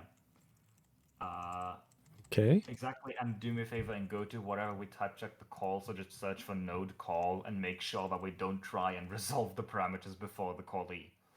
We're not. Okay, that's good. Okay. This is fun. Should I make like a note, like must type No, check callee? this should be fine. Oh, we'll see if it fails, but this should be fine because the one thing that that's not handled in the algorithm is, you kind of mustn't try to type check the arguments of a call before the function has been resolved. Because resolving the function will resolve the arguments that are function references, so. I see. Yeah, so we got to be careful to avoid like loops here is what you're saying. Yeah, or not just loops, but just cases that aren't handled in this. It's not really a state machine, but you get what I mean. Like something that's not in the algorithm that's gonna like cause problems if you try and do that. Move from O. All functions that have a different number of parameters than the call expression has arguments. So can we do like vector size? It's just size. It's dot size for the vector. Okay. So it's just stored as a struct member. That makes sense. So we can do... for size t in case you haven't seen it, which is just u size, so USZ. So we have a size here. We want to say for each putter in, which is going to be what? A symbol putter? Yeah, in the overload set. Oh, I didn't name it. So for each putter in the overload set, we need to say if its size, here, hold on. If the symbol, oh man, hold on. Symbol, yeah. So symbol has all of these things. So we need to do symbol node call argument size. No, careful. The symbols are functions, so it's not call. The symbol isn't a call. It's a function. It's also not a func ref. It's a function. It's just a function. Okay. All three of those are different. That makes sense. Yeah. So this And is the this full signature, body, everything. actually because of how it is close. This is all the data that is like function specific, but every node has a type. Actually, yeah, that works. Parentheticals should. That is a bit of a hack, but it works because those are not the parameters of the signature. If you want the actual type, you have to do node type. Yeah, because the thing is, node function has all the function specific data, but the type of a function is not specific to a function. Every node has a type. So it's just stored where the node type is stored. Very nice. Okay. That makes So sense. the signature of a function is just the type of the node. This is going to be vector remove element. Vector remove element unordered. I would use unordered because that's faster. You don't have to mem copy everything. Nice. And the overload set the symbol. Yeah. Which has vector element. Okay, so we just need to pass overload set what we want to remove, and then the actual element is symbol. Yes. So there's two Okay. things. First of all, not equals. Beautiful. Otherwise, Yes. remove everything that matters. And now let me think for a second if that runs into iterate invalidation. Remove from the thing while we're iterating over it. So if we're iterating over the thing, I think this works because the way this should work is we're iterating over it, right? And there's like for each pointer has a hidden pointer internally, and I think this will just work actually if we do this. So I don't think we need that. we don't need this.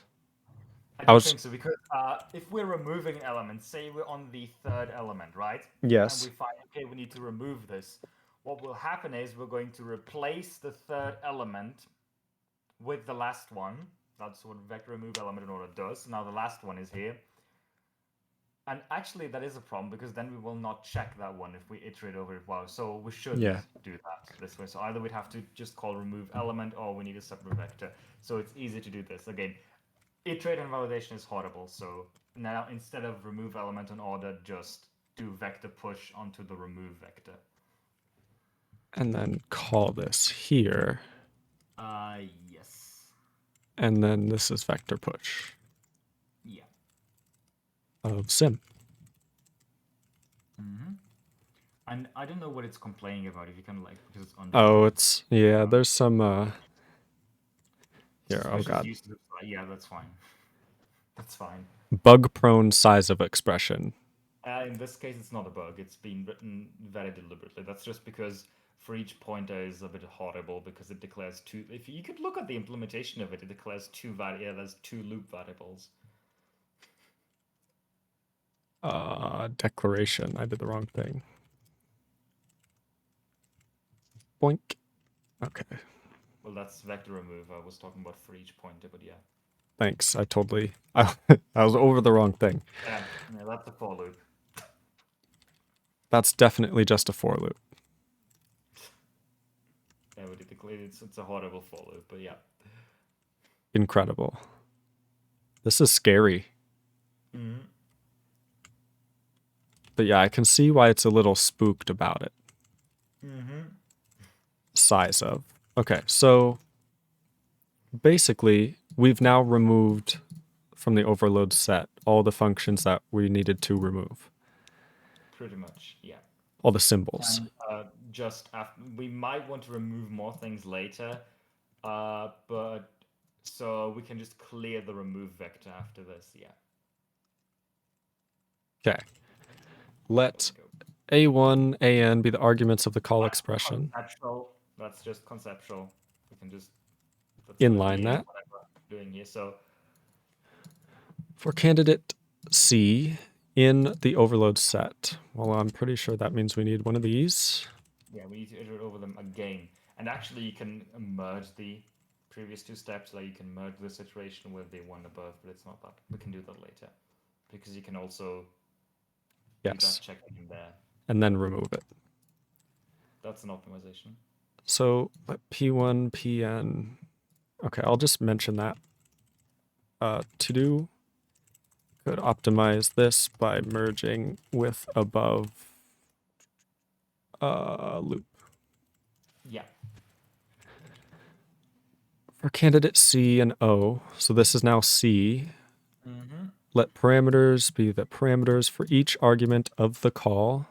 Mm-hmm. So this is going to be a node pointer, which is an argument of symbol. These are functions, not calls. Yeah, hold on. Symbol is the symbol. That's the overload. You Yep, can also call that C if that makes it easier, or call it candidate or something. that may be easier. That may be less confusing because we're going to need that later on again. So for candidate, for each argument of the call, which is the expression we got. Yeah, you can like do at the inside of that. That's not it. No, it's if you Yeah, scroll down a bit, it's func parent. Okay, Inside of that, if you can just say node call equals func parent, if that makes it easier. I see. We may. Maybe we'll just do that. Where could we do that earliest? Like inside that if, because then we know that's a call. Here we know that it's a call, yeah. Call equals func parent. Okay. That makes it easier, perhaps. Call arguments. Call arguments, yeah, that's always how it goes. If you try to give the thing a descriptive name, that's how it goes. Because just look at how many phi.phi args or phi.phi to phi args or whatever we have. It's so true. So for each putter within the calls, call arguments. Yes, thank you. Now this is an argument that we have to then check the whole thing like we did up here somewhere. Did we? Am I misremembering? This thing. Oh yeah, this thing. That, except we don't need to type check it, we need to do something else with it. Yes. We now need to, if it is not an unresolved function. To make it a bit simpler here, we can do the continue thing. If it's a function reference, just continue. Maybe that's a bit simpler then. Probably. Let's try that. But then we also need to continue if it's unresolved and it, is this not equals or equals? If it is a function reference, we skip it. We'll take care of those later. Okay. So check if it is convertible to PI. There's a function for that, fortunately. I think it's just called convertible. Okay. Where's that defined? Defined in the same file. It's just nice. further up. Okay. I think it's AST2 then from, yeah. So convertible to the parameter type. If it's like this, do I do like this thing? No. Okay. So what we need to check is for instance, if we have two overloads foo, we need to check the parameter types. Which means that we need to say this is the call. That's the argument. So we need to somehow get the parameters of the func, which we have. Yes. So we just do func. Careful, not func. We are checking a particular candidate right now. Oh, thank you, candidate. Which then should have a function, right? No, this has a node. Thank you. Which then should have function or func_ref here? It's a function. The nodes are functions, and those have types, but the type is in the node itself, not in the function. Because the signature of a function is also I'm the getting. type of that node. Yep, I'm. Function. There we need function and parameters at. That is a data member because it's a vector. Yep, and then I can just do at I. So now we need, we need to iterate over it and put this for each index. Oh, for each index. And that just takes a variable name and the vector. So just for each index, I call arguments.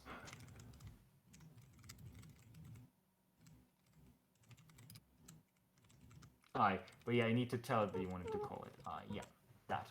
Okay, why are you mad now? Oh, type. Type. Carefully you got those backwards, because if you check the signature, to is first and then from. Because it's always destination first, then source. Okay. Oh, that Like string copy and it's really not happy. transpose doesn't help here, I think. So I need to do this here. Okay. Yeah, I think, let me check. That I think looks right. Okay. So That will return true if it is convertible and false if it is not. if convertible, if not convertible, then we need to remove candidate from overload set, which means we need to just push to remove, right? Push to remove, yeah. Whoops, whoops. Oops. We need to push a candidate Candidate. because Yeah, it is a and candidate. as an optimization, if we know that this parameter isn't convertible, we don't need to check any of the others, so we can just break from the loop. Nice. We're done with candidate. Will that work? Many parameters. That looks right. Okay. And we also need to add one more thing. So we need to note down the number of implicit conversions required. So maybe instead of making the overload set a vector of symbol, we can make it a vector of symbol and size or something. So you can just define a struct in locally and yeah. So I'm forgetting what language I'm in. So basically, instead of a vector of symbol, you can just do a struct. Overload candidate or whatever. Yeah, so we'll have overloaded function symbol. Sure. Yeah, because that will store its symbol and small metadata. And then this, can we literally like put this in here? Yes, you can put the symbol pointer in there. Okay. So. Yeah, but in this case, I just make it a vector of overloaded function symbol without the pointer. Yes, because then we can just store the symbol pointer in here, like a hash map. And size t score. Yeah. Simple. Okay. And don't forget the semicolon after struct definition. Thank you. Totally forgetting. And now. I might type def that thing too. Otherwise, it's going to get annoying. Yes. I don't need to do that. I need to do this. Yeah. Also, if you want to, we can also just store the function node instead of the symbol, but that's like, it doesn't really matter that much. So we're going to have to do overloaded function symbol. S.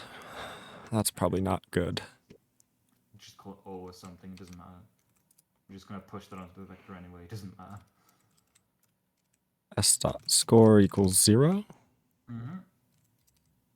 And S. Okay. Yeah, that works. Beautiful, beautiful. And then down here, we're going to have issues when we're looping over things, right? Yeah, now it has to be for each instead of for each pointer. And it also has to...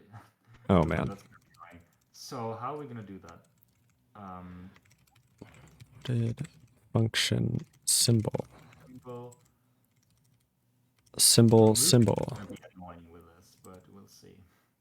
And then to push, we just push a symbol, and then we say if. So removing, how are we gonna? Because the thing is, the way that remove works, it does a mem compare. Actually, it does a mem compare, so that will work. This will work, yeah. So all we have to do is actually change these into overloaded. Yes, and not pointers, but yeah. And then we basically just need to do the same thing as above, where we create. And what's important is that instead of for each pointer, you need for each now, because they're no longer pointers. That's a good point. Okay. You don't need to do that. No, don't do that. You can Not like this? You can just copy the symbol that's in the other vector. Just push symbol. That should work, right? Yeah. Oh, you're right. You're right. I was thinking it's the same as above. Sim, because sim is a pointer here. Why is it red? Assigning to overloaded. Sim is a pointer. So we need to do star sim.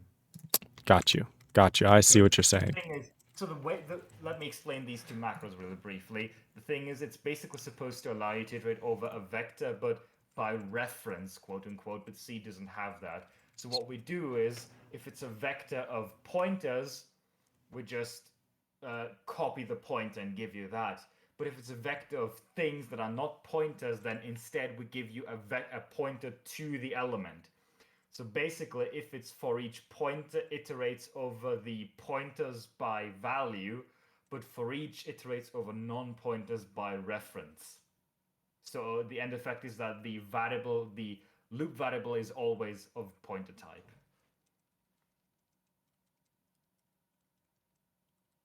It's a bit I confusing. see. Okay. That's how it is, because if this were C++, I could define an actual for loop and it would be much cleaner, but unfortunately it's not, so...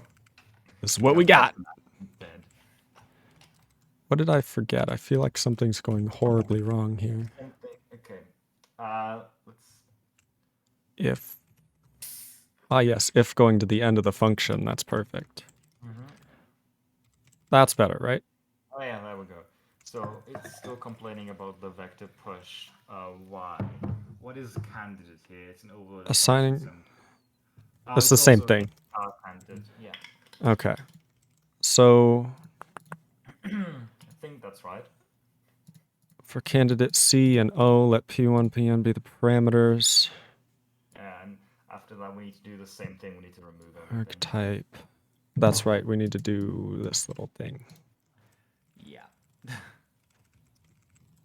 And we're still removing from overload set. Remove C from O if it is not. Yeah.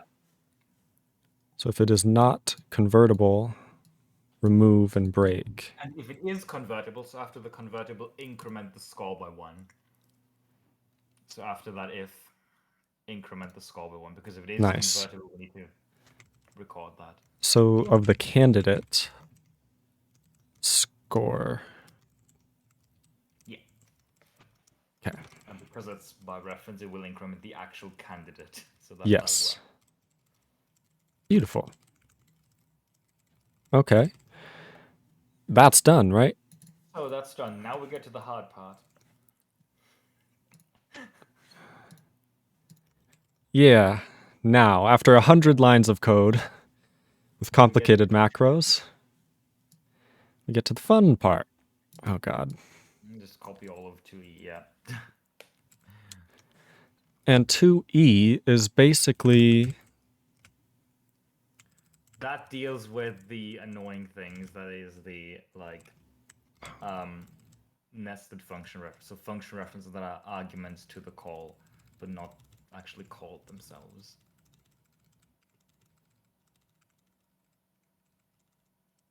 Okay. And first of all, if any of the AI are unresolved functions, then each of those arguments.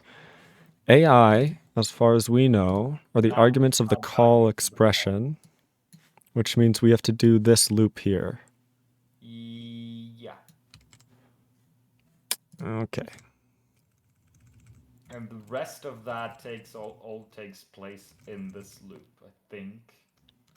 And then if okay, does not equal. Gamma might be a bit complicated, yeah. If it's not that, then we don't care. Right. And now we can go up to here. That argument and blah, blah, blah.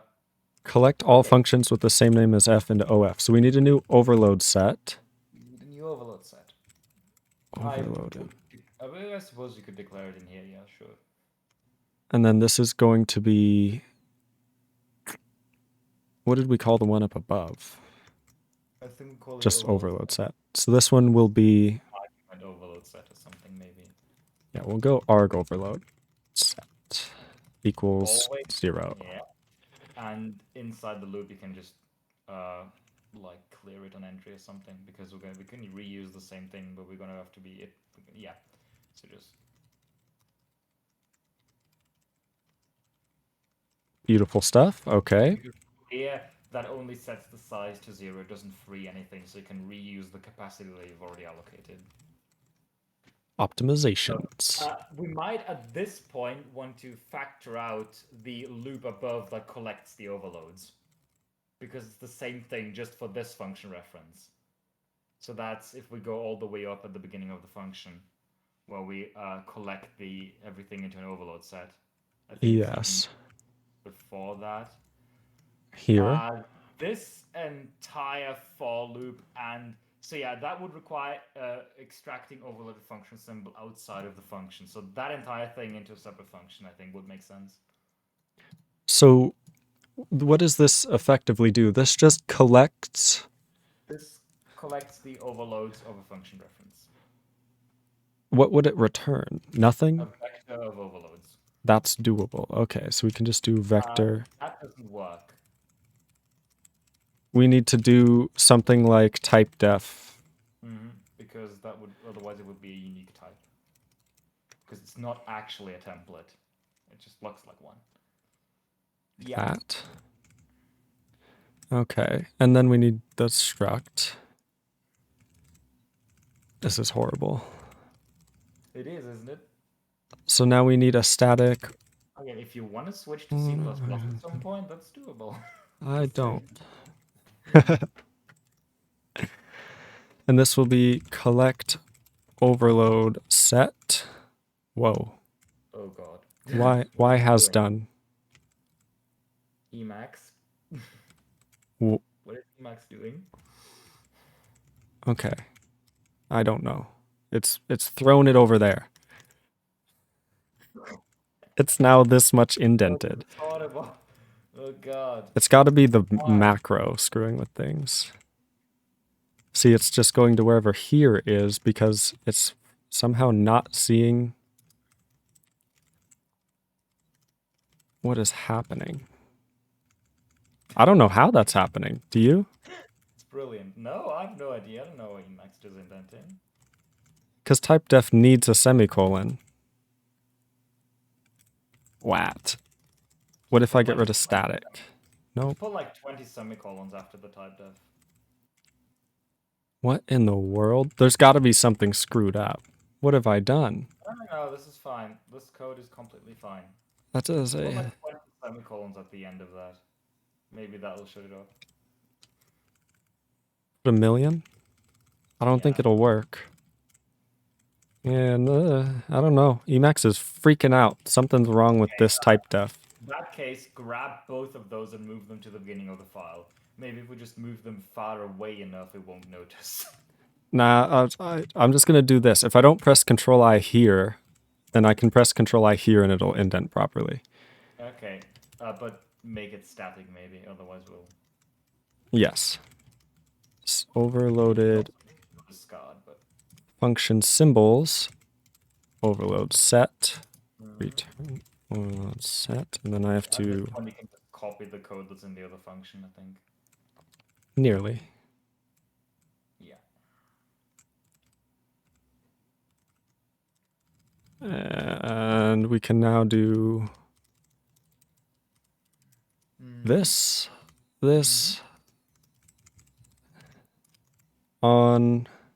Okay, what are the parameters that we need? The func should be enough, I think. That's pretty sweet. Okay.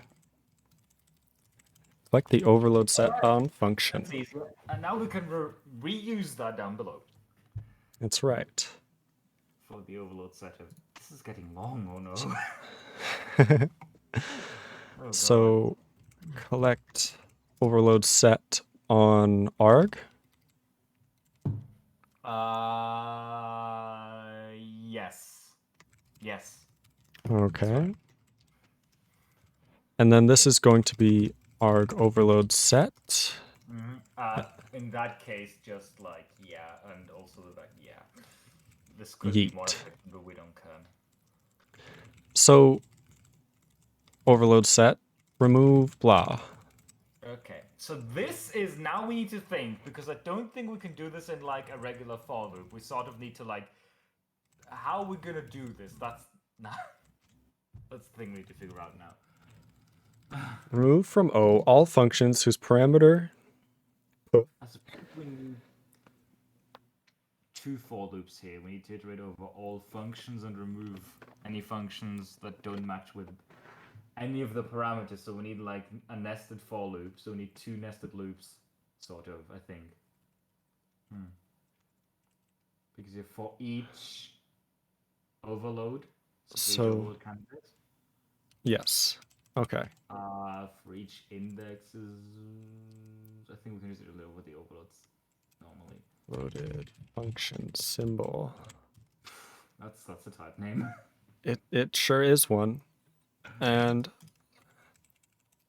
we basically just need the overload set of the argument. No, that's the overload set of the. We need both of them either way. So we need to loop over both. That way we can Both. access both every time they interact. Yeah. And let's then- not call both of them overload. It's probably a good idea. Overload. Okay, now we need to think. So what did I actually write there? Remove. So remove from the overload set all functions. That's the inner for loop whose type doesn't match that parameter. Okay, so we need to now know which parameter this is, which we do because we have the I. So we need to get the ith parameter of the overload and compare it with the signature of the arg overload. So what you're saying is if we had a for loop that just had an index. No, we have that if you go up to line 382. Oh, We already have that. we already have I. So we still need this. Basically, the implementation of this is going to be the converse of what's in the comment. So we basically want to iterate over them, and if we find one that matches, then we don't remove it. If we don't find any that match, we need to remove it. Does that make sense? Yes. And what does it... So when it says parameter that corresponds to F does not match. So Match meaning is is this convertible or equivalent? equivalent, which we don't have. So we don't have equivalent just now. It's types equal, I think. Okay. Yeah. So Types if... equal, but takes 2 types. And the 2 types that we are talking about is the ith parameter here. Yes. So Parameter of the overload. so we have an arg overload, which contains... Careful. That's the other overload. The overload is PF is the parameter in the candidate. So that's the callee. So that's overload, not arg overload. I This see. entire paragraph is a bit of a mindfuck, so don't feel bad if it's confusing. It took me like a while to write that down. Thank you. It absolutely is a rough one. Symbol is a node. Node. Symbol node type. Symbol node, and the node has a type.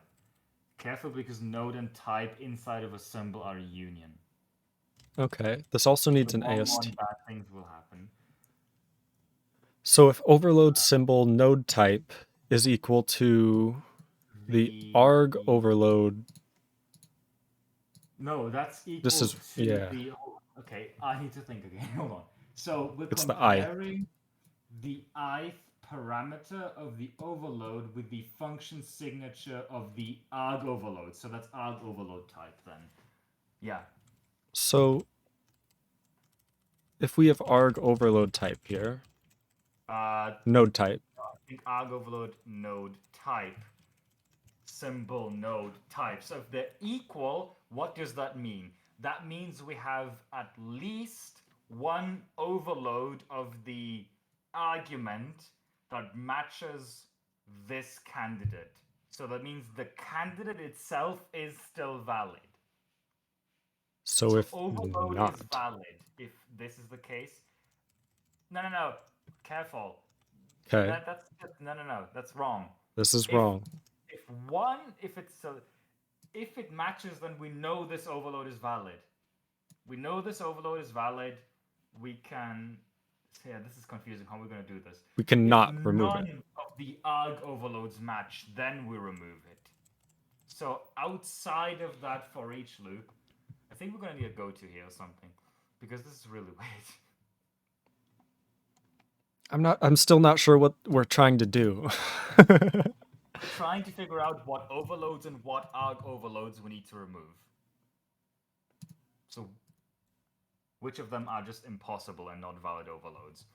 So what we're doing here right now is this: what this condition checks, this types equal, what this does is, if overload is the candidate, so that will be if you have like foo bar, foo calls bar, write that down, maybe that helps. Maybe we'll keep that there and we'll use that for explanation. A bar is also overloaded. That's the whole point of Okay. it. Yes. So basically, foo is overload, bar is arg overload. Or rather, foo is overload is a candidate for foo.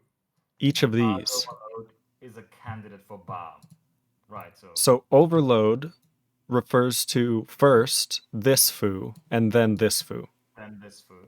Yes. Arg overload refers to this bar and then this bar. Then this bar. And we would like, yeah. Yeah, what this types equal checks is if there's any foo. Actually, yeah. It iterates over all the bars for each foo and checks if so. Oh god, this is hard to explain because we need to do both things. So the condition that we've written down now, check.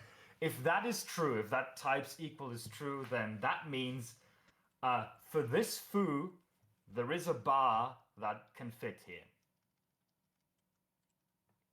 Does that make sense? I'm starting to get it. So if that types equal is true, that means for this foo, there is a bar that can fit here, which means this foo, it could be a valid overload. But there may be more and it would be ambiguous. Yeah, that we don't care about ambiguous just yet. That's irrelevant. We care about it later. But what we're trying to figure out is, so the purpose of all of this here is basically, if we find a foo for which none of the bars fit, we can remove that foo, right? Because we don't know which bar it is yet, but we know this foo can't be it because none of the bars match. Does that make sense? Okay. So, yes, I'm starting to get it. And then we also need to do the same thing for the bars. Like, if we're trying to check, does this bar fit here? If none of the foos that are possible accept the bar, then we know that it's not this bar. We still don't know which foos it's going to be, but we know none of the foos accepts this bar, so it can't be this bar. Okay. All right? This can be anything, but let's just say it's this. For instance. If this is the case, then bar here obviously would never work. So we would have to add like a function that accepts a function that which isn't takes nothing. So yeah, whatever. All that, yeah. Yeah, let's try takes nothing. That'll be easier. So we have one which can just be passed an integer and another that can be passed a function which returns an integer. And this is an overload. If we walk through this, what this loop will do is, so maybe we'll walk through the foo and bar real quick to see what we need to do. Yeah. So what we'll do is we iterate over each foo. So we get to the first foo. Yep. That's Foo 1. Yep. Foo 1. Then we go over all the bars. We Bar look 1. at the first bar. That bar takes an integer, returns an integer. That's not that doesn't work for this foo because the first foo, that foo would have been rejected already, but doesn't matter. So actually, what for this to work is both foos have to take a function as their first parameter. Which is fine. So just some random nonsense that takes like a pointer or something. So something that certainly doesn't match, just put something in there. Yeah, just something extra, right? Am I misunderstanding? Just make what the first foo make its parameter pointer to a function that accepts a pointer into something as a parameter. I see. So this is just so we know this is nonsense. This is not going to match to make our lives easier. And then the second parameter of foo doesn't matter. So basically, what we're trying to do is we are looking at the first the first argument of the call. We're looking at bar right in the call. And we go, okay, for this parameter, we need to do some checking. We need to resolve bar now. So this is what this is about. We need to resolve bar. To resolve bar, we first iterate over all the foos, confusingly. Like of all possible foos. And for each Classic. foo, we check the parameter that's at the position of which that bar is at. So we check the first parameter of the foo, right? Yes. We go to the first foo, we check the first parameter, and we see, okay, is there a bar that matches the signature? And okay, if there is one, then we get to this control flow. Yeah, if there is one, then okay, maybe it's this foo. We don't know that yet, but maybe it's this foo. So, okay, yes. Okay. In this case, there is no bar that matches this first foo, right? Right. Or the parameter of the first foo. So we know this foo can't be it. Yeet this foo. Which would be if this failed. If all of them fail, if it fails for all bars, so that would be outside that inner for each loop. Oh, okay. So I think we will need some go-tos here or something, or failed is false or whatever. Yeah, failed is no. I wouldn't say failed. Say valid equals false, and then valid equals, because we check if it's still valid. Yeah, and valid, and we can break at this point because we don't need to check any other bars. We know that this foo is valid. Maybe else do nothing. Else do nothing. So here's the thing. If it's false, and then the last one is true, but the first one is false, we won't. We'll miss this. It doesn't matter. We only want to see if one bar matches. It's enough if a bar matches. It doesn't matter how many of them. We just want one. So if one bar matches, we know this foo is still valid. Ah, okay. And stop checking the bars. So we'll get back to this, but yeah. And is that the right place? Yeah. Could you maybe either break this on one liners, because I hate line continuations. Like I loathe them. It makes it horrible. I This can't thing? tell what's going on with this. Oh, here, I can do Line this. 409 is broken across two lines. It's like horrible. Thank you. Yeah. I can't stand line continuations. I always have word wrap disabled because I can never tell what's going on. Anyway, so yeah. If it's not valid, we remove it from the overload set. If it's not valid, to remove third push overload to remove, and then remove things. Oh, I need to do star overload. Yes. I always forget. Okay. Okay, so this is the first half of this. This Yeah. takes care of removing the invalid foos, right? And then So we know if there's a foo that accepts a parameter, but there's no bar that matches that parameter, then we know that foo can't be it, okay? yes, so effectively, if I'm just going to talk through this and make sure I'm not missing something major. So we have bar, Yeah. and we are checking for each one of these if any one of these matches the first argument, because that's where it was passed. Yes. Matches the first argument type, then that means that that foo may be the proper overload. Correct. And this bar, we now need to figure out which one of these is proper. The bars yet, we'll still need to do that. But this was just about the foos. So for instance, if we look at the first foo too, if we look at the first foo, we see the first parameter is whatever it is, right? Is this thing. And then we see, okay, the first bar, that's not it. The second bar, that's not it. That's all the bars. There's no bar that matches this parameter, which means this foo can't be it. That foo is gone now from the overload set. Yes. Okay. For the second one, we see, okay, the second bar matches, so we keep it for now. Yes. Right. So that takes care of the foos. We still need to do the same thing for the bars now. And I think we can split it across two loops, or we'll do it in like the same loop in here. So, because what we now need to do the opposite thing, basically.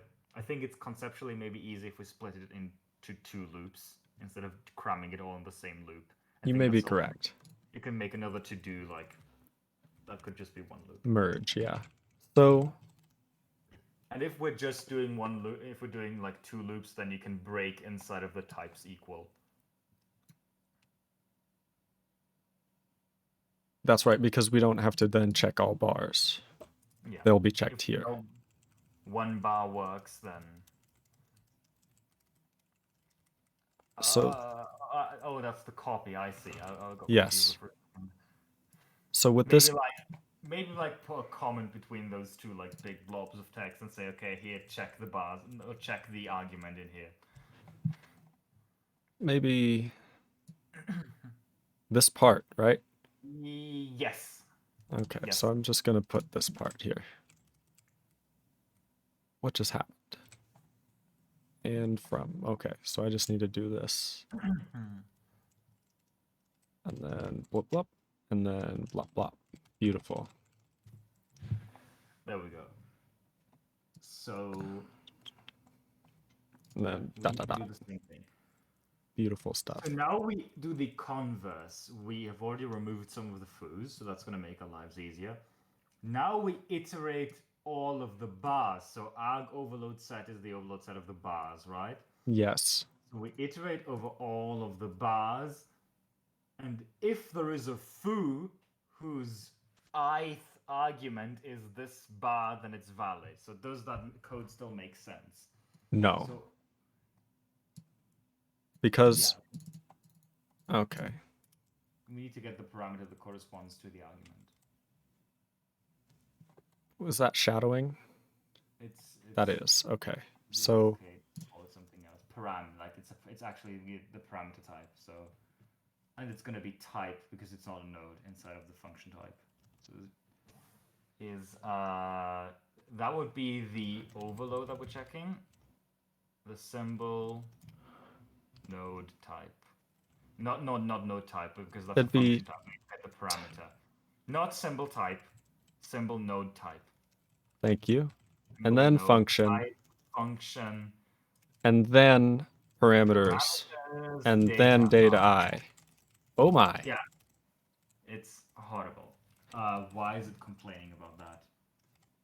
I think this is a dereference. Because this, we don't type it. No. This shouldn't be an. Is it really a node? Is data I a node? What is It's a this? parameter. Yeah, oh, it's a parameter. Right. It's not a type. It's not a node. It's a parameter. That's different. So- yeah. Okay, because a parameter also has a name. That's why. So the parameter, if the param type Is equal. Yeah, the param type is equal to that of this bar, then this bar is valid. which means if not this, remove this. No, because there could still be another foo that matches. So we have to check all the foos in Yeah, here. this is if one matches, we keep it. If at least one matches, we keep it. We yeet it if none of them match. Then we remove, so we push the arg overload, then we remove. Overload set arg overload, yeah. And to make our lives easier, the types equal conditional. Inside of that, you can put a break after valid equals true. Because once valid is true, it's never going to be false again. Can we do that And the above as same well? thing in the loop up above. Okay. Yeah. So this is all like very complicated. Only slightly. So if I'm a bit agitated, but like this took me a while to like think about. You did so- amazing. I'm not Can sure you- it's correct, by the way. I hope it is. Can you imagine me trying to write something like this and how horrible it would be? It might be. The thing is, I think I've done overload, like function overloading before, not like to this level of detail, but I've implemented it before, and I know more or less how it works in C++. So maybe that helps in that. But yeah, doing that from scratch is a mess. Trust me. The first time I tried doing this, it was horrible. And here, This is still horrible. So yeah, now we can finally start validating. If this thing is empty, which you can do by comparing size to 0, yep, that's an error. Now we can finally use our error macro. And its first argument is a location, I think. Oh no, yeah. So that's our, Oh, what is the location? the location would be the location of this. Actually, that's a good point. What's the? I think just the location of the argument of the. So that would be like arg. I think it's arg, right? That's what we called it. Arg source Yes, location, which is work. because Uh, at the top of this is the ith parameter. yes. So what's the what we put as the message here? Like Could no, not. could not resolve function or something, whatever. Yeah, and that will print the line and everything, and it will return false from the function. Just in case you can check whatever is defined. It's defined at the top of this function because every file has like its own macro because we have access to different levels of information. So how we issue diagnostics is a bit different. Okay. That does make a lot of sense. So Because in the AST, you have way different stuff than in the code gen. yeah, yeah. So this is just the same error, but it's a different error, like ambiguous overload. So this is just a separate step because we want to issue a separate error message. You could even do not equals 1, but yeah. That's true. Ambiguous overload is something. Could not resolve overloaded function due to ambiguity. I would just say overload is ambiguous or something. Maybe a bit shorter. Could not resolve overloaded. Yeah, we'll do it. Overloaded function is ambiguous. Use. So that, yeah, sure, why not? Because the overloaded function is fine, but where we're using it isn't. Yeah, okay, that is a good point. Okay, so we're done with the hard part. The rest of this is going to be easy. Otherwise, we're done with it. Otherwise, we resolve it, and that means we set arg, because arg, it has a, what do we set? Because arg is a func ref, so we set the symbol inside of the func ref to the one remaining overload. Okay, hold on. So arg, no, not the func itself, arg. This is resolving arg. That's correct. Thank you. Arg is also func ref, so arg. Nope. Arg is a node, I think, isn't It it? is. It is. So that should just be func ref. I think it's. And then that should be resolved, right? That has resolved, and we need to set that to, and you can just access the first element in the vector in the overload set. That's right, because we just made this thing. Because it's size 1. Yeah. And, okay. In the overload, you need to do dot symbol, or dot, whatever it is, at the end. Because it's, yeah, that. Okay, we have resolved the arguments. The hard Oh part my.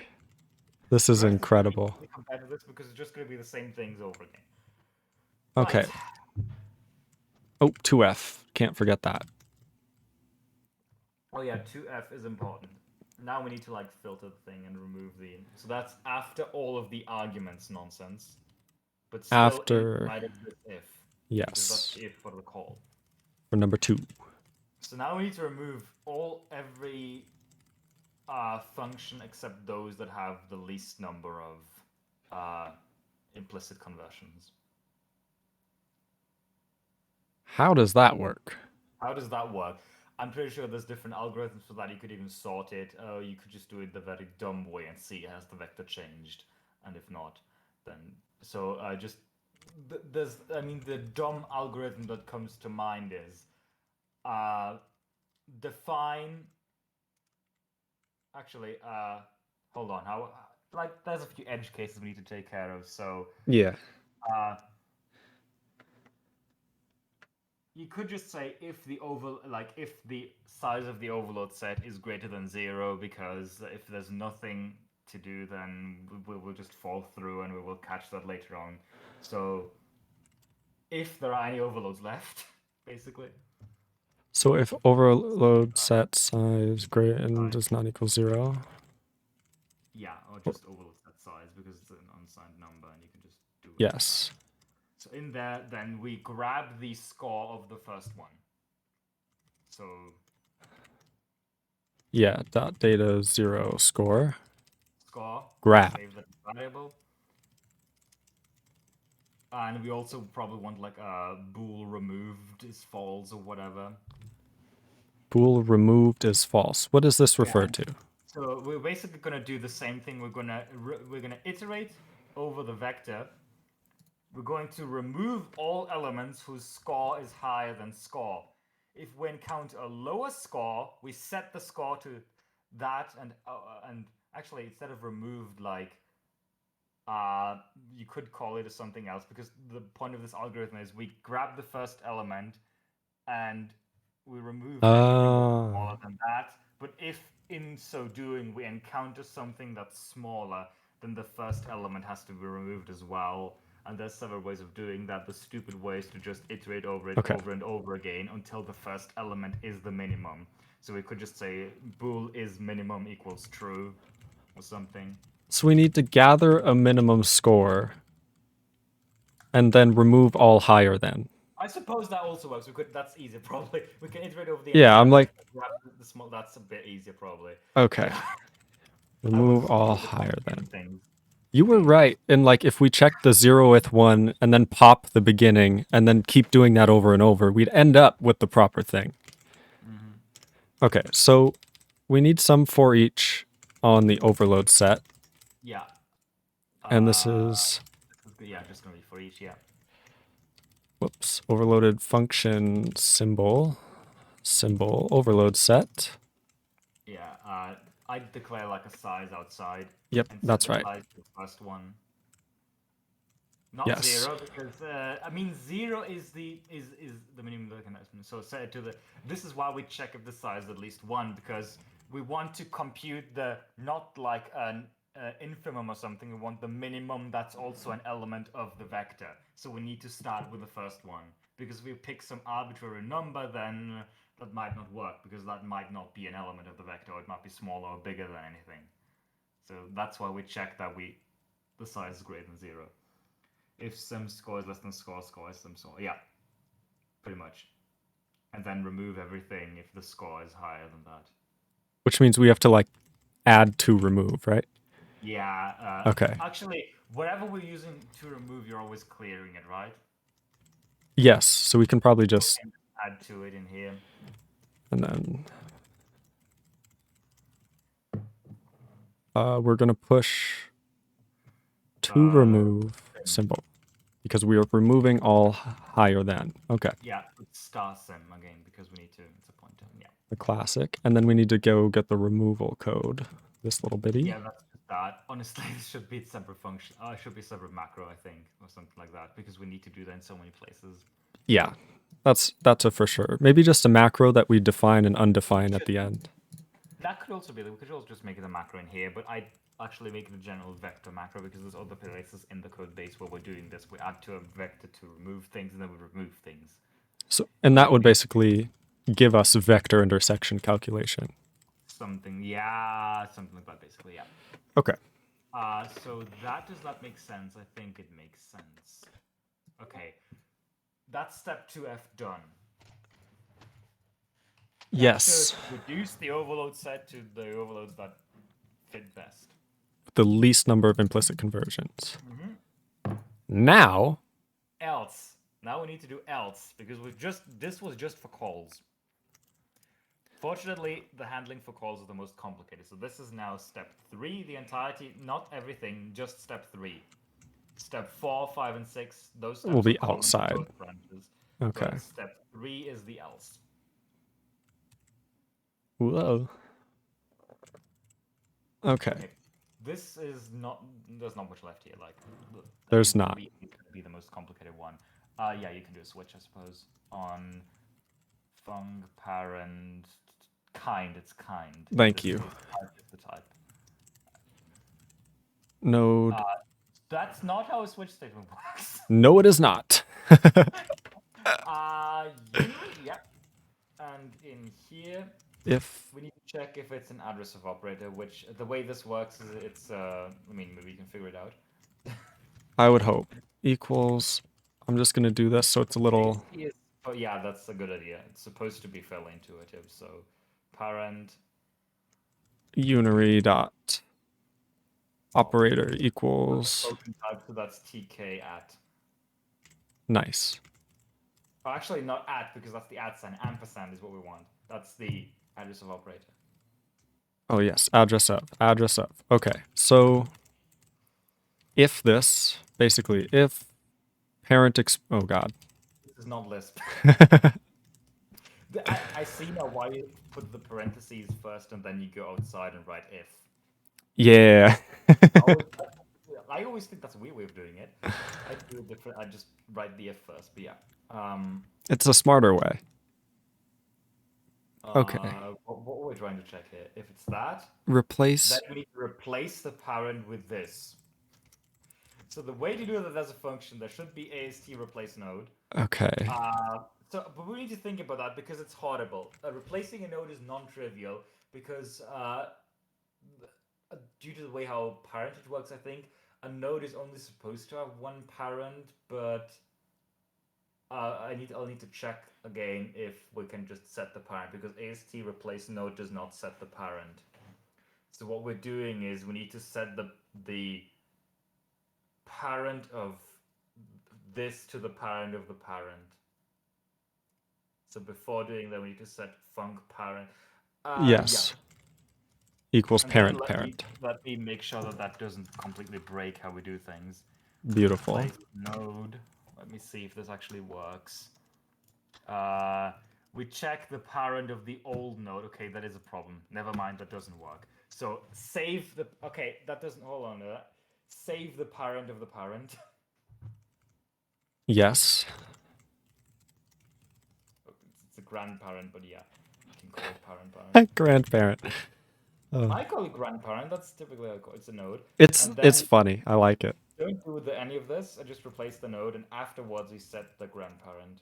You set the func parent to grandparent. Oh, okay. So this basically replaces the parent with func. And now what we need to do... Yes. Okay, I get it. Step 3a. I suppose you can like grab 3a and put that. Probably put that. Yeah. On the case. Go to step 2.3. So now we just put a go to the beginning of this function somewhere. Where do we go to actually? Depending on the type of the parent. So that's up. After we need to recompute the overload set for this. Hold on, let me think for a second. I don't think so because the overload set is fine. Yeah, just here and just go to here. Yeah, that's fine. Step 2, sure, that works. Or step 2 or 3, but yeah. Where did we just come from? Way down here. Way down here. Okay. Way down. Too far down. And okay, after func, in there, just go back up. Yes. And at some point, we also want to free all of those vectors at some point, but we're going to do that later. That's not important right now. So. Freeing memory. What are we, chumps? Not a real algorithm unless it has a go-to, right?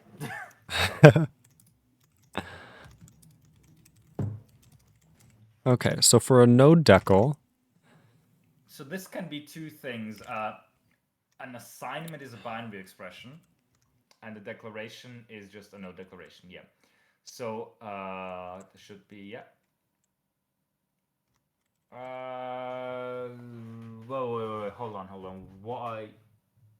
No, that's not okay. So it says if the L value is not of a function. That's not the L value. That's not that. So the L value. Okay, hold on. Oh God, what have I done? I need to explain what's going on here. There's two cases in which you can have that. You can have that as the right-hand side of an assignment, right? But there's two kinds of assignments.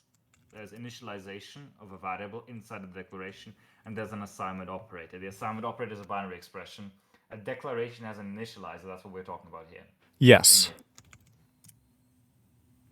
And if the type of that, not the kind, the type of that is a function pointer.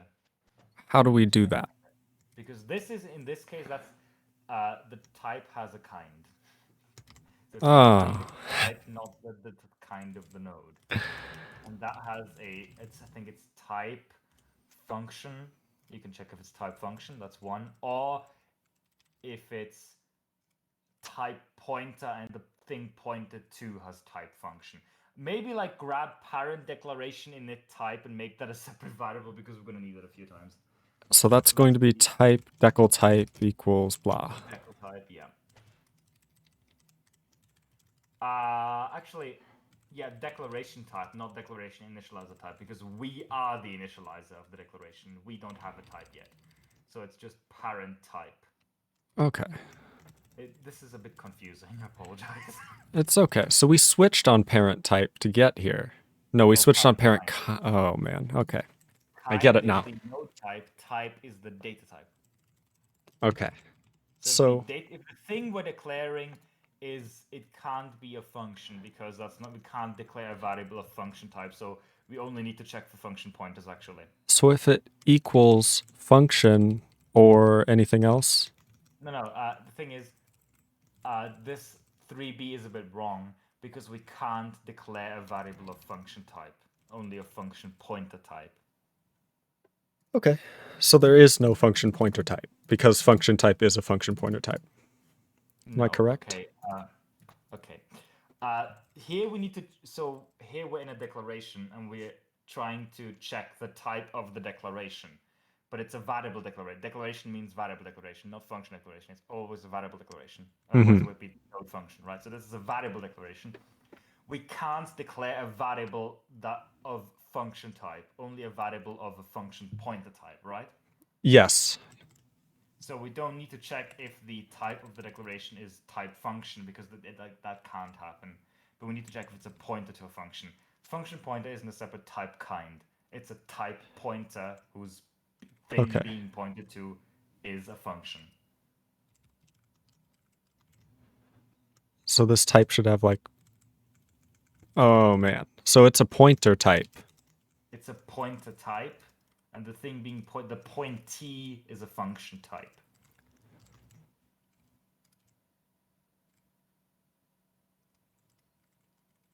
What? Pointer to kind, but yeah.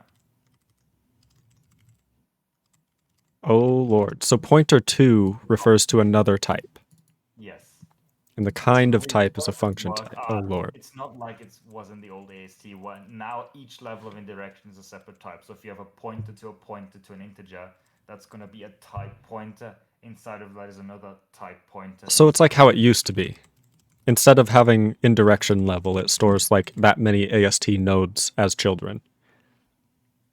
Yes. Okay. But they're types. They're not AST nodes anymore. Yeah, because types are a separate type, a separate kind of node. God. So we have AST nodes and types, and those have to be separate because we don't want to assign like a type to the initializer of a variable or something, because that's nonsense, right? Is there a way to do like a type error? No, there's just errors. Okay. Also, this isn't the only thing we need to check. You only read the first part. Yeah. So it is not that, then we are trying to assign a function to something that's not a function pointer. That's nonsense. So this is a type error, and in here we can handle the second part.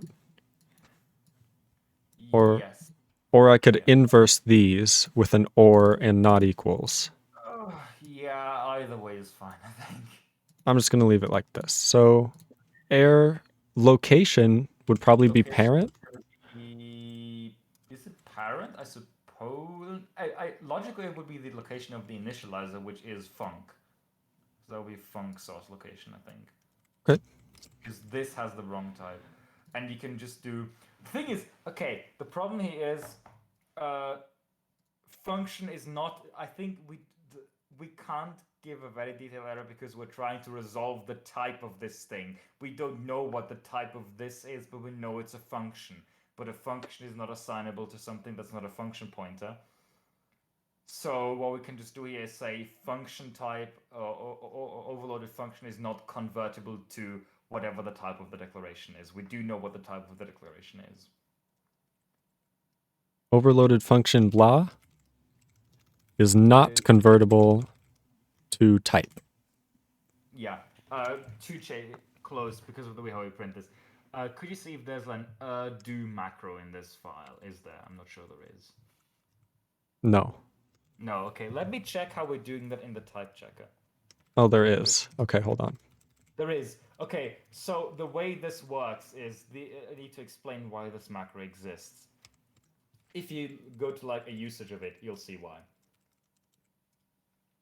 Here, so what we're doing here is, in order to get the name of a type, that's not information that's stored. We need to compute this. Yeah. And that's stored in an allocated buffer, so we want to free that. So what, because the error macro, it prints an error and returns from the function. So if we just use error, we have no chance to free anything. So what error do does is it prints something, it prints the error, and then it executes its first argument, which in this case would be the two frees. Okay. Okay. So we put that in here. And there's two changes we need to make. Bunk. And that's, first of all, we only know the type of, we only know the type of the declaration. We don't know what our type is, so we only get the type of the declaration. So that's just AST type name, decal type, actually just. And the second parameter is whether you want colors or not. I typically don't put colors in error messages, so that's false. And then in error do, we just need to free the type name. So if I then just rename this, I can do, let's see, what am I doing here? Call it decal type name or something. Perfect. We no longer need to free body data. Yeah, but Does there need to be a semicolon? no, you don't need to. The macro puts a semicolon after the first argument. Okay. So you only need one if you have multiple frees. So there's two more things we need to do. You see, these are spans, the strings, so we need to do dot star, yeah. And then also for this dot star, and the name of the function that we do have, that's in the function reference. Name, yeah. And then that's size and Size and data, and because in standard C the size has to be an int for some reason, I always cast it to an int, otherwise I'll get a warning. Because the size is a size T as it should be. Because the size. So yeah. yeah. So this is how you report a type error. Oh yeah, it's easy. It's easy, isn't it? Yeah. This is what not having destructors does to you.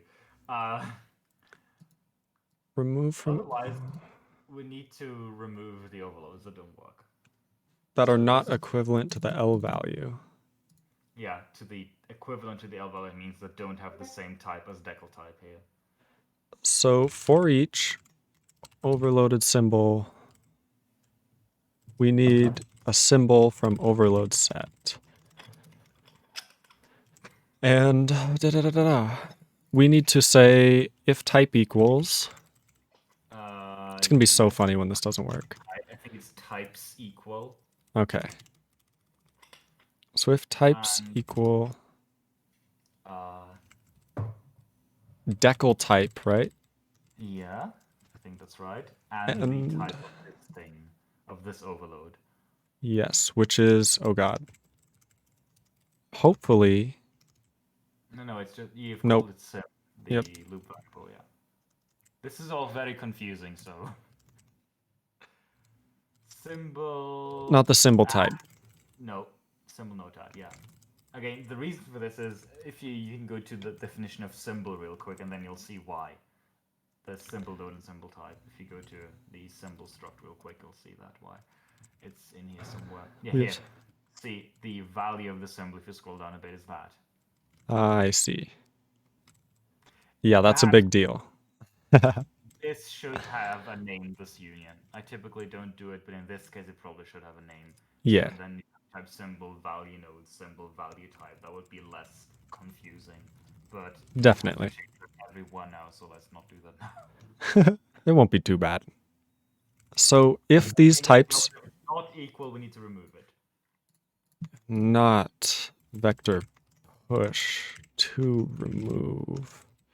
To remove is really like getting work done here. Like it's used like 10 times. That's right. Oh, But I think it's declared inside the call, so I think to remove has reached the end of its usefulness. no. Okay, we'll make a new one. I have to move it up somewhere. We can make a new one. Yeah, that works. And I wonder how hard would it be to Not hard, I think. not We hard at can all. grab this and put it up At the top. somewhere. Here, just Yeah, it's not gonna work. That's not gonna work because you can't put a declaration after a label. That will work. cool. Just make sure to clear it whenever we first use it. So maybe after step 2, put a vector clear just in case we jump up. Nice. I mean, trying to remove elements from a vector that are no longer in the vector is not going to do anything, but still. Okay. Not in here, like after the step 2 label is what I meant. After the step 2 label. I get you now. Yeah, not the go-to. Not after the full step 2. So then we just vector clear. Vector clear, so whenever we jump back up, we clear it, and if it's changed, it doesn't go up, because that clear just sets the size to 0. So that's a no up, basically. If it's already, it doesn't do much, so it doesn't matter if you clear it too many times. Beautiful. And then this. Okay. Good. We're like 80% done at this point, I think. I would hope so. So, this I think handles declarations, but the problem is this says assignment expression or declaration. Oh yeah, we need to remove them. That's a good idea. Yes. Good God, this function is a mess. It's horrible. It's like Accepting PRs. maybe a bit more complicated than I thought it would be. Actually, no, it's exactly as complicated as I thought it might be. It's, someone is messaging about the Hunger Games simulator. I'm gonna take a look at that later. We have Nice. later. I'm not at all. That's why. All right. So now we need to do all of this too if it's an assignment expression. Okay, that's simple. I guess. Sorta. Because I'll... Because the thing that's different is one, it's going to be the left-hand side of a binary expression instead of the parent of this thing. So we're just going to handle it separately, right? And copy and paste. Yes, let's just do classic copy-paste programming. I didn't screw this up. This is correct. For each overloaded function symbol, if the types are not equal, push it onto the to remove list and then remove all of them. I think that's right. And after that, you have a break that will break out of the case and not throw the type error. And that I think is fine too, yeah. But make sure to copy the entire case because we'll also have to raise a type error if it's not right. So yeah. So Okay. here, do this for... Now, what do you... I think I've mentioned already, but yeah, they're binary expressions. Oh, no. Oh, no. So if... Okay, we're going to define parent again. Hold on. I guess you could define... Oh, I already did. It's already, yeah. So parent binary left-hand side type. No, we need to check if it's an assignment expression. We don't want to do this for every binary operation. Good point. So binary.operator equals I think token. It's called token colon equals. Nice. Yeah. Sometimes called assign, but in this case it's colon equals. So if it's not that, we can break, I think. That's the easiest problem. So we only consider... And by the way, just so you know how this type checker works, if that's the case, then we are being called from the thing that currently type checks the binary expression. Just so you know. So that means we already know what the left-hand side type is because the left-hand side is resolved first. Nice, okay. So actually, yeah, if we're the left-hand side of that expression, then we don't... Then that's nonsense too. So we need to check if we're the right-hand side of this. Okay, yes. So if right-hand side is... That's kind of backwards. func_ref, yeah. That's not how that works. I think transpose is not helping here. No, I just ternary transpose is what I need. So now we need to check that We are the right-hand side. func. And if we're the left-hand side, then that's also a type error, by the way. So we can just like So probably. we don't need to break here then.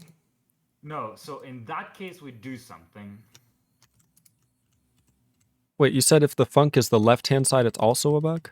Yeah, if the func is the left-hand side, you're trying to assign to a function literal. Like, that's also nonsense. Well, let's do that then. But the thing is, that would I think you can just return false in that case because, or break, because the parent, the thing that's type checking the binary expression, will make sure that the left-hand side is an L value. So I think we can just say, you know what, someone else is going to handle this. Do we no longer need this? The decal. We do still need this. We do still need this? Okay. But inside of right-hand side. Inside of right-hand side. So move Beautiful. that entire... Yeah, everything, including that overloaded function type error, goes inside right-hand side. Including the error. Okay. Including the error, because we're still not done. There might still be something that's wrong. So, because of how we type check binary expressions, we type check the left-hand side first. And then the right, yeah. We know what the type of the left-hand side is. That means we can make sure that it's actually a function type, right? So we can do the same thing all over again, except that instead of decal type being the parent type, it's now the type of the left-hand side. Is that all of them? Nope, one more. Oh, that's not perfect. There's two more. Three more. One more. Yeah. It's fine. We'll do them all. This is like, I don't know, left-hand side type or whatever. Which actually refers to what we're assigning to. Yeah. So we'll do like L value type. L value type, sure, that also works. And crucially, it's not the parent type, it's the tab of the left-hand side. And I think that's the only thing you need to change. Let's see, L value type kind, point to, overloaded symbol types equal L value type, push, remove, that part is fine. The error, does the error make sense? Is not convertible to that L value type. I think that's it. That's why I said copy-paste programming, because it's the same logic. I see now. Okay.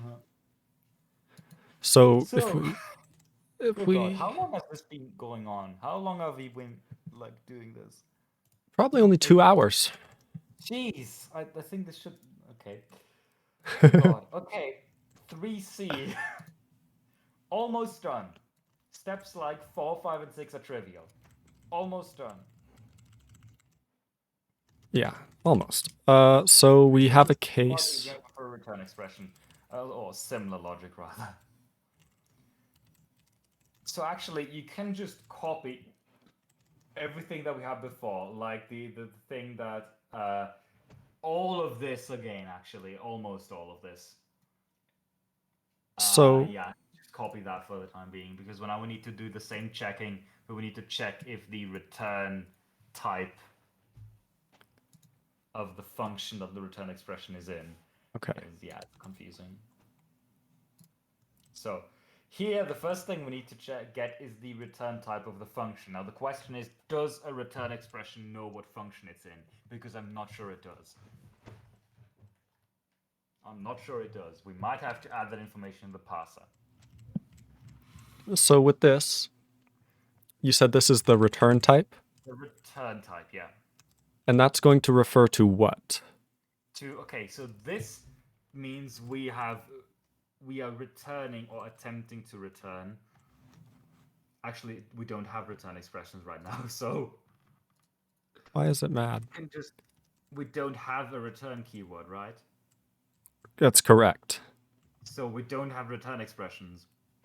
So this case, we don't need to do anything here because we don't have this case yet. If we had it, what would it be like? if we had it, we'd have to get the return type of the function that this return expression is in. So a node would have to, Have a reference to the function that it's in, which I don't think it has at this point. yeah, I think that'd be kind of confusing.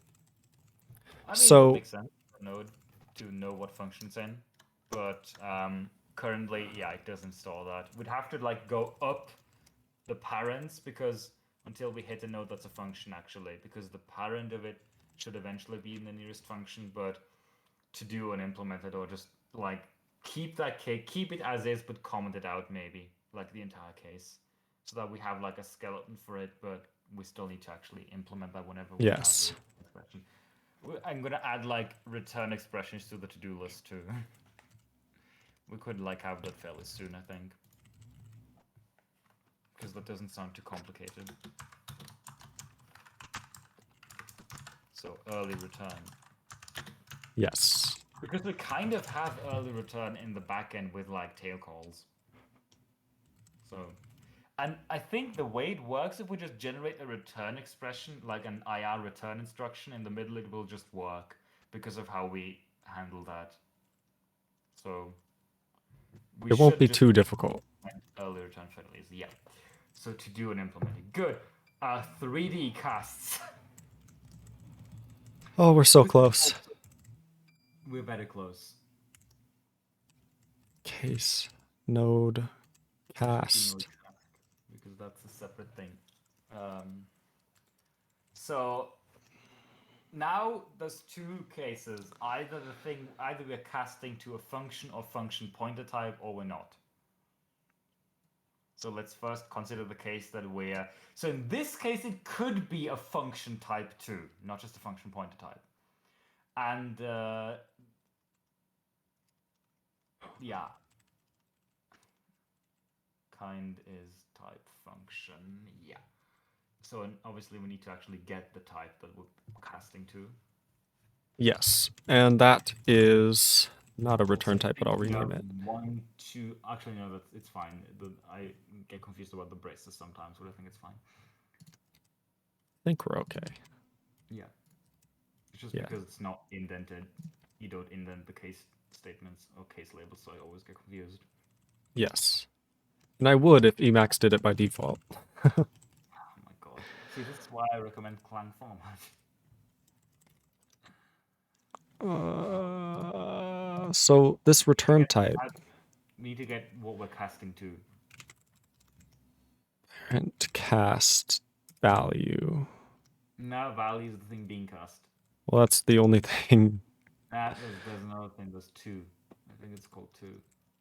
There's not. Type? What is it? There's something. Ah, of course. Again, every node already has a type, so it's just going to be parent type. Which, Because the type that we're casting to is also the type that the cast expression itself has. okay. So there's no point in storing that twice. That's why. So if it's a function, else. Else the other thing. You can even copy that down. You Yeah. 3D alpha and put it. That's the if 3D alpha, and oh, you put it inside the if. I see. I typically put comments above the if or above the else. I see. I see. So yeah. So let's do 3D alpha first. Same thing that we've done 10,000 times now. Remove all the overloads that don't match.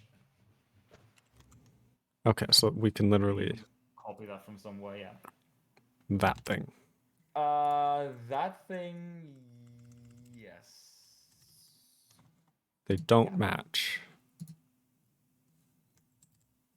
We can rename this to like cast type if we really want. Cast type or result type or whatever, yeah. And in this case, we don't need to raise the type error because we're going to do that later on. Because you can cast to a non-function pointer type. So, and then 3D beta. Here, we're casting a function pointer to like an int. So this only works if we have exactly one overload left. Okay. Okay, so if the O contains, then this is a compiler error. Cast is, and we can't, if we're not gonna, okay, so we just basically need to do if overload set size does not equal 1. Error. just put greater than equal to 1 here, because it could be empty, but we're handling that later. Not greater than equal to 1, sorry, greater than 1. Greater than That's what I was gonna say. Wait a greater than second. equal to 1. Sometimes I just say things that don't make sense. That's normally my job. I'm just gonna default to that. I don't know what should go there. Function is ambiguous. Something overload use of overloaded function, whatever we had before, is ambiguous. Function ambiguous. So we'll say cast of overloaded function is ambiguous. Okay. Yeah, that works. Beautiful. Because it will also underline the thing then. It will underline func, so that should work. Good. Otherwise, we don't need to do anything else here, because that's going to be handled in steps 4 and after. So otherwise, do nothing. So that's the default case. Oh, that's in the wrong spot. Yeah. Oh my god, yeah. It's so confusing. Yeah, it was bad. I was like, wait a second.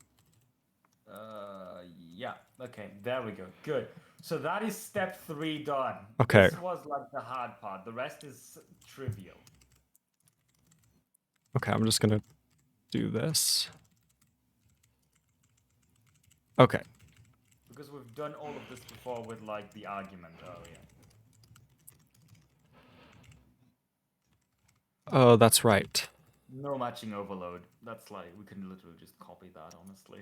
I was thinking like All it might be good to like, keep all these of consistent. three, all these 3, just, and the other one as well, yeah. And then instead of arg overload set, whoa, we're gonna use overload set. Yes. So. Okay. Maybe copy, yeah. So overload set, and this is going to be func. Could not resolve overload function. And this is going to be func. And then we set func ref resolved to overload set data symbol. And then maybe copy the right comments up like 5 and 6 instead of 2e epsilon, 2e theta. 1, 2, 3, 4, 2e epsilon, 2e beta, 5, 6. 6, yeah. 6 should be above that line, but yeah. And then at the end, return true, and we're done. Here, return true. What is that? This is an else. What is that? That's the else. Okay. Okay. No, careful. Steps 4, etc. outside the else. Ah. I get it now. Outside the else. That's important. And then yeet the entire scope find symbol nonsense. We're no longer doing that. So everything after return true, just delete that. Oh, actually, yeah. One more thing. Set the type of func to the type of the function. So func type is func is or that. That also works. Is there a better way to do this? I mean, you could just do func ref resolve type, but it's the same thing, really. Okay. That's we just assigned that after all. Yeah, and that's it. We're done. Wow. Cool. Now we need to try and compile this thing, and then we can try and compile the overloading. no. Maybe it won't segfault. Oh my god. So this is, we're still doing syntax only though, so remove syntax only. It won't even get to that. Okay. Right. There you go. So we have a problem somewhere apparently. So this, what even is this example? This is like overload. What are you compiling, by the way? Fun compiler. That's where we are. We're compiling overload simple. Yes. Oh, I see what you're asking. Yes. This thing. So we're compiling this thing. So this should simply fail because there's only one overload. The other one shouldn't work at all because it's pointing to an integer, and integer is not convertible to point to an integer, right? Yes. So the question is, why does it think that it's ambiguous? So there's multiple places where it can be ambiguous. I'm just going to put arg in here so we can tell where it's coming from. No, it's underlining it. We know which one it is. It's underlining foo, so we know it's foo. And we don't even have an arg that's a function here, so it can't be that one. Had to check. It has to be at the end. But the problem is, why does it think it's ambiguous if it's not equal to 1? Is the overload... What is the size of the overload set? Is it still 2, really? Can I do this? I suppose you can, yeah. That's one way of doing it. 42? No, This is size 2. equals 2. That's not good. Okay. Yeah, so the question is, why didn't it remove it? Did we forget a remove? Well, this is a function call. Oh, So let's go to okay. what the call is. Hold on, we didn't do a thing. I don't think that matters because we're not even getting there because we Not call there, So we're all the way up to step 2. but this one. Oh, here too, yeah. And this one. It might That just should be be our it. remove logic that's screwed up. That's not going to do anything. Because How to we're not try. even attached. We need to go up to 2. Step 2. I see what Step you're saying. 2, That's why you keep where we screaming step 2 at filter me. out the overloads that don't make sense, and that is step 2B? No, not 2D. Step 2D. Oh, great. So in here, something isn't working.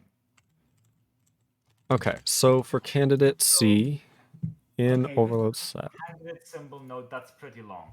Let me real quick if that makes sense. An arg type, candidate symbol node type. Can you print out those types maybe?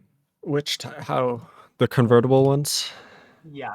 So again, AST so yeah, type ST type name. Oh, I have to do that thing again. Yeah, string something. You don't have to bother freeing anything though. AST type name, then you pass in the type. Jesus fucking Christ. It's huge. It's an absolute lunatic of a type. And And then also the pass AST. because it needs to like get information from the AST to know what some of the types are. Oh no. Printf, sure that works. Dot star, yeah. You can kill thing. Param type size data. Yeah. And the same thing for the arg type. Then we can see if this is even right. Because just look at that. Candidate symbol, node type, function parameters, data, I type. Yeah, if we got something wrong there, I wouldn't be surprised.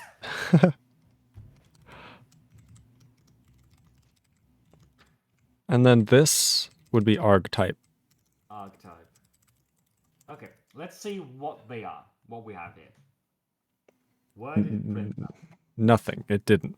Okay, can you maybe just run it or not recompile everything every time? Because that gets a bit confusing. It helps fix a lot of bugs. I mean, I usually don't do quite fast, but yeah. So we're not even getting there. That's what it's telling us. So let's go back to that. Which So means, how are we not getting there? what if there are no arguments? If there are no Well, that shouldn't happen. argument, though. So let's just print. So what if it's a function reference? What if it's a function reference? If the argument is a function reference, which it's not, it's a literal. It clearly is a function reference. It is clearly, yeah. So let's print f like here or something. Let's just check if we get here. Arg I. Arg I, sure.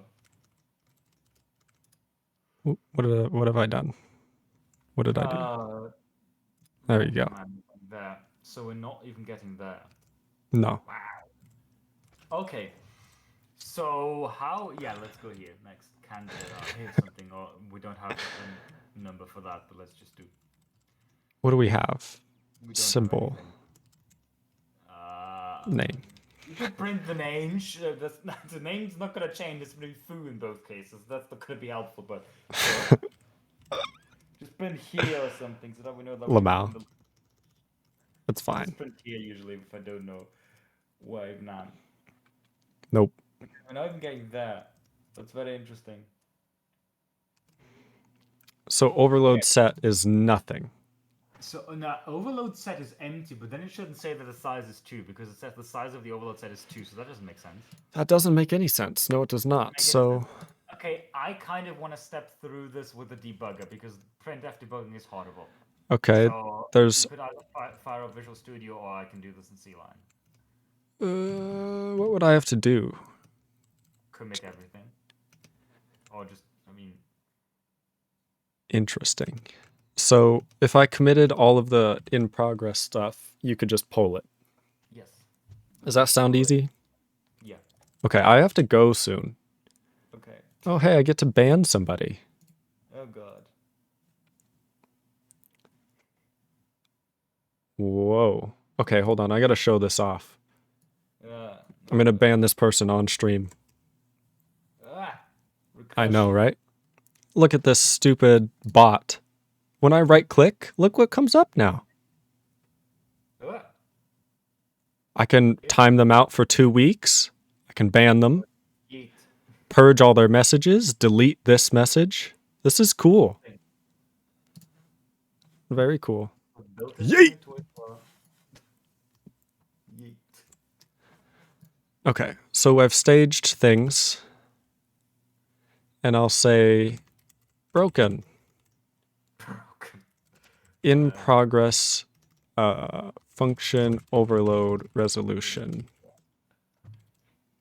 It's not just the type checker though, it's also like, yeah, everything. Okay, you did commit everything. Good. Yes. Is it pushed already? Okay, Yep. in that case, I'm going to... So if it's not looping over the overload set, then that means that we're vector pushing every single one of these. Yeah, I'll take a look at this. Okay, we were compiling what? Overload resolution. So if I try and... Overload simple. Yeah. Overload simple. So try to run overload simple. I get the same error, so let's take a look at this. Overload simple. Overload simple. Okay. And luckily there's only one time we're doing overload resolution, so I can just go in here. What's it called? Resolve that. So let's go in here and let's take a look where we're at. It's not even resolve function isn't even getting called. That's wonderful. Is that true? Oh, I misspelled the name of the file. Okay, I was like, I don't think that's right. Because we're getting the errors from it. Yeah. Where's overload test? Overload simple.un. Did it? Wait, hold on. Am I being... Did I What am misspell I... the path somehow? Tests. I'm screwing something up for sure. Overload. Did I misspell this somehow? Ah! The same problem that I always have. Underscore versus hyphen. Underscore versus hyphen. I type in underscore, it's a hyphen. Oh my god, okay. Okay, this is still not getting called. Resolve function is not getting called. No. Well, it is, but it's not correctly. What? So resolve function, we're returning an error from it. Yeah, but it's not. I'm putting a breakpoint in there, but I'm not getting that. I would agree. It's the printfs aren't happening, man. Where else would that error come from? Okay, let's search for that error. What's the error? Okay, it's redefinition of symbol. Is that the error? I'm getting redefinition of symbol. That isn't right. I'm getting use of overloaded function is ambiguous. Okay, I'm getting redefinition of symbol somehow. Yeah, Did that's... you not commit something? I committed everything. You can look at it. Here's my unstaged changes, which I just added 2 printfs. Otherwise, it's just the rule 110 example and a new line at the end of overload ambiguous, unless it's untracked. Symbol is in the AST. Let me scroll up to this. It's in scope add symbol and it is commented out as it should be. So what the hell is going on here? Are you building the right one? Redefinition error. And you not. What? Okay. Why? Also, why is the breakpoint not happening? I have a breakpoint in I don't have a breakpoint in raise fatal error. So I suppose in redefinition of symbol is in like 3 places. Okay. Is it here?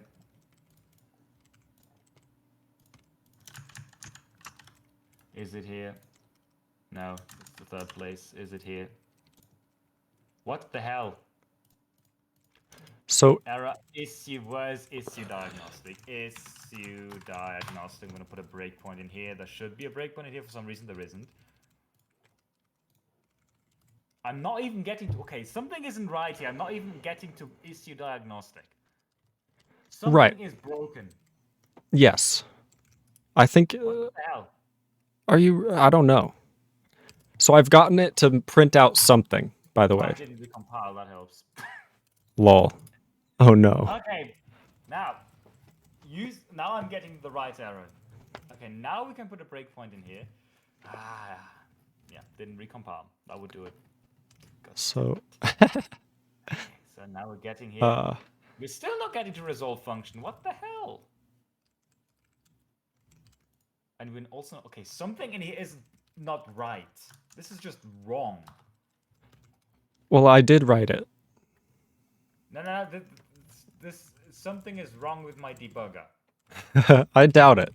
I very much doubt it. I'm putting a breakpoint in a function that definitely, okay, I'm putting a breakpoint in main. Yes. Breakpoints, hello? Hello? What the hell? Okay, this isn't right. I'm gonna restart C-Line. This isn't right. Do it. Visual Studio better than Sea Lion, confirmed. I really have to go. Something isn't right here. Okay, let's try again.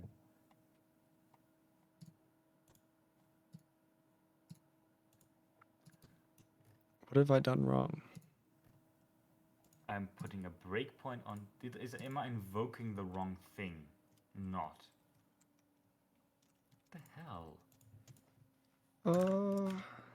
This doesn't make any sense at all. I'm just adding printf literally everywhere.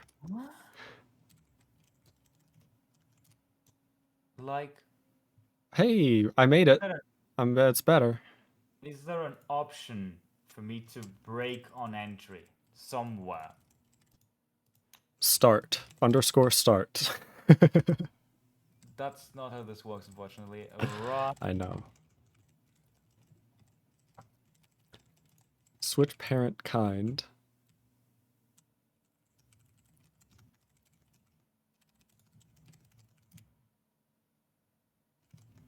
I'm slowly figuring out what is happening.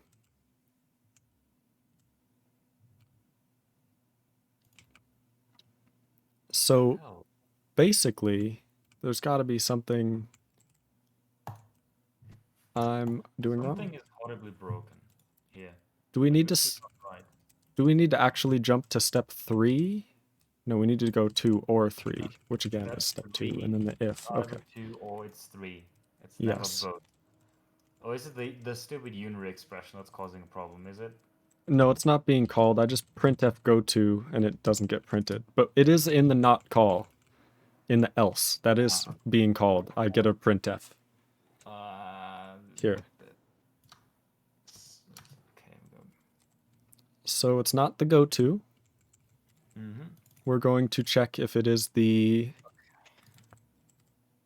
And we're not getting overloaded function. We're getting is ambiguous. We're not getting a cast. We're saying is ambiguous. So maybe because there's underscore exit, I'm using underscore exit here.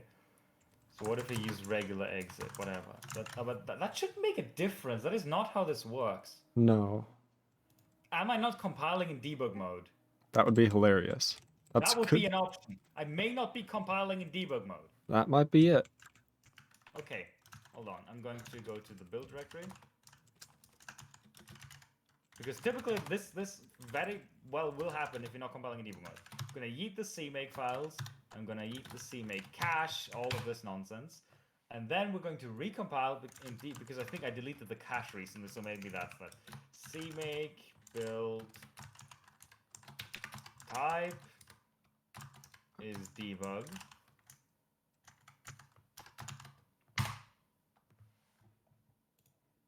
Ah, yes, I was in release mode. That would do it. That would definitely do her. Oh my god. Okay, good. We're hitting breakpoints now. I was gonna say like this isn't right. Okay. So it's not a call, and the parent is being skipped. Is getting called. What is okay? Func is a function reference whose parent is the root. Whose parent is the root. Are we trying to resolve the function definition? Is that what's happening? That may be what's happening. How do we fix that? Very simple. In the root, we don't resolve functions, I think. Or So, in the root, we don't need to do that. What does that mean when we call resolve function? It's in type check. What would we do that? Good question. Where's like the logical way to put that? Oh, with type checking, I see. With type checking every... Okay, first of all, type check expression in the root should... Oh, no, never mind, we're not here. Where is the root? It's up... It's at the top of type check expression, but type check expression is below resolve function, so that's somewhere down here, I think. Line Okay, where's 640 is type check root? expression. Here we go.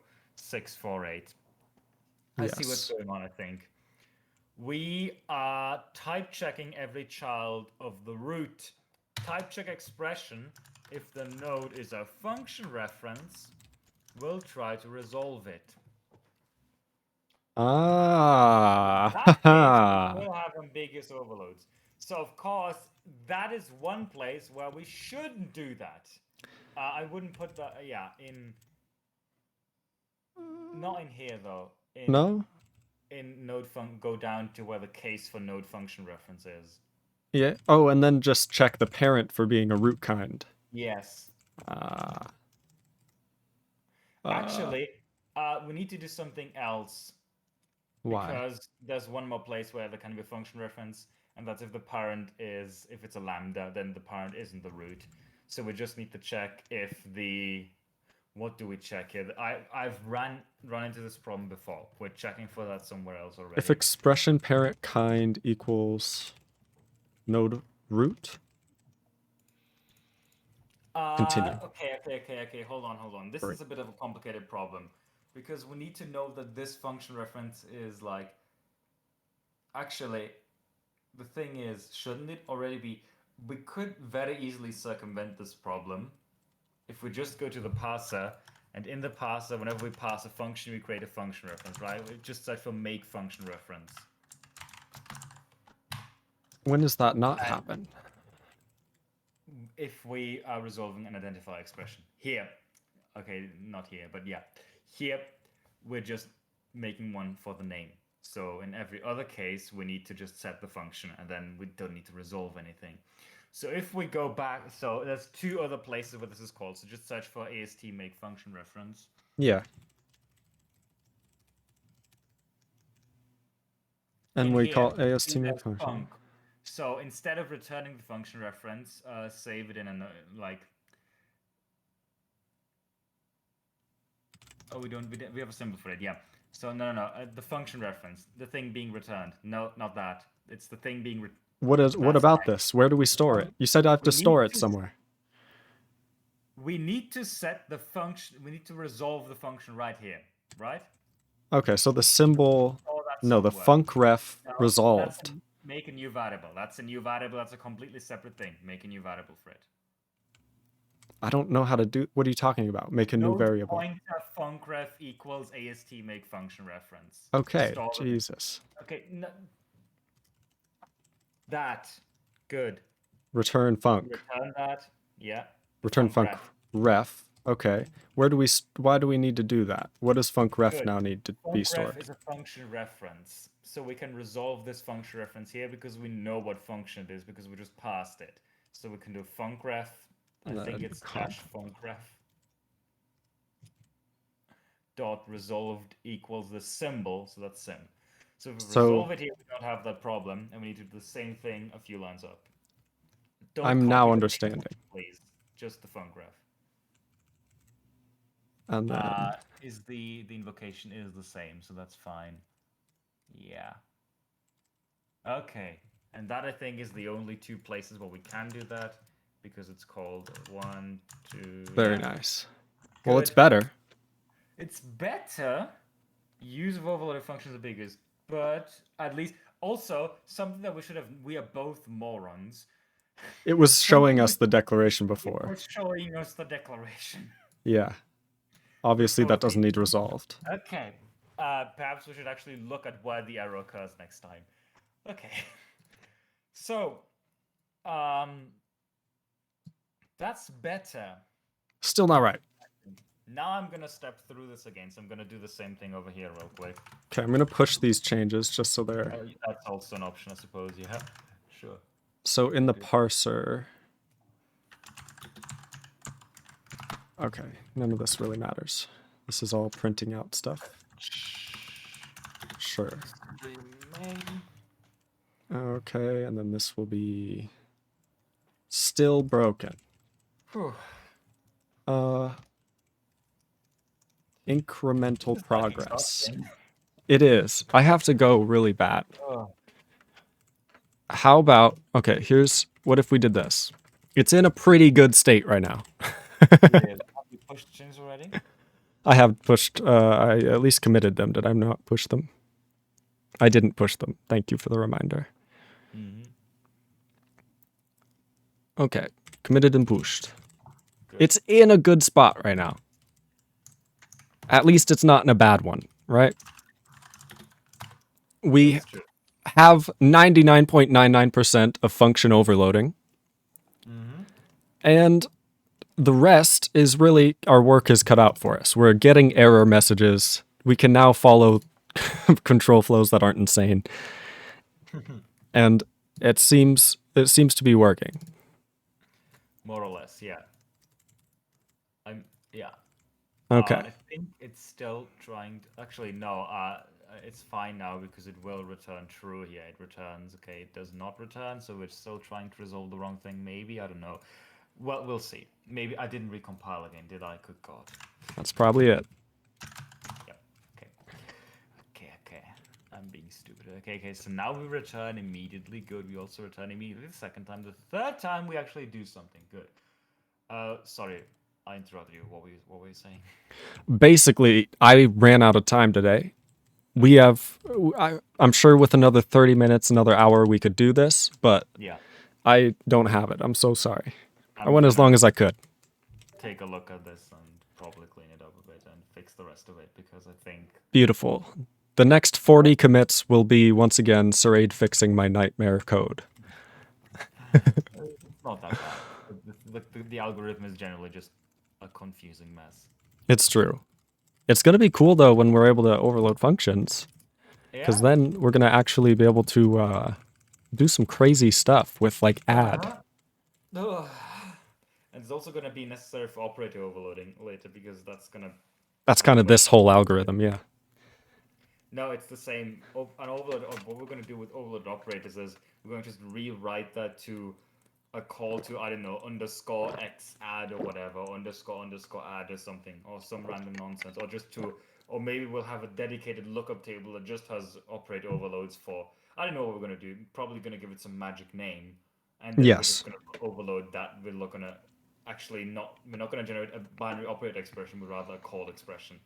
Yep, with and that. then it'll just be handled here. And that will do that automatically. Yeah. Beautiful stuff. So overloading is just syntactic sugar, basically. Then. All right. Holy crap. I know, we both are, our eyes are like glazed over. Yeah. But guess what? It's better than register allocation. I mean, yeah, everything is better than register allocation. That's true. Instruction selection is also complicated, so this is easier than that. Definitely. Yeah. Well, I'm going to leave it up to you whether you want to listen to my whole end of stream spiel, if you want to be here. Sure. All right, let's do this then. Thank you everybody so much for watching. It's been a great time. We implemented, what did we do? We did undo redo in a text editor. And then we switched to compiler dev and we knocked out of the park function overloading. And it is working flawlessly, as you can see now. No, And just some minor technicalities will need to be figured out. it's literally an off by one error. Not in the way that it normally is, but it's just an off by one error. I also need to like uncomment the stuff in the past and do that properly. Yeah, don't worry about that. Don't worry about that.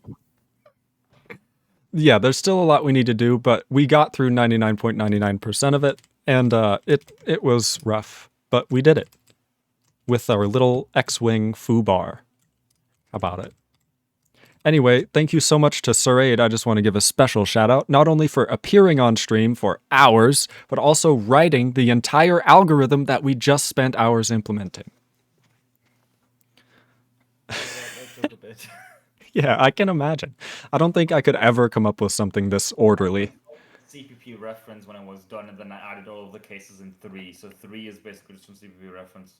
Everything else I just sort of thought about a while. And yeah, the mindfuck really starts if you have with the foobar thing. If you have to resolve 2 things at the same time. That's like where the mess starts happening. Yes. It seems like it's so simple, and then you get to 2E. The rest is straightforward. It's just a lot of typing, but it's the same. You saw it. 3 is just the same thing over and over again with like a Yep, different type that we're resolving against. absolutely. 2E is the mess. 2E gamma specifically. That's the one that took the most. Yes, for sure. 2E gamma. Yeah. Also, Reek Draws 17 said not like this and hello, but I totally missed it. That was probably a long time ago. I'm so sorry, Reek Draws. We appreciate you. Just a bit. But this should work now. And it doesn't yet, but it should. Theory is sound, so there's just some minor implementation details that. It's good in practice, but how is it in theory? But yeah, it's convertible is broken, because just scroll up and look at convertible, and then you'll see why. I say that it might be that. It's at the top of the file somewhere. yes. Convertible. Oh yeah, this might be broken. This Just look at that mess of a function. it looks suspicious. Just look at the integer logic. Oh no. Oh no. Is integer impl? Oh yeah, is integer impl, because when we're caching it, because we're computing a type, you haven't even seen anything, because to resolve name types, we compute a type info, and that's kind of caches information about the type, and then we use that, and if you scroll up, we'll see types equal, I think, is further up still. Uses, oh man. Yeah, it's right here. No, yeah, it's not even here, it's still further up, because that calls types equal impl. Oh, it does? Oh, it does. Yeah. There it is. There we go, that's types equal. The there. That's types equal, that one. Types equal impl. Yeah, it's simple, really. Yeah. And as you can see, as you can clearly see, it's obvious, isn't it? Integer literals are implicitly the same as integers, at least equivalent integers. Yes. Which is good, which is good. But yeah, we are, it's very complicated, but we're 99% of the way there to having overloaded functions, like, just work, which is crazy. And then if we ever make a double type, guess what? Yeah, that will just work. Yeah, that's going to be... I mean, if we ever make a double type, I don't think we'll be worried about the parser, because if we ever add a double type, we'll have to add a concept of register classes, because then we'll need an XMM register for that. Oh god. An MM register, actually, because yeah, you can't do floating point in RAX. That's not how it works. No. So, then we'll have to add register classes, because that's what our CPU doesn't have. It just thinks all registers are equal. Or our CPU, I mean our register allocator, just thinks all registers are equal, which they're not. There's register classes. Different things go in different kinds of registers. Ugh. Well, let's not think about that before our brains explode. Let's not think about that. No, let's really not. That sounds terrifying. Anyway, let's hope that we get that fixed. Other than that, we did undo redo in the text editor, so now you can like delete a bunch of stuff and then redo it, or undo and then redo over and over. It's beautiful stuff. It's beautiful stuff, and we implemented it together. That's the best part. What even is this? This is Rule 110 or something, right? I don't... Yeah, it's probably Rule 60. That's what I was working on last. Yeah. We can probably find it in here. Oh no, we can't, because I didn't do the shifting thing. I tried to make it more readable. No. Interesting. What? A keybind for scroll up has broken. Oh, there we go. Okay. Oh, but I can't scroll up. See what I mean? Rip. Well. Oh well.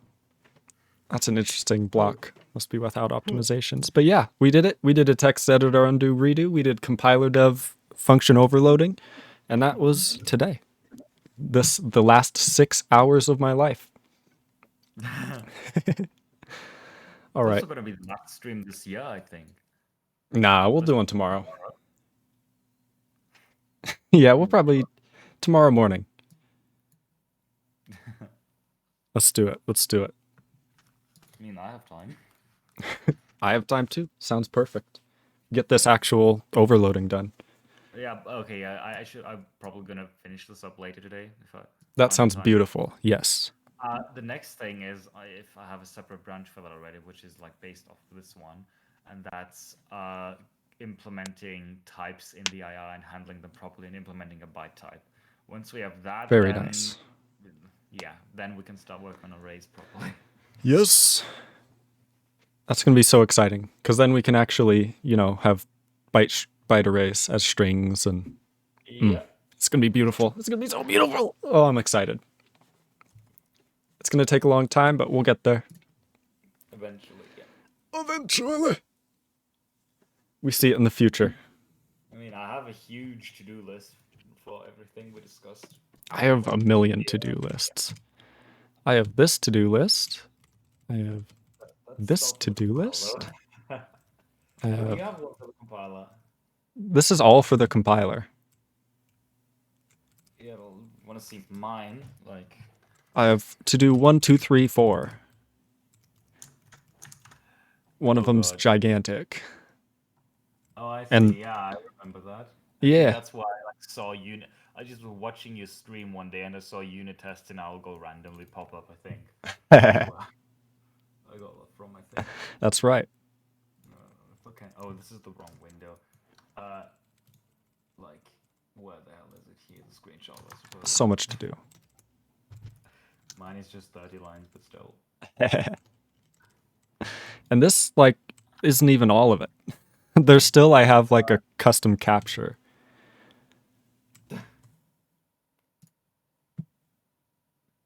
Reset colors after printing IIs. Okay, that one is easy. Yes. Some of them are easy. They're just things I noticed. Others are I have no clue what causes it. It's oh, here's a seg fault from this program. Good luck. This program causes a seg fault, you're saying. Oh my god. Instead of printing one. Yeah, this one. It has something to do with the not. I don't know what, though. Not 0 should be computed. I mean, it's not always the. Oh, I see. No, actually, but it shouldn't seg for the compiler. If anything, it should be invalid as them. Right. You would think. But having not 0 as a condition of an if has just broken many things. I don't know why. When in doubt, just add a test, and then whenever I next run the test, I'll just notice that it doesn't work, and then. That's a good point. That's a great idea. All right, but yeah. I think that's often done, in GCC. Whenever they have a bug, they add a test for that. Then. That's a great idea. I'll keep doing that then and write tests. Because then it basically forces you to write a minimum viable program that will crash with the error. Yeah. And if it's too annoying, you can always set it to skip. That's what that's for. Yes. All right. If I can uncomment that overload test now. Well, that's perfect. So now we've done the end of the stream. I just have to do my very last link shout out, and then we are. I just got to press the button to end it. So I'm gonna start that, unless you have anything to say. I know. Well, ta-da! Beautiful from Siraide, and to all of you as well from I. Should I have said from me? It's probably from I. I won't worry about it. If it's a preposition, then typically the argument is in the objective case, traditionally. Which would be me. Okay, thank you. Anyway, for me. Thank you everybody so much for watching. Go down below and click those buttons. There's a lot of them. One of them will take you to my the follow button on Twitch. You should click that and they'll have more followers. That kind of is all it does. I don't think it does anything else. But do that. You and then notified when when he goes live if you do that. Sometimes. Sometimes, yes, sometimes. It shows me to like 60% of my viewers. If you want to see every video and every stream I ever do, go here. There's a YouTube link, and it's much more popular than the Twitch for some reason. People just don't like interacting with me. That's it. No, but definitely go check out the YouTube. There's every stream I ever do and some extras on there. And then there's the GitHub and Codeberg, which have all my open source and free projects, including an OS, a text editor, the compiler we just worked on for hours. And all of these are cool projects. You should go check them out. Fork them and make them your own. That's what it's for, accepting PRs. And that one, LensOS, even runs now properly. Like, exec works now, right? Yeah.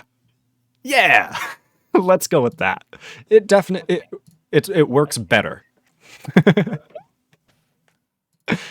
Is it even here? It is. It does. It works pretty good. We have processes that are running other processes. That's good. That's good. Yeah, we're towards we're towards it. The solution, but we're not there yet. But yeah, be sure to check all this stuff out. It's also on Codeberg, which is mentioned here.